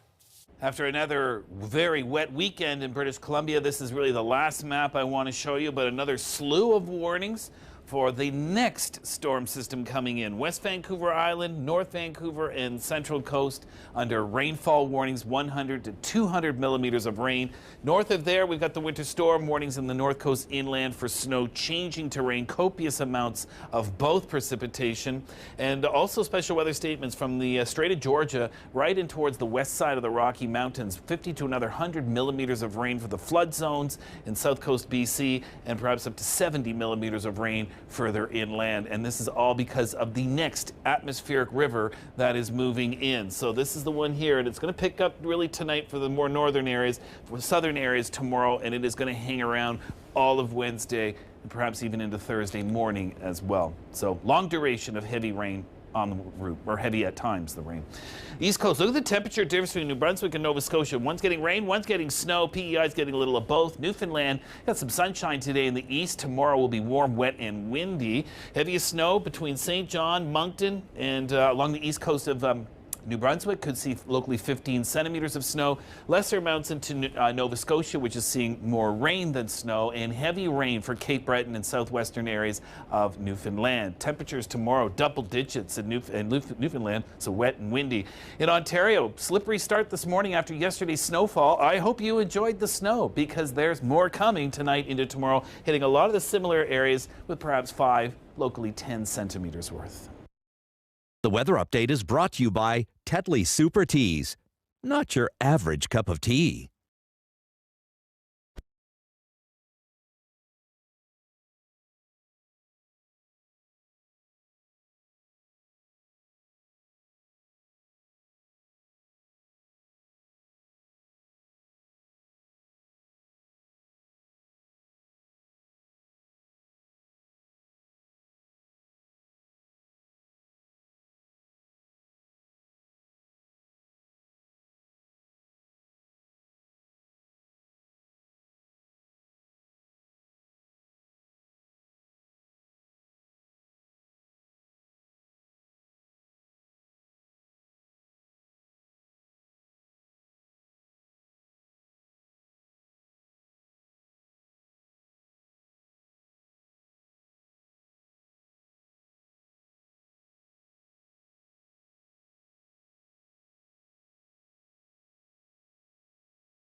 Israel was the first country to ban the entry of all foreigners due to concerns over the new Omicron variant. Government officials made the decision yesterday. The CBC's Iris Mackler is in Jerusalem with the reasons why and the details on how the ban will work. So 4 weeks after Israel reopened its borders, today it's closed them again. That's for tourists and pilgrims. Residents and citizens, of course, can return, but Israel has reimposed quarantine, and that includes for people who are triple vaccinated. So Israel's newest resident is the new US ambassador, and he went straight from the airport to his new apartment for 3 days quarantine. If Israelis are returning from so-called red countries, they have to do 2 weeks isolation in a quarantine hotel. Israeli health officials say that there are 2 confirmed cases of the Omicron variant here and 15 suspected cases. Those 15 include a Miss Universe contestant who's here for the pageant, the competition, which is due to be held next month, and also a doctor at the largest teaching hospital in Tel Aviv who had just returned from a conference in London. So both of them, of course, are in quarantine. You know, ordinary Israelis that I've spoken to say they feel that all of this has wound them back to the time before vaccines, when you had to be suspicious of everyone you met in case you got infected. But the government does say that these are precautionary measures, that they're temporary measures, and depending what we find out about Omicron, if the news is good, the travel ban will be lifted, and I'm sure people would be very happy to welcome back to Israel at Christmas, for the holidays, all the tourists and pilgrims. Iris Mackler for CBC News, Jerusalem. You're looking live at Ottawa. It is where Canada's first cases of the new coronavirus variant Omicron were detected. Infections have also been reported in Hamilton and Quebec. We have the latest developments as health authorities around the world race to learn more about Omicron. Stay with us on CBC News Network.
Hello, I'm Andrew Nichols. This is CBC News Network. Quebec's health minister is confirming the province's first case of the Omicron variant.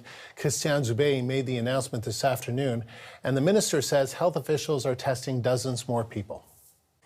We have been informed that 115 travelers from countries affected by the new variant have been called to do a new PCR test and isolate themselves. Experts tell us that they will be able to unveil the result of their studies in the next 2 weeks. However, we are monitoring two things about this new variant that are of concern to Dr. Arruda and his team. First, what we call the vaccine escape, which means that the new variant is resistant or not to vaccine. The second point is, what if the virus is more virulent or more contagious? We need to check those two things. Omicron aside, Dubé says there has been a general increase in pandemic cases overall in the past 7 days. He says the majority of those patients have been unvaccinated, and he again urged people to get their shots. The CBC's Sarah Galashan is tracking the latest on the story for us. She joins me now. So, Sarah, Quebec officials aren't making any drastic changes to public health orders yet. That's right. They are, Andrew, as you heard in that press conference earlier, very concerned about the discovery of Omicron. But yeah, no changes to restrictions. Life in Quebec remains as it has been. If you are vaccinated, you can still attend big hockey games, music festivals, eat inside a restaurant. They did, though, a couple times in that press conference, at least twice, maybe 3 times, review the rules around household gatherings, reminding people that it is capped at 10 people or occupants from only 3 different households, and that remains in place. There's no change to that right now, but they did call the next 2 weeks from this point forward a critical period of time, and that's because of what is unknown about Omicron, whether or not specifically it is more contagious, whether or not it might be resistant to the existing vaccines that are out there right now. What they do know about the case that in Quebec that they have discovered is this is a traveler who came from Nigeria, a female traveler. They won't say whether or not there is any connection to the 2 travelers who have been identified in Ontario who also traveled from Nigeria and arrived in a Montreal airport. But of the 7 countries, we know that Canada has placed a travel ban on. They are in South Africa, but Nigeria, Andrew, is of course not one of them. Now, the health minister, he did caution against travel until we learn more about this variant. Tell us about that. He did. Given the unknowns about Omicron right now, he certainly said that he would support stronger testing happening, particularly at airports as people are arriving really from all over the world. And he urged people who might have imminent travel plans, particularly abroad, to really look at those travel plans and decide, is this a trip that I need to be taking right now? Just because there are so many unknowns and things could be changing, pretty quickly. I want to play what he said on that. I don't think any countries is able to say that we don't have the Omicron right now. I was listening to some of the experts in the last 24 hours, and what's happening in Ottawa, what's happening today in Quebec, I think it's probably already happened in the United States. So I think that's the reason we're saying we need to be prudent. And if you don't need to travel, I would evitate those travel if they're not necessary right now. We also heard from the Quebec public health officer who said that if in the next 2 weeks it is determined that Omicron is more contagious, that likely, Andrew, it would replace Delta as the dominant strain that we are seeing right now of COVID-19. All right, Sarah, thank you. 2 cases of the Omicron variant were confirmed over the weekend in Ottawa, as Sarah was mentioning, and people who recently traveled in Nigeria. They are now in isolation. It's the first reported cases in North America. Ontario's Chief Medical Officer of Health, Dr. Kieran Moore, gave an update today and outlined the measures being taken to protect Ontarians from this new variant. In order to rapidly identify and trace and isolate COVID-19 and its variants, we have already expanded eligibility for provincially funded COVID-19 PCR testing at all testing centers to individuals who have returned from or traveled in the following locations between November 1st and December 6, 2021. South Africa, Botswana, Lesotho, Eswatini, Mozambique, Namibia, and Zimbabwe. Asymptomatic family members and other household contacts of travelers are also eligible for testing. This list of travel locations may be updated as we learn more about the new variant and risk globally. Ontario's Chief Medical Officer, Dr. Kieran Moore, speaking earlier in Toronto. More heavy rain is on the way for southern British Columbia. It will be the third storm in as many weeks. The CBC's Katie Nicholson is in the flood zone, and she has the latest from Abbotsford. So we're in Huntington Village, just on the other side of the sandbags that the armed forces had erected. And this is where the water is now starting to move in. So we're here right now because we don't know how long we can be. The water has started to really come in quickly across this road since we've been here. We've noticed that it's really started to encroach very quickly across the roads. This has all happened in the last half hour. Waters first started coming here around 9 o'clock. According to the people who work at this business here, which is currently getting inundated. And I spoke with the owner, Wayne Elias. He says this is the second time he's been flooded in as many as 2 weeks, and it really feels from the other side of the sandbags, watching this encroach on his business, like he's watching a slow-moving train crash. I asked him what he's planning on doing for the rest of the day. He says there's really nothing he can do at this point. They've moved all of their gear to high ground as best they can, and it's essentially sitting and waiting. That's what they're doing right now. He said he might even go home and watch a movie, because what else can he do? It can take his mind off of it. I just want to show you. This is all the water that's coming across from the Nooksack River, from Washington State. So that's mountain runoff, that is rainwater, and that is spillover from the Nooksack River that has moved across, and right here at Boundary Road and 2nd Avenue. The idea is that this is going to flow towards that sandbag wall that the armed forces had erected, and I spoke with the captain with that organization, or with that operation yesterday, and he said they were pretty confident that what they put in place there should hold. But we heard from the mayor yesterday that he's very concerned about this runoff, and he said people who live on the other side who are under an evacuation order really should leave their homes, and they shouldn't count on those sandbags holding. And so, Katie, can we see that that sandbag wall? Can your camera operator show it to us, or is it a little too far? I don't know if you can zoom in. Yeah. It's sort of where you can see a line of sandbags. They're all along the train tracks. So this is a blueberry field. This had completely flooded 2 weeks ago. I was here last Saturday when people were pulling debris out of the bushes there. Someone's front porch had washed across the border and landed in there. There was a kid's swimming pool. So this is the kind of stuff that comes with the floodwaters. And already today, this looks very placid, but Sue, I'm just going to get you to get down a little bit lower there. You can sort of see, once it grabs some flotsam, you can see how quickly this is moving. So it looks almost peaceful. But when you actually see things moving, large pieces of lumber, for example, flying through here, you get a real sense of the power of the floodwaters. So this has been a slow encroachment, and now it's picking up speed. It's really starting to overtop the road here. We are expecting to be asked to leave this area pretty soon, and again, join the rest of the people who are on the other side in that evacuation zone, where, again, people are being urged to leave. This might actually, a lot of people have decided not to leave just yet. They are packed and ready to go. They're really waiting and seeing what happens here. And perhaps now this might encourage them to leave, or perhaps they're going to put a lot of faith in the sandbag wall that has been erected, because that is different this time around. There is a sandbag wall that is there in place. The CBC's Katie Nicholson in Abbotsford, British Columbia. CBC senior meteorologist Johanna Wagstaff joins us now live from Vancouver. So, Joe, the region just got through its last big weather hit, and another one is on the way. So now that we're closer to that next one, Joe, how much rain are we expecting?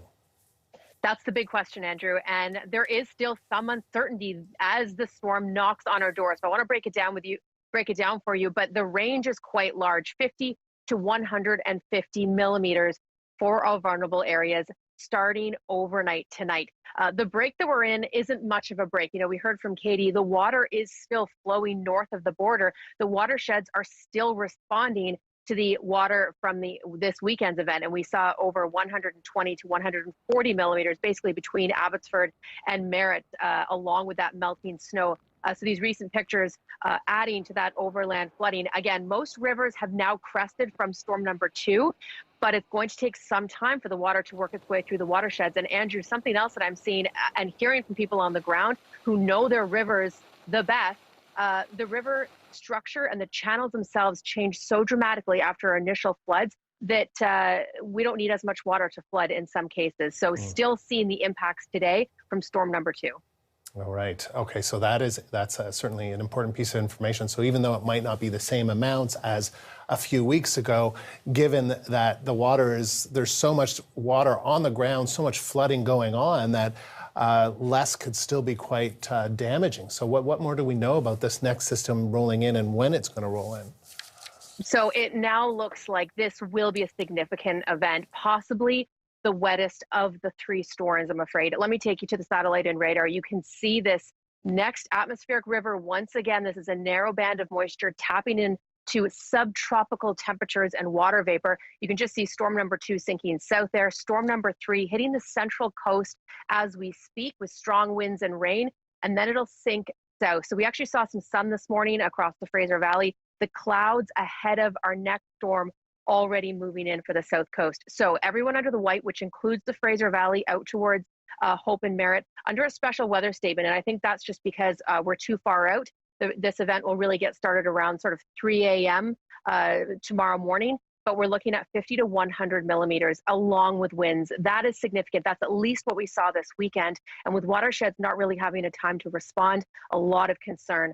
You can see the heavier rain up towards central coast. So there is a lot of variability still. You know, the difference between 50 and 150 would be a big deal. But yeah, going back to the rivers, expected to peak, Andrew, for a second time Wednesday into Thursday. So not getting much time to recover. Again, another concern. We'll be watching this one closely. And just before we let you go, you know, we like your maps because, so can you just zero in for us? Are there areas that you're particularly concerned about?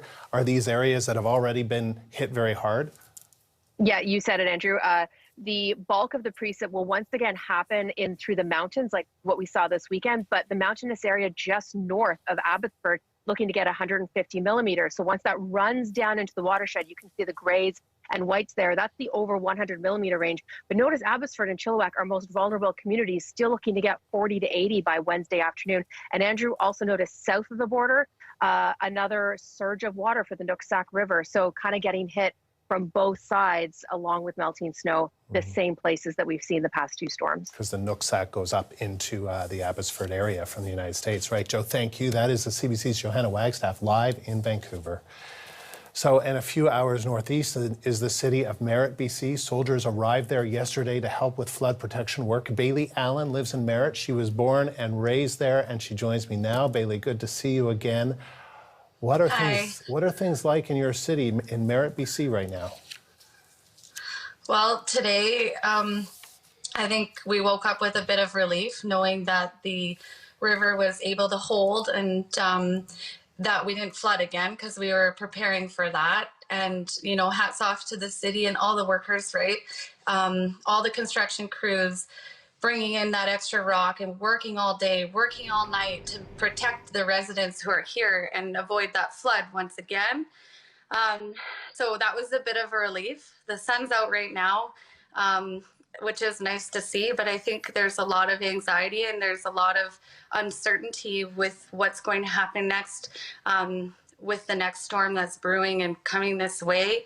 The little bit of a break is a relief, and it gives crews time to continue building and making sure those riverbanks and beds can hold this amount of water.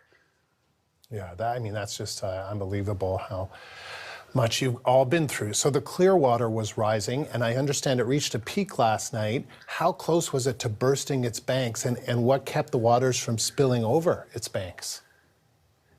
Yeah, so the Coldwater River, I mean, we knew it was coming again. We heard from crews up near Juliet and Brookmere, the small community up there, that the river was rising and to brace ourselves in Merritt and get ready for that peak time. The city issued, a notice for the residents, the flood watch, and just be ready once again. And so they said the peak time was between 9 and 10 o'clock last night, and the water was level with the banks, right? And where we get into trouble is, I think that your previous reporter had just said, is that it's not strong, right? It's not the same as what it once was. And some of this is loose gravel. I can hear from my house, which is quite a distance away from the mountains where they're blasting rocks. I can hear it, and they're working all day, and it's a bit of a relief on our end knowing that they're working so hard to bring those rocks, and they're trucking them in. We've got rock companies, construction companies from Kamloops, Kelowna, Vernon, that are all here dumping those rocks to the crews to build up those banks and hold that water in. So hopefully this break is going to give them enough time to prepare for the next. Yeah, it doesn't seem like a very long break, though, does it? I'm sure. We were looking at some of your pictures, some of the images. How would you describe what you're seeing around you in Merritt? Oh, it's devastating. It's going to take years.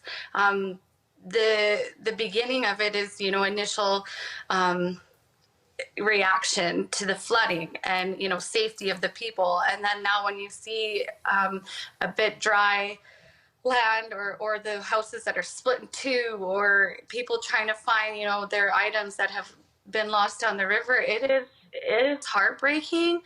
It is devastating. These are all of our friends and families. And, I think everyone's, doing their part, and everybody's trying to have a good attitude and to rebuild and to assess the damage. But how do you do that when you have, round 2 and then round 3? So we're just sitting here waiting, right? Like it's overwhelming. But I think that you do see the good and that people are working hard to save and protect our city. Yeah, I certainly hope everything goes okay. Tell me about the kids in school. So some people in your family are able to go back to school and some are not. Is that, have I got that right?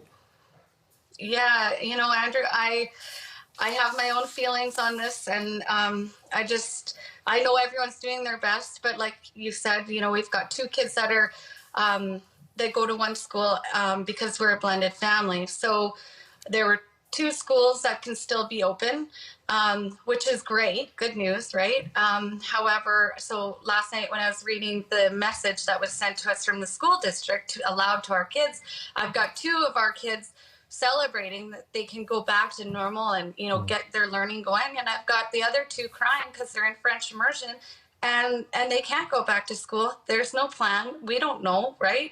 And so as a parent, you think, okay, so my kid has lost so much schooling already with COVID and school closures, and then now this with the flooding, and you protectively, Mama Bear wants to just make sure that they're taken care of and that their education continues. So what does that look like? We don't know.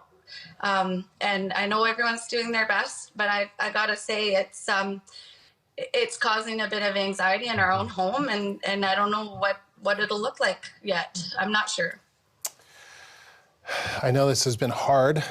Are there positives that you've taken from this experience? Oh, yeah, absolutely. And like I say, these are challenges that we face, and together as a community and as a province and as a nation, we're all working together to fix it.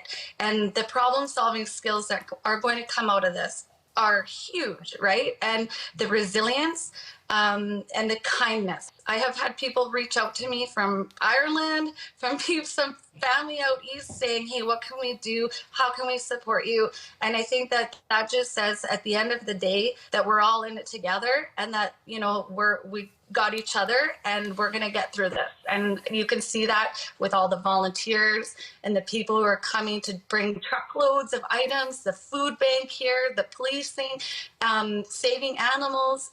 These are all things that you forget about, right? And that innately we're all that good. So it's so nice to see that.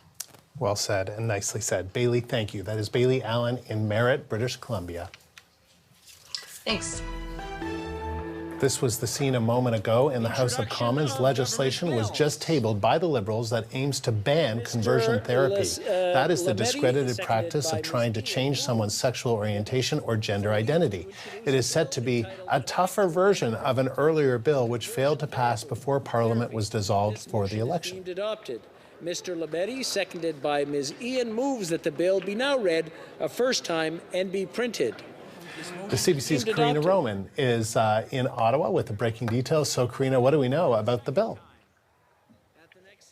So I am just going through the bill that has many amendments to the criminal code, so I don't have all the details, but it does look like it is a stronger version in terms of the previous version that didn't pass, almost passed, but didn't pass fully. C6 was looking to ban it for children. You could not have a children go through conversion therapy, but adults couldn't be given conversion therapy against their consent. Here it says, I'm just reading the summary here, causing another person to undergo conversion therapy. So that basically means you can't have conversion therapy. You cannot do conversion therapy. You cannot have someone else, even if they wanted conversion therapy, it cannot exist. At least that's what I'm assuming it means. I obviously have not been through any kind of technical briefing yet. The other stuff that was in the previous bill is back, doing anything for the purpose of removing a child from Canada. So you cannot take a child from Canada and have conversion therapy elsewhere where it might be legal. It still would be illegal under Canadian law. You can't advertise, you can't promote conversion therapy, you can't receive a financial benefit. There goes my earplug. We'll just leave that one out on the floor. And then it also, so then it goes into, remember I talked about earlier, one of the things that some of the Conservatives who voted against the ban on conversion therapy had a problem with, they said, was the definition. Now, I do not have C6 in front of me, so I'm not able to compare, but there is quite a bit on here about the definition of conversion therapy. So we'll have to see whether that is a tighter definition, whether it appeases some of the Conservatives, and we'll see from there. You can hear me, right, Karina? So I'll just...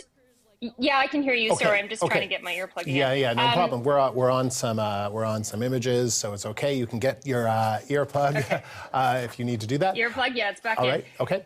So go ahead. No, you go ahead, Andrew. It's okay. Yeah, what I wanted to know is that the Conservatives said in the last go around that they objected to this because it wasn't more precisely defined, I guess. But on the other hand, it is going further by saying that not only can you not receive it, you can't practice it, basically. It seems that way. So what are the chances of it passing this time around? I think they're good, given the Liberals will get support likely from the NDP and the Bloc, but maybe not from a large number of Conservatives. What do you know about that? Well, I think definitely it has a very good chance of passing. I mean, I'm never going to give anything a guarantee because both the Bloc and the NDP supported before. They're likely to support it again, especially the NDP. As we know, the NDP has also indicated they would be in favor of trying to fast track the bill, although it would still have to go through committee to some degree, and unless there's agreement not to go to committee. So there is still a process to go forward, but it would likely still pass. The issue is whether the Conservatives will support it or not, and what that will mean politically for that party when you have Aaron O'Toole trying to move the party a bit more to the center, and you have Conservatives who at least gave their reason for not supporting it as a definition issue. If this definition now meets that standard, but now do they have an issue that it's an all-out ban? Because they said they certainly were against the idea of conversion therapy. So that will be interesting to see going forward how that breaks down in that party. The definition, just to give you an indication to hear what it says, and again, I don't know how this differs from C6 because I don't have them both in front of me, but is conversion therapy means a practice, treatment, or service designed to change a person's sexual orientation to heterosexual, change a person's gender identity to cisgender, and then it goes on to say to change a person's gender expression so that it conforms to the sex assigned to the person at birth, repress or reduce non-heterosexual attraction or sexual behavior, repress a person's non-cisgender gender identity, or repress or reduce a person's gender expression that does not conform to the sex assigned to the person at birth. Now, for the Conservatives that I saw who were interviewed about why they voted against it and what their concern was over definition was that they didn't want they wanted a defined line between actual conversion therapy and, let's say, a conversation about someone's sexual identity or sexual expression or gender expression. And I mean, obviously, critics and advocates for the ban on conversion therapy didn't believe that the last bill was going to be a problem for that, but that is something that they expressed as a concern. I'm not a legal expert. I do not know whether this would be interpreted as something that would actually dampen any kind of general conversation about someone's sexuality. I don't think it would, but we'll have to see whether this is a definition that now would meet the Conservatives who are what they were looking for when they didn't like the bill previously. And then I wonder about there are religions that, I don't know. There are definitely religions in the world that do not, they believe homosexuality is a sin or what have you. And so then where do they fall under this? It seems as though it's more the practice, that like a therapist or somebody that would somehow be in the business of doing this. Well, yes, and you can't advertise it. You can't make money off of it. Now, I'm not sure that I'm not sure that all the people or organizations that might have been practicing it were making money off of it. And now you just basically can't do it. Now, the churches may have other issues with, having a conversation with someone about their sexuality in terms of whether that person could remain in the church or a member of the church. But that's where, that's not actually necessarily defined as conversion therapy, because it is an actual program, from what I understand, to try and actually, change someone's identity in that way. And not only is it discredited in that, I think it's well accepted by most that it doesn't work, but that it actually causes quite a bit of trauma and damage and harm to the person who it's being aimed at. And, if you heard any of the testimony at committee, some of it was very heartbreaking. And, just the damage it did to people and how much it hurt them. So certainly, there is definitely more support for this in the House of Commons than there would be opposition to it in terms of banning it. All right, Karina, thank you. That is the CBC's Karina Roman live in Ottawa. Stay with us. Coming up, I'll be joined by a virologist with the University of Manitoba. I'll ask how concerned we should be about the new Omicron variant.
Concern is mounting around the globe over the new Omicron variant. Health officials in this country confirmed 3 cases, 1 in Quebec and 2 in Ontario in the Ottawa area. More are expected. The first known cases of the variant appeared in southern Africa. A growing number of countries have announced bans on flights from that part of the continent. And now the race is on worldwide to learn more about the variant. The CBC's Hilary Johnstone is tracking the story from Ottawa. G7 health ministers met earlier today to talk about this new variant of concern, Omicron. They say that the first evaluations of this variant show that it might be highly transmissible, and they say that urgent global action is needed. Now, these ministers have committed to meeting once again in December to discuss this once again. They say that they will be keeping in contact with each other. In a readout from that call with those G7 health ministers, it showed that they praised South Africa for its work to alert the world about this new variant. There was also a commitment to set up some sort of global surveillance program to monitor other pathogens, other viruses, other variants, and make sure that that information gets out to the world. They also spoke about the importance of getting vaccines out to the world, in particular those countries that have much lower vaccination rates than Western countries, such as Canada. They also spoke about the fact that they need to continue to monitor this variant. Still a lot unknown about exactly how transmissible it is, how vaccines are going to respond to it, etc. Now, there have been a number of countries today reporting new cases of that variant of concern, including Sweden and Spain. When you take a look at a global map, it has already reached far and wide. Of course, cases here in Canada, but also in Australia, elsewhere in Europe, including the Netherlands, UK, Belgium, France, Germany, Italy, and then, of course, also in Hong Kong and Israel. But what experts say is that in all likelihood, it has already gone elsewhere around the world, and that the countries who have reported it so far already have good surveillance programs, saying that they would not be surprised if this variant shows up in other countries, and soon. Hilary Johnstone, CBC News, Ottawa. So what do we know about the Omicron variant itself? For that, I want to bring in Jason Kindrachuk. He's a virologist with the University of Manitoba, and he's joining us from Winnipeg. Jason, nice to see you. So how concerned should our viewers be about the Omicron variant? You know, I think we need to be very, very cautious, right? So certainly there's been a lot of discussion the last few days about whether or not this is the worst of the worst or whether or not this is very, very mild. We're not at a point yet, I think, where we can actually gauge what we're dealing with. I think what we have to look at is WHO went through their list of priorities saying that, listen, this actually distinguishes it from a variant to a variant of concern. We're seeing an increase, certainly in the epidemiology that was presented in South Africa. It has the hallmarks that potentially are concerning in regards to immune evasion and perhaps increased transmissibility. But there are a lot of things that we don't understand. And I think we need to consider the fact that we're still dealing with Delta across the globe. And really, we need to focus on the healthcare measures that have been able to try and get transmission under control for that. So I think you've touched on it a little bit, but what makes it different from the other variants that we have seen? Yeah, there's a couple things, right? I mean, the biggest thing is right now, the blueprint that makes up the spike protein for the virus is very, very different. What we have to consider is that, listen, you can take all of, say, the best players from a particular sports league and put them onto the same team. Sometimes they work very well together, sometimes they don't. We have to appreciate that as well with mutations, that we can understand what the individual mutations do, but we don't necessarily know how they're going to play with one another when you put them in tandem. And that's the area where I think we still have a bit of a gray area in trying to understand how this is going to behave. So the next few weeks are going to be very, very critical for us to understand, are we seeing any sort of immune evasion? Are we seeing increases in transmissibility? And how does this compare back to Delta or prior variants of concern? So given that we're in the kind of a little bit of a holding pattern, what do you think we should do? How do we go about our lives? Yeah, you know what? I hate to say it because I know people are tired of hearing it. The same things that we've done for the better part now of close to 2 years, we need to keep doing. So certainly we get vaccinated if you're not vaccinated. Certainly be considerate of social distancing and masking. I think certainly we have to consider ventilation and filtration. We have to consider and find out very quickly how well all of our different diagnostic tests are working. So far, it looks like we have that measured out because we're picking up cases around the globe. But I think for us, it's doing the same things right that we've been doing all along. We just have to be more cautious and wait for the information to come in. a lot of people are planning to travel or get together, maybe whether it's travel across town or travel out of the country or to another province over the holidays. Would you do that right now? Or it's a great question. Listen, internationally, I think we need to be very considerate of the situation we're in, right? It's very fluid. It's obviously changing very, very quickly. I think when we think about travel internally in Canada, again, we have to be considerate of the fact that in the past, Delta moved very, very quickly because of interregional travel. We've got to be considerate of our activities, and are we mixing with a lot of people that aren't vaccinated, or in areas where there are high transmission rates where we may not have that full protection just because we are vaccinated. So within Canada, you'd be about, what about outside Canada? What about people who are thinking about, I don't know, going to Europe or going to a sun destination? Yeah, I think we've got to be very cautious, right? I certainly empathize with people that want to travel right now. I think the next couple of weeks are going to tell us what the situation is. We've got to be considerate of where we are in our vaccination.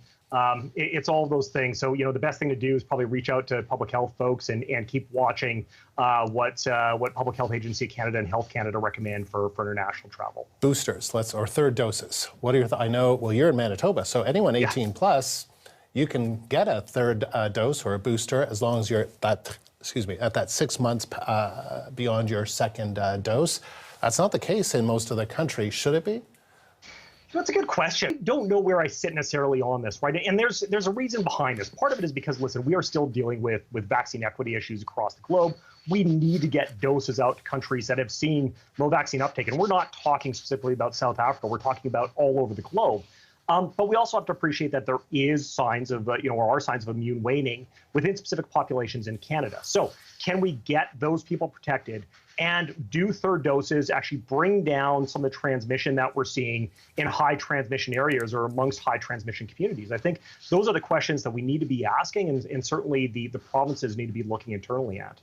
If indeed Omicron is resistant to the vaccines we already have, would it be possible for manufacturers to come out with a vaccine that's tailored to fight this particular variant? I'm thinking of mRNAs.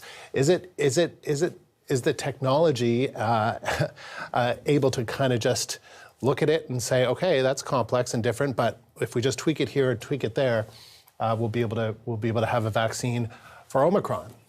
Yeah, essentially, is it plug and play? Listen, I think that the mRNA vaccines certainly fit that bill, right? And certainly we've already heard Moderna discussing the fact that they're moving ahead on this. Pfizer's already been discussing this as well. And we've heard this in regards to other variants. So the technology is there. I think the question is right now, if there is any sort of immune evasion, what does that look like? Complete vaccine resistance would be completely surprising. I don't think we're going to see that, but I think we need to be appreciative of whether or not there is, drops in particular in high-risk communities, and whether or not there needs to be tailored vaccines at this point.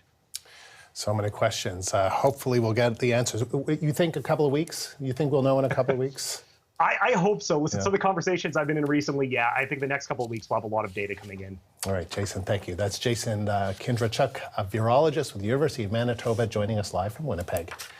Coming up, Israel bans foreign tourists due to concerns over the new Omicron variant. There are now 2 confirmed cases there. 15 others are suspected. The full details just ahead on CBC News Network.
U.S. President Joe Biden outlined his plan today to deal with the new Omicron variant. The U.S. has already restricted travel from several countries in southern Africa.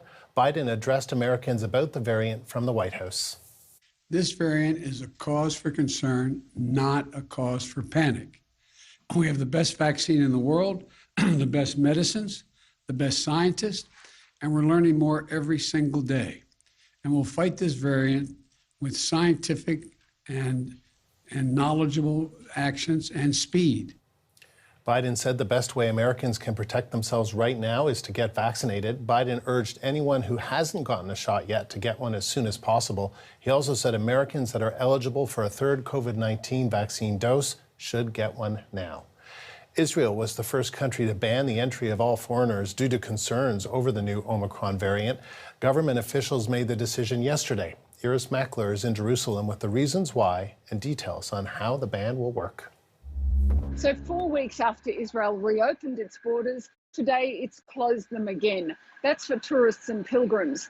Residents and citizens, of course, can return, but Israel has reimposed quarantine, and that includes for people who are triple vaccinated.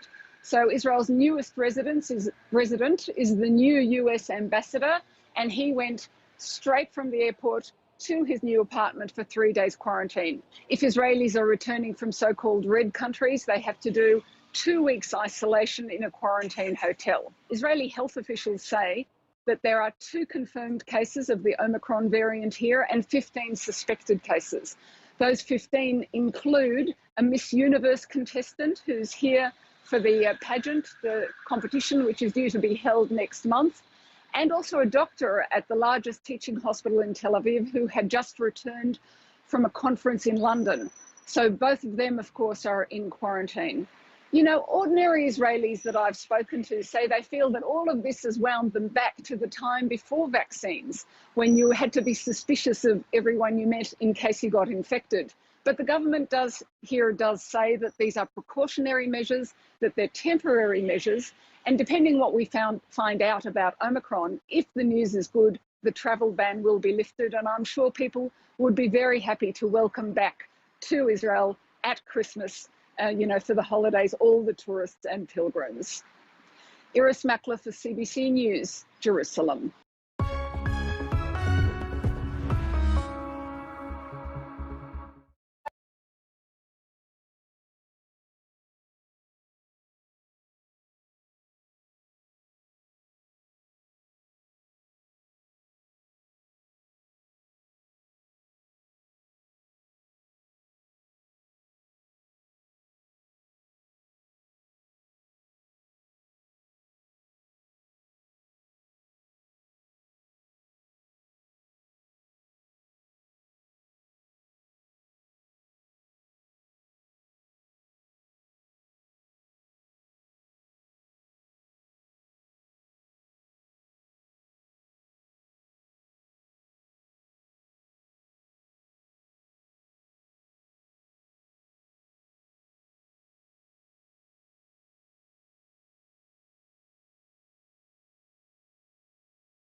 A lot remains unknown about Omicron and its potential human and economic impact, but even so, the mere emergence of this new variant is enough to rock the financial markets, as we saw Friday. So let's check in with Jeannie Lee for the latest reaction. So what are we seeing after that Friday meltdown, Jeannie? Well, it certainly was a very reflexive action that we saw on Friday. And as usual, after such a reflexive action, we often see reflection. And it seems that over the weekend, calm prevailed. The fact is we don't know, how sick this will make people, how widespread it'll be, whether it'll force fresh and maybe even more restrictive lockdowns than we've seen already, and whether that'll force the economy to another halt. So a lot of things that are unknown. And for today anyway, it looks as if there's a thought that maybe we don't have to go to such a dark place right away. We can take things as they come. And so what we're seeing is just some reversal of what we saw on Friday, although one notable outlier in all of that, and we're about to see that now, is Moderna. The share price of Moderna has jumped over the last 2 days, Friday and today, by 33%. So that's just in 2 days, and that is holding because Moderna came out today and said, we could be ready with a vaccine for the new variant as of February, so within 3 months. So if that's true, that'll be a big boost for Moderna and for everyone who gets it if it works. And of course, then you had big gains on Friday in all the stay-at-home stocks. A lot of that is largely reversed today. So Zoom is lower after being higher. Same for Peloton and for Netflix, for example. And then you have Air Canada. That stock melted down by 10% on Friday, along with other airline stocks, cruise line stocks, anything that's travel related fell on Friday. Today they're stable or a little higher. So really just a sober second thought today after quite a reaction on Friday. Drivers saw an almost instant effect at the pumps. I'm sure they welcomed it. Will that last? Well, that's the thing. We had that bone-jarring 14% drop in the price of West Texas crude on Friday, and that's why over the weekend there was gas on sale. Basically, how often do you see that? So, just looking at today's report, this is the latest one from Kent Group, which measures or canvasses all kinds of gas bars across the country. The average price, where prices went down the most, Montreal saw a break of 6.6 cents per liter on average for regular. Brantford, Ontario, that was the biggest bargain in terms of gas, down 11.5 cents per liter. A lot of Ontario, in fact, saw in the order of 10% drops in the price of gasoline. Vancouver, a notable mention, down 8 cents a liter there. How often has that happened? It hasn't really. The last time we saw drops of this magnitude, Andrew, was back in the 2009 financial crisis. Of course, all depends on whether oil prices will continue to fall. Today, they're not falling. They're back higher a little bit. But, if more comes out about Omicron that ends up being painful for everybody, then you can expect oil prices and gas prices to drop. So let's check out those calmer markets, Jeannie. Okay, so we have the TSX Composite. It was actually down a little bit earlier, but today, this afternoon, it is higher by 64 points, so that's a solid recovery. The S&P 500 up more than 1%, about 1.5% there, and the NASDAQ market adding 2%, so recovering by 2%, 309 points. Canadian dollar holding at 78.36 cents US, recovering by 1/5 of a cent from Friday. West Texas oil is now below $70. But that is higher than it was on Friday. But remember that oil was getting closer to the $82 level really not that long ago. So quite one to watch right there. Gold, less fear of the world today. That means less buying of gold. So down $8.49 to $17.83 and change. Andrew? Thanks, Jeannie. You're welcome. New video just coming into our newsroom moments ago. British Columbia's health minister commented on concerns of the Omicron coronavirus variant. Here is Adrian Dix.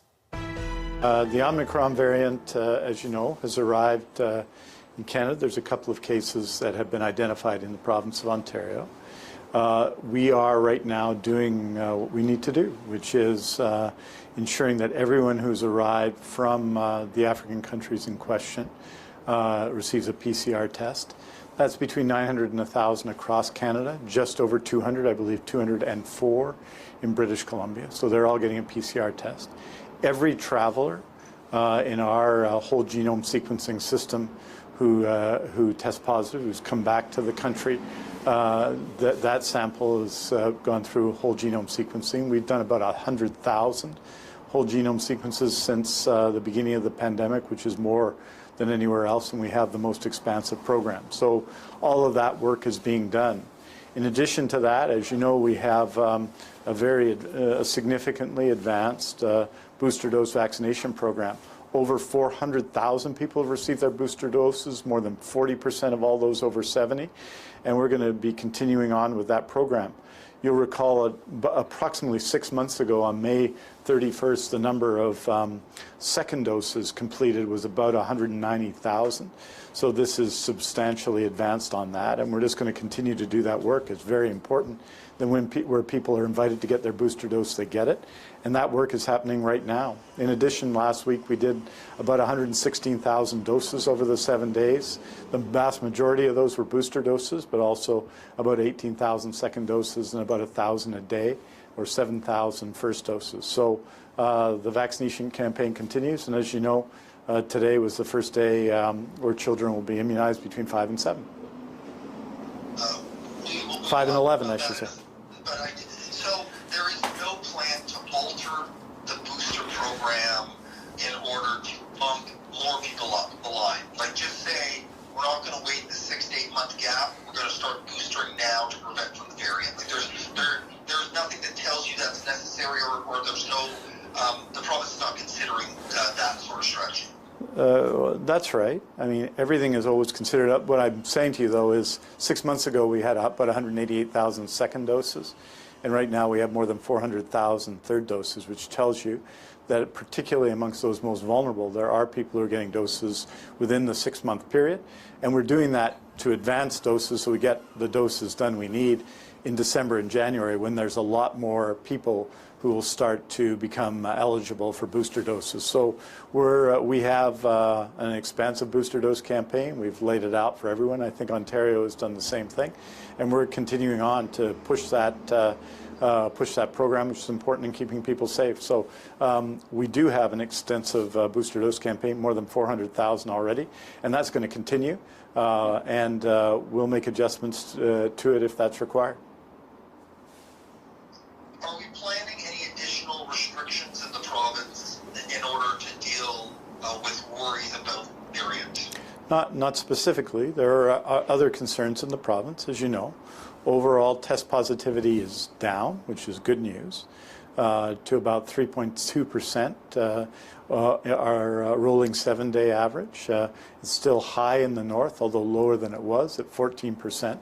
And so the main concern continues to be, as we focus on variants of concern in general, and that's a big focus of public health in BC, but on activities that will take place over Christmas and the New Year's, making sure everybody stays safe, and we continue to have more and more booster doses as we start first doses for children 5 to 11. So that's our plan through this period. And we'll have more to say about all those issues tomorrow as we prepare for the holiday season, which is obviously a time when lots of people come together. Dr. Henry will be speaking to that directly. And so no specific response to this variant of concern right now in terms of measures. But as always, we are looking at all these issues every day, and Dr. Henry will have more to say about that tomorrow. BC's Minister of Health, Adrian Dix, speaking a short time ago. A rough couple of months for the Montreal Canadiens has resulted in a major shakeup in the team's front office. Less than 5 months after reaching the Stanley Cup Finals, the Habs have parted ways with longtime general manager Marc Bergevin. And with the team flirting with last place in the NHL, he's not the only one going. Habs owner Jeff Molson spoke to reporters earlier today. He said the moves were, quote, were necessary after a, quote, unacceptable start to the season.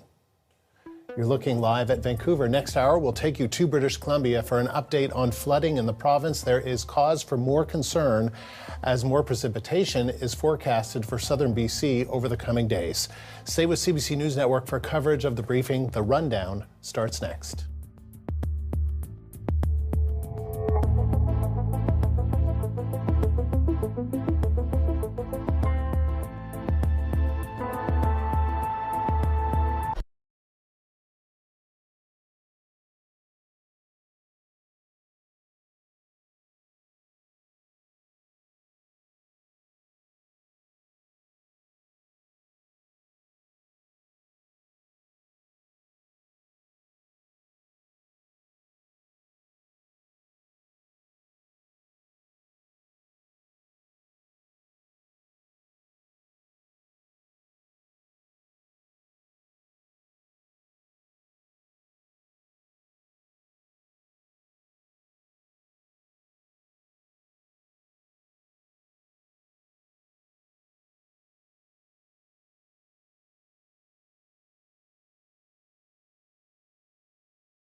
a first case of the new variant has been confirmed in Quebec.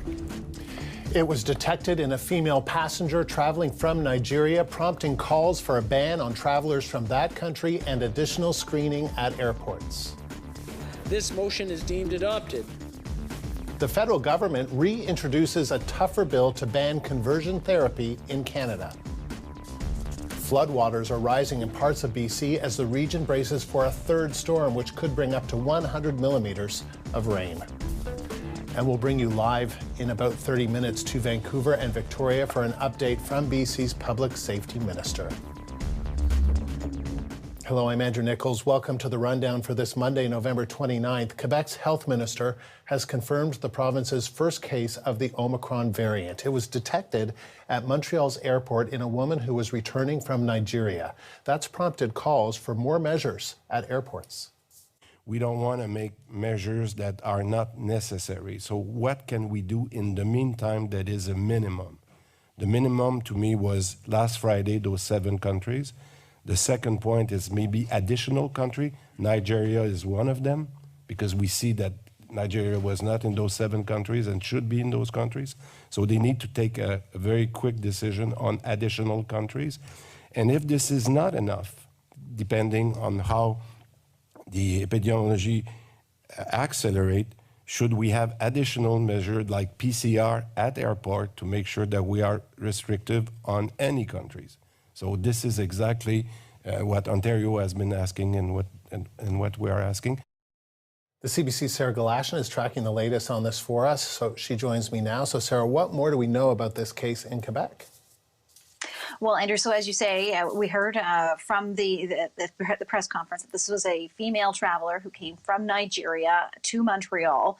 It should be noted that also the cases in Ontario, the 2 cases, are also travelers who arrived to Montreal having come from Nigeria. No confirmation as to whether or not all 3 of those cases are actually connected to one another. The health minister did note, and you heard him say there, though, that of the travel restrictions that Canada has put in place on southern African countries, and we have a map to show you to that, Nigeria is not listed among them.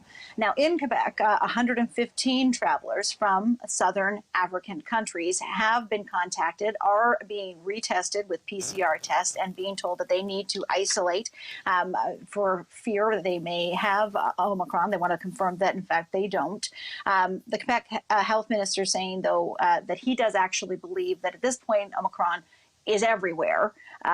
And he urged anyone who has immediate travel plans, particularly those planning to travel outside of the country, to look at those plans and determine whether or not, in fact, they are actually necessary at this point, because there's a lot of unknowns, particularly is Omicron resistant to vaccine, and is it more contagious? And because of those unknowns, particularly over the next 2 weeks, he warned that restrictions really could change quickly when it comes to travel. Andrew?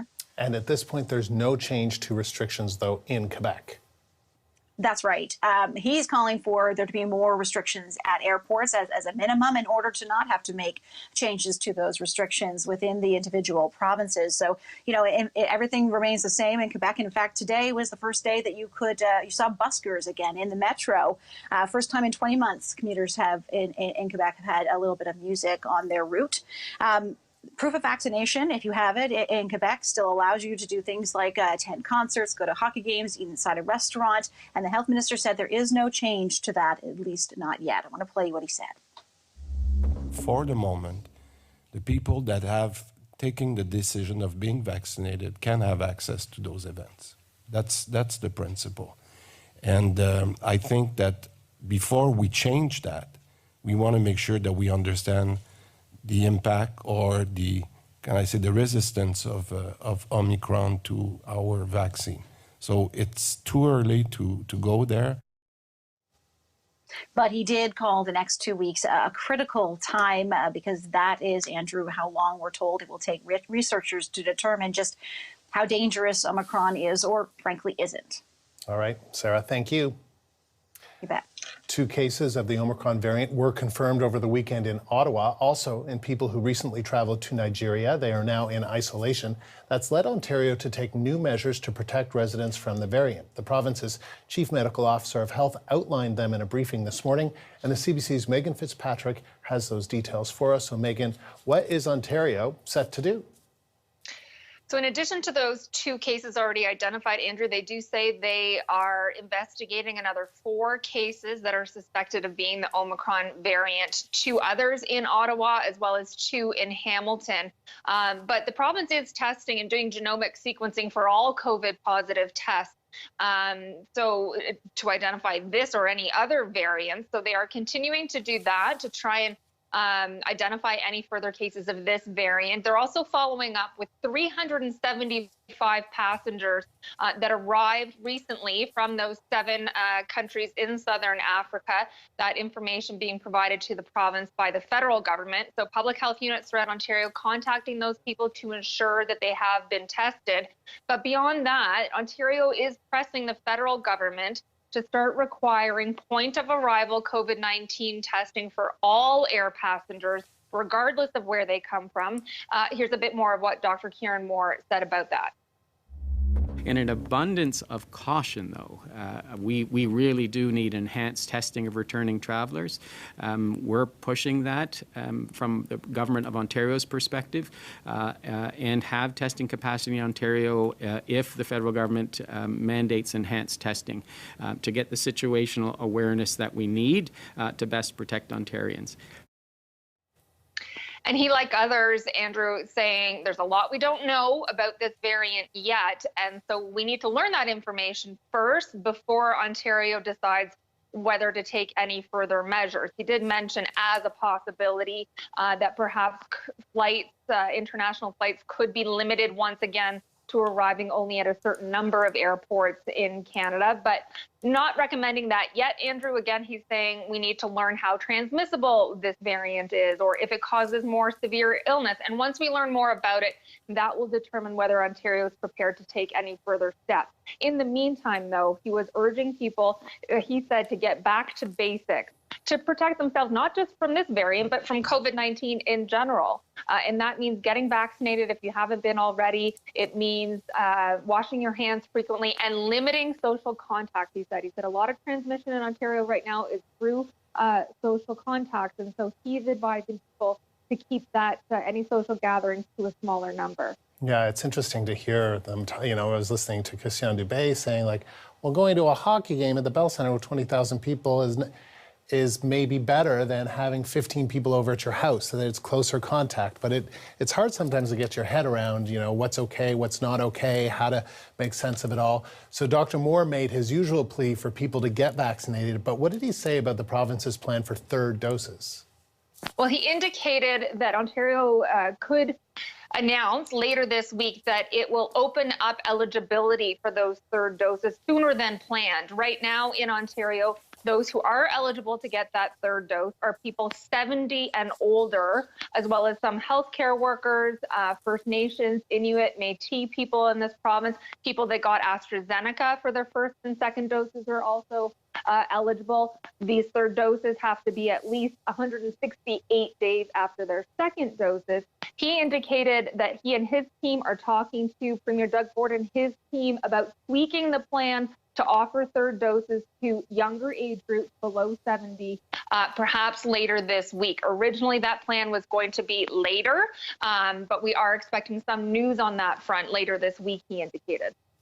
All right, Megan, thank you. That is the CBC's Megan Fitzpatrick live in Toronto. So are any of those measures enough? Would boosters help in combating Omicron? To answer those questions, we've reached out to Dr. Srinivas Murthy. He's an infectious disease specialist at the University of British Columbia and joins us from Vancouver today. Good to see you. So Dr. Murthy, do you have any concerns about the effectiveness of our vaccines against this Omicron variant of the coronavirus? Yeah, that's the, billion-dollar question right now. And we're all looking to our South African colleagues to figure that out. Their primary vaccine series was Pfizer, as was many of ours in Canada. And they're looking very carefully at their data and their Omicron infections to see what the vaccine effectiveness is. I know that many places around the world are looking to that to see what we need to do differently here in Canada. Do we know anything yet? Have we heard from them in terms of we don't know enough? Not yet. They just identified the variant just last week, and so it takes some time to figure these things out. Okay, so Canada is currently sitting on a large stockpile of vaccines. I think it's something like 10 million, 10.5 million. Do you think we should speed up our time frame for offering booster doses to people because it's not consistent across the provinces? I mentioned Manitoba, 18 plus, but Ontario, it's 70 plus, and then other groups, healthcare workers, Indigenous people, but not everyone. Yeah, I think the first principle is that the value of that third dose is much less than the value of the first dose. And so the first dose in folks who are unvaccinated here in Canada should still remain a priority. And so all outreach needs to happen there. Secondly, I think getting doses to low-income countries where these variants are emerging is super important, especially right now. All that being said, if we have 10 million doses in stockpile in Canada, it's practically impossible to get it to a place that needs it around the world in the time that it's required.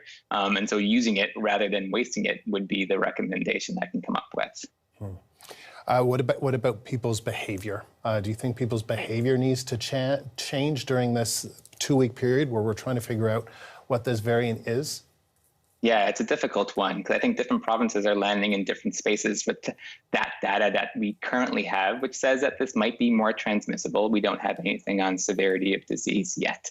And so I think being cautious, doing the things we know work, namely airborne ventilation precautions, wearing masks in public spaces, spending time outside if possible, and limiting social gatherings, all of these things we still need to do and just do them well. And before we start implementing wide-scale, say, lockdowns, travel bans, and those kinds of things, which should only come after we have some data to drive those. Yeah, I mean, some of the advice you're offering around holiday times where people are planning to get together, people may be planning on going on trips. What do you say? Like, I haven't recommended anyone cancel their trips or cancel their holiday plans yet because there are too many unknowns at this stage. I think we'll wait to see what comes up over the coming days before we can provide anything there. Stay tuned, I guess. All right, Dr. Murthy, thank you. That was Dr. Srinivas Murthy. He joined us from Vancouver. The federal government introduced a bill today to ban conversion therapy. Here's Speaker Anthony Rota last hour. Mr. Lametti, seconded by Ms. Ian, moves that for leave to introduce a bill entitled An Act to Amend the Criminal Code, Conversion Therapy. This motion is deemed adopted. Mr. Lametti, seconded by Ms. Ian. Conversion therapy is the discredited practice of trying to change someone's sexual orientation or gender identity. This isn't the first time it's been the subject of legislation. A previous bill died in the Senate when Parliament rose ahead of the last federal election. So let's bring in our Karina Roman. So Karina, how is this bill different than the last one? Well, it basically will please advocates who want this conversion therapy ban because it goes further than C6 did.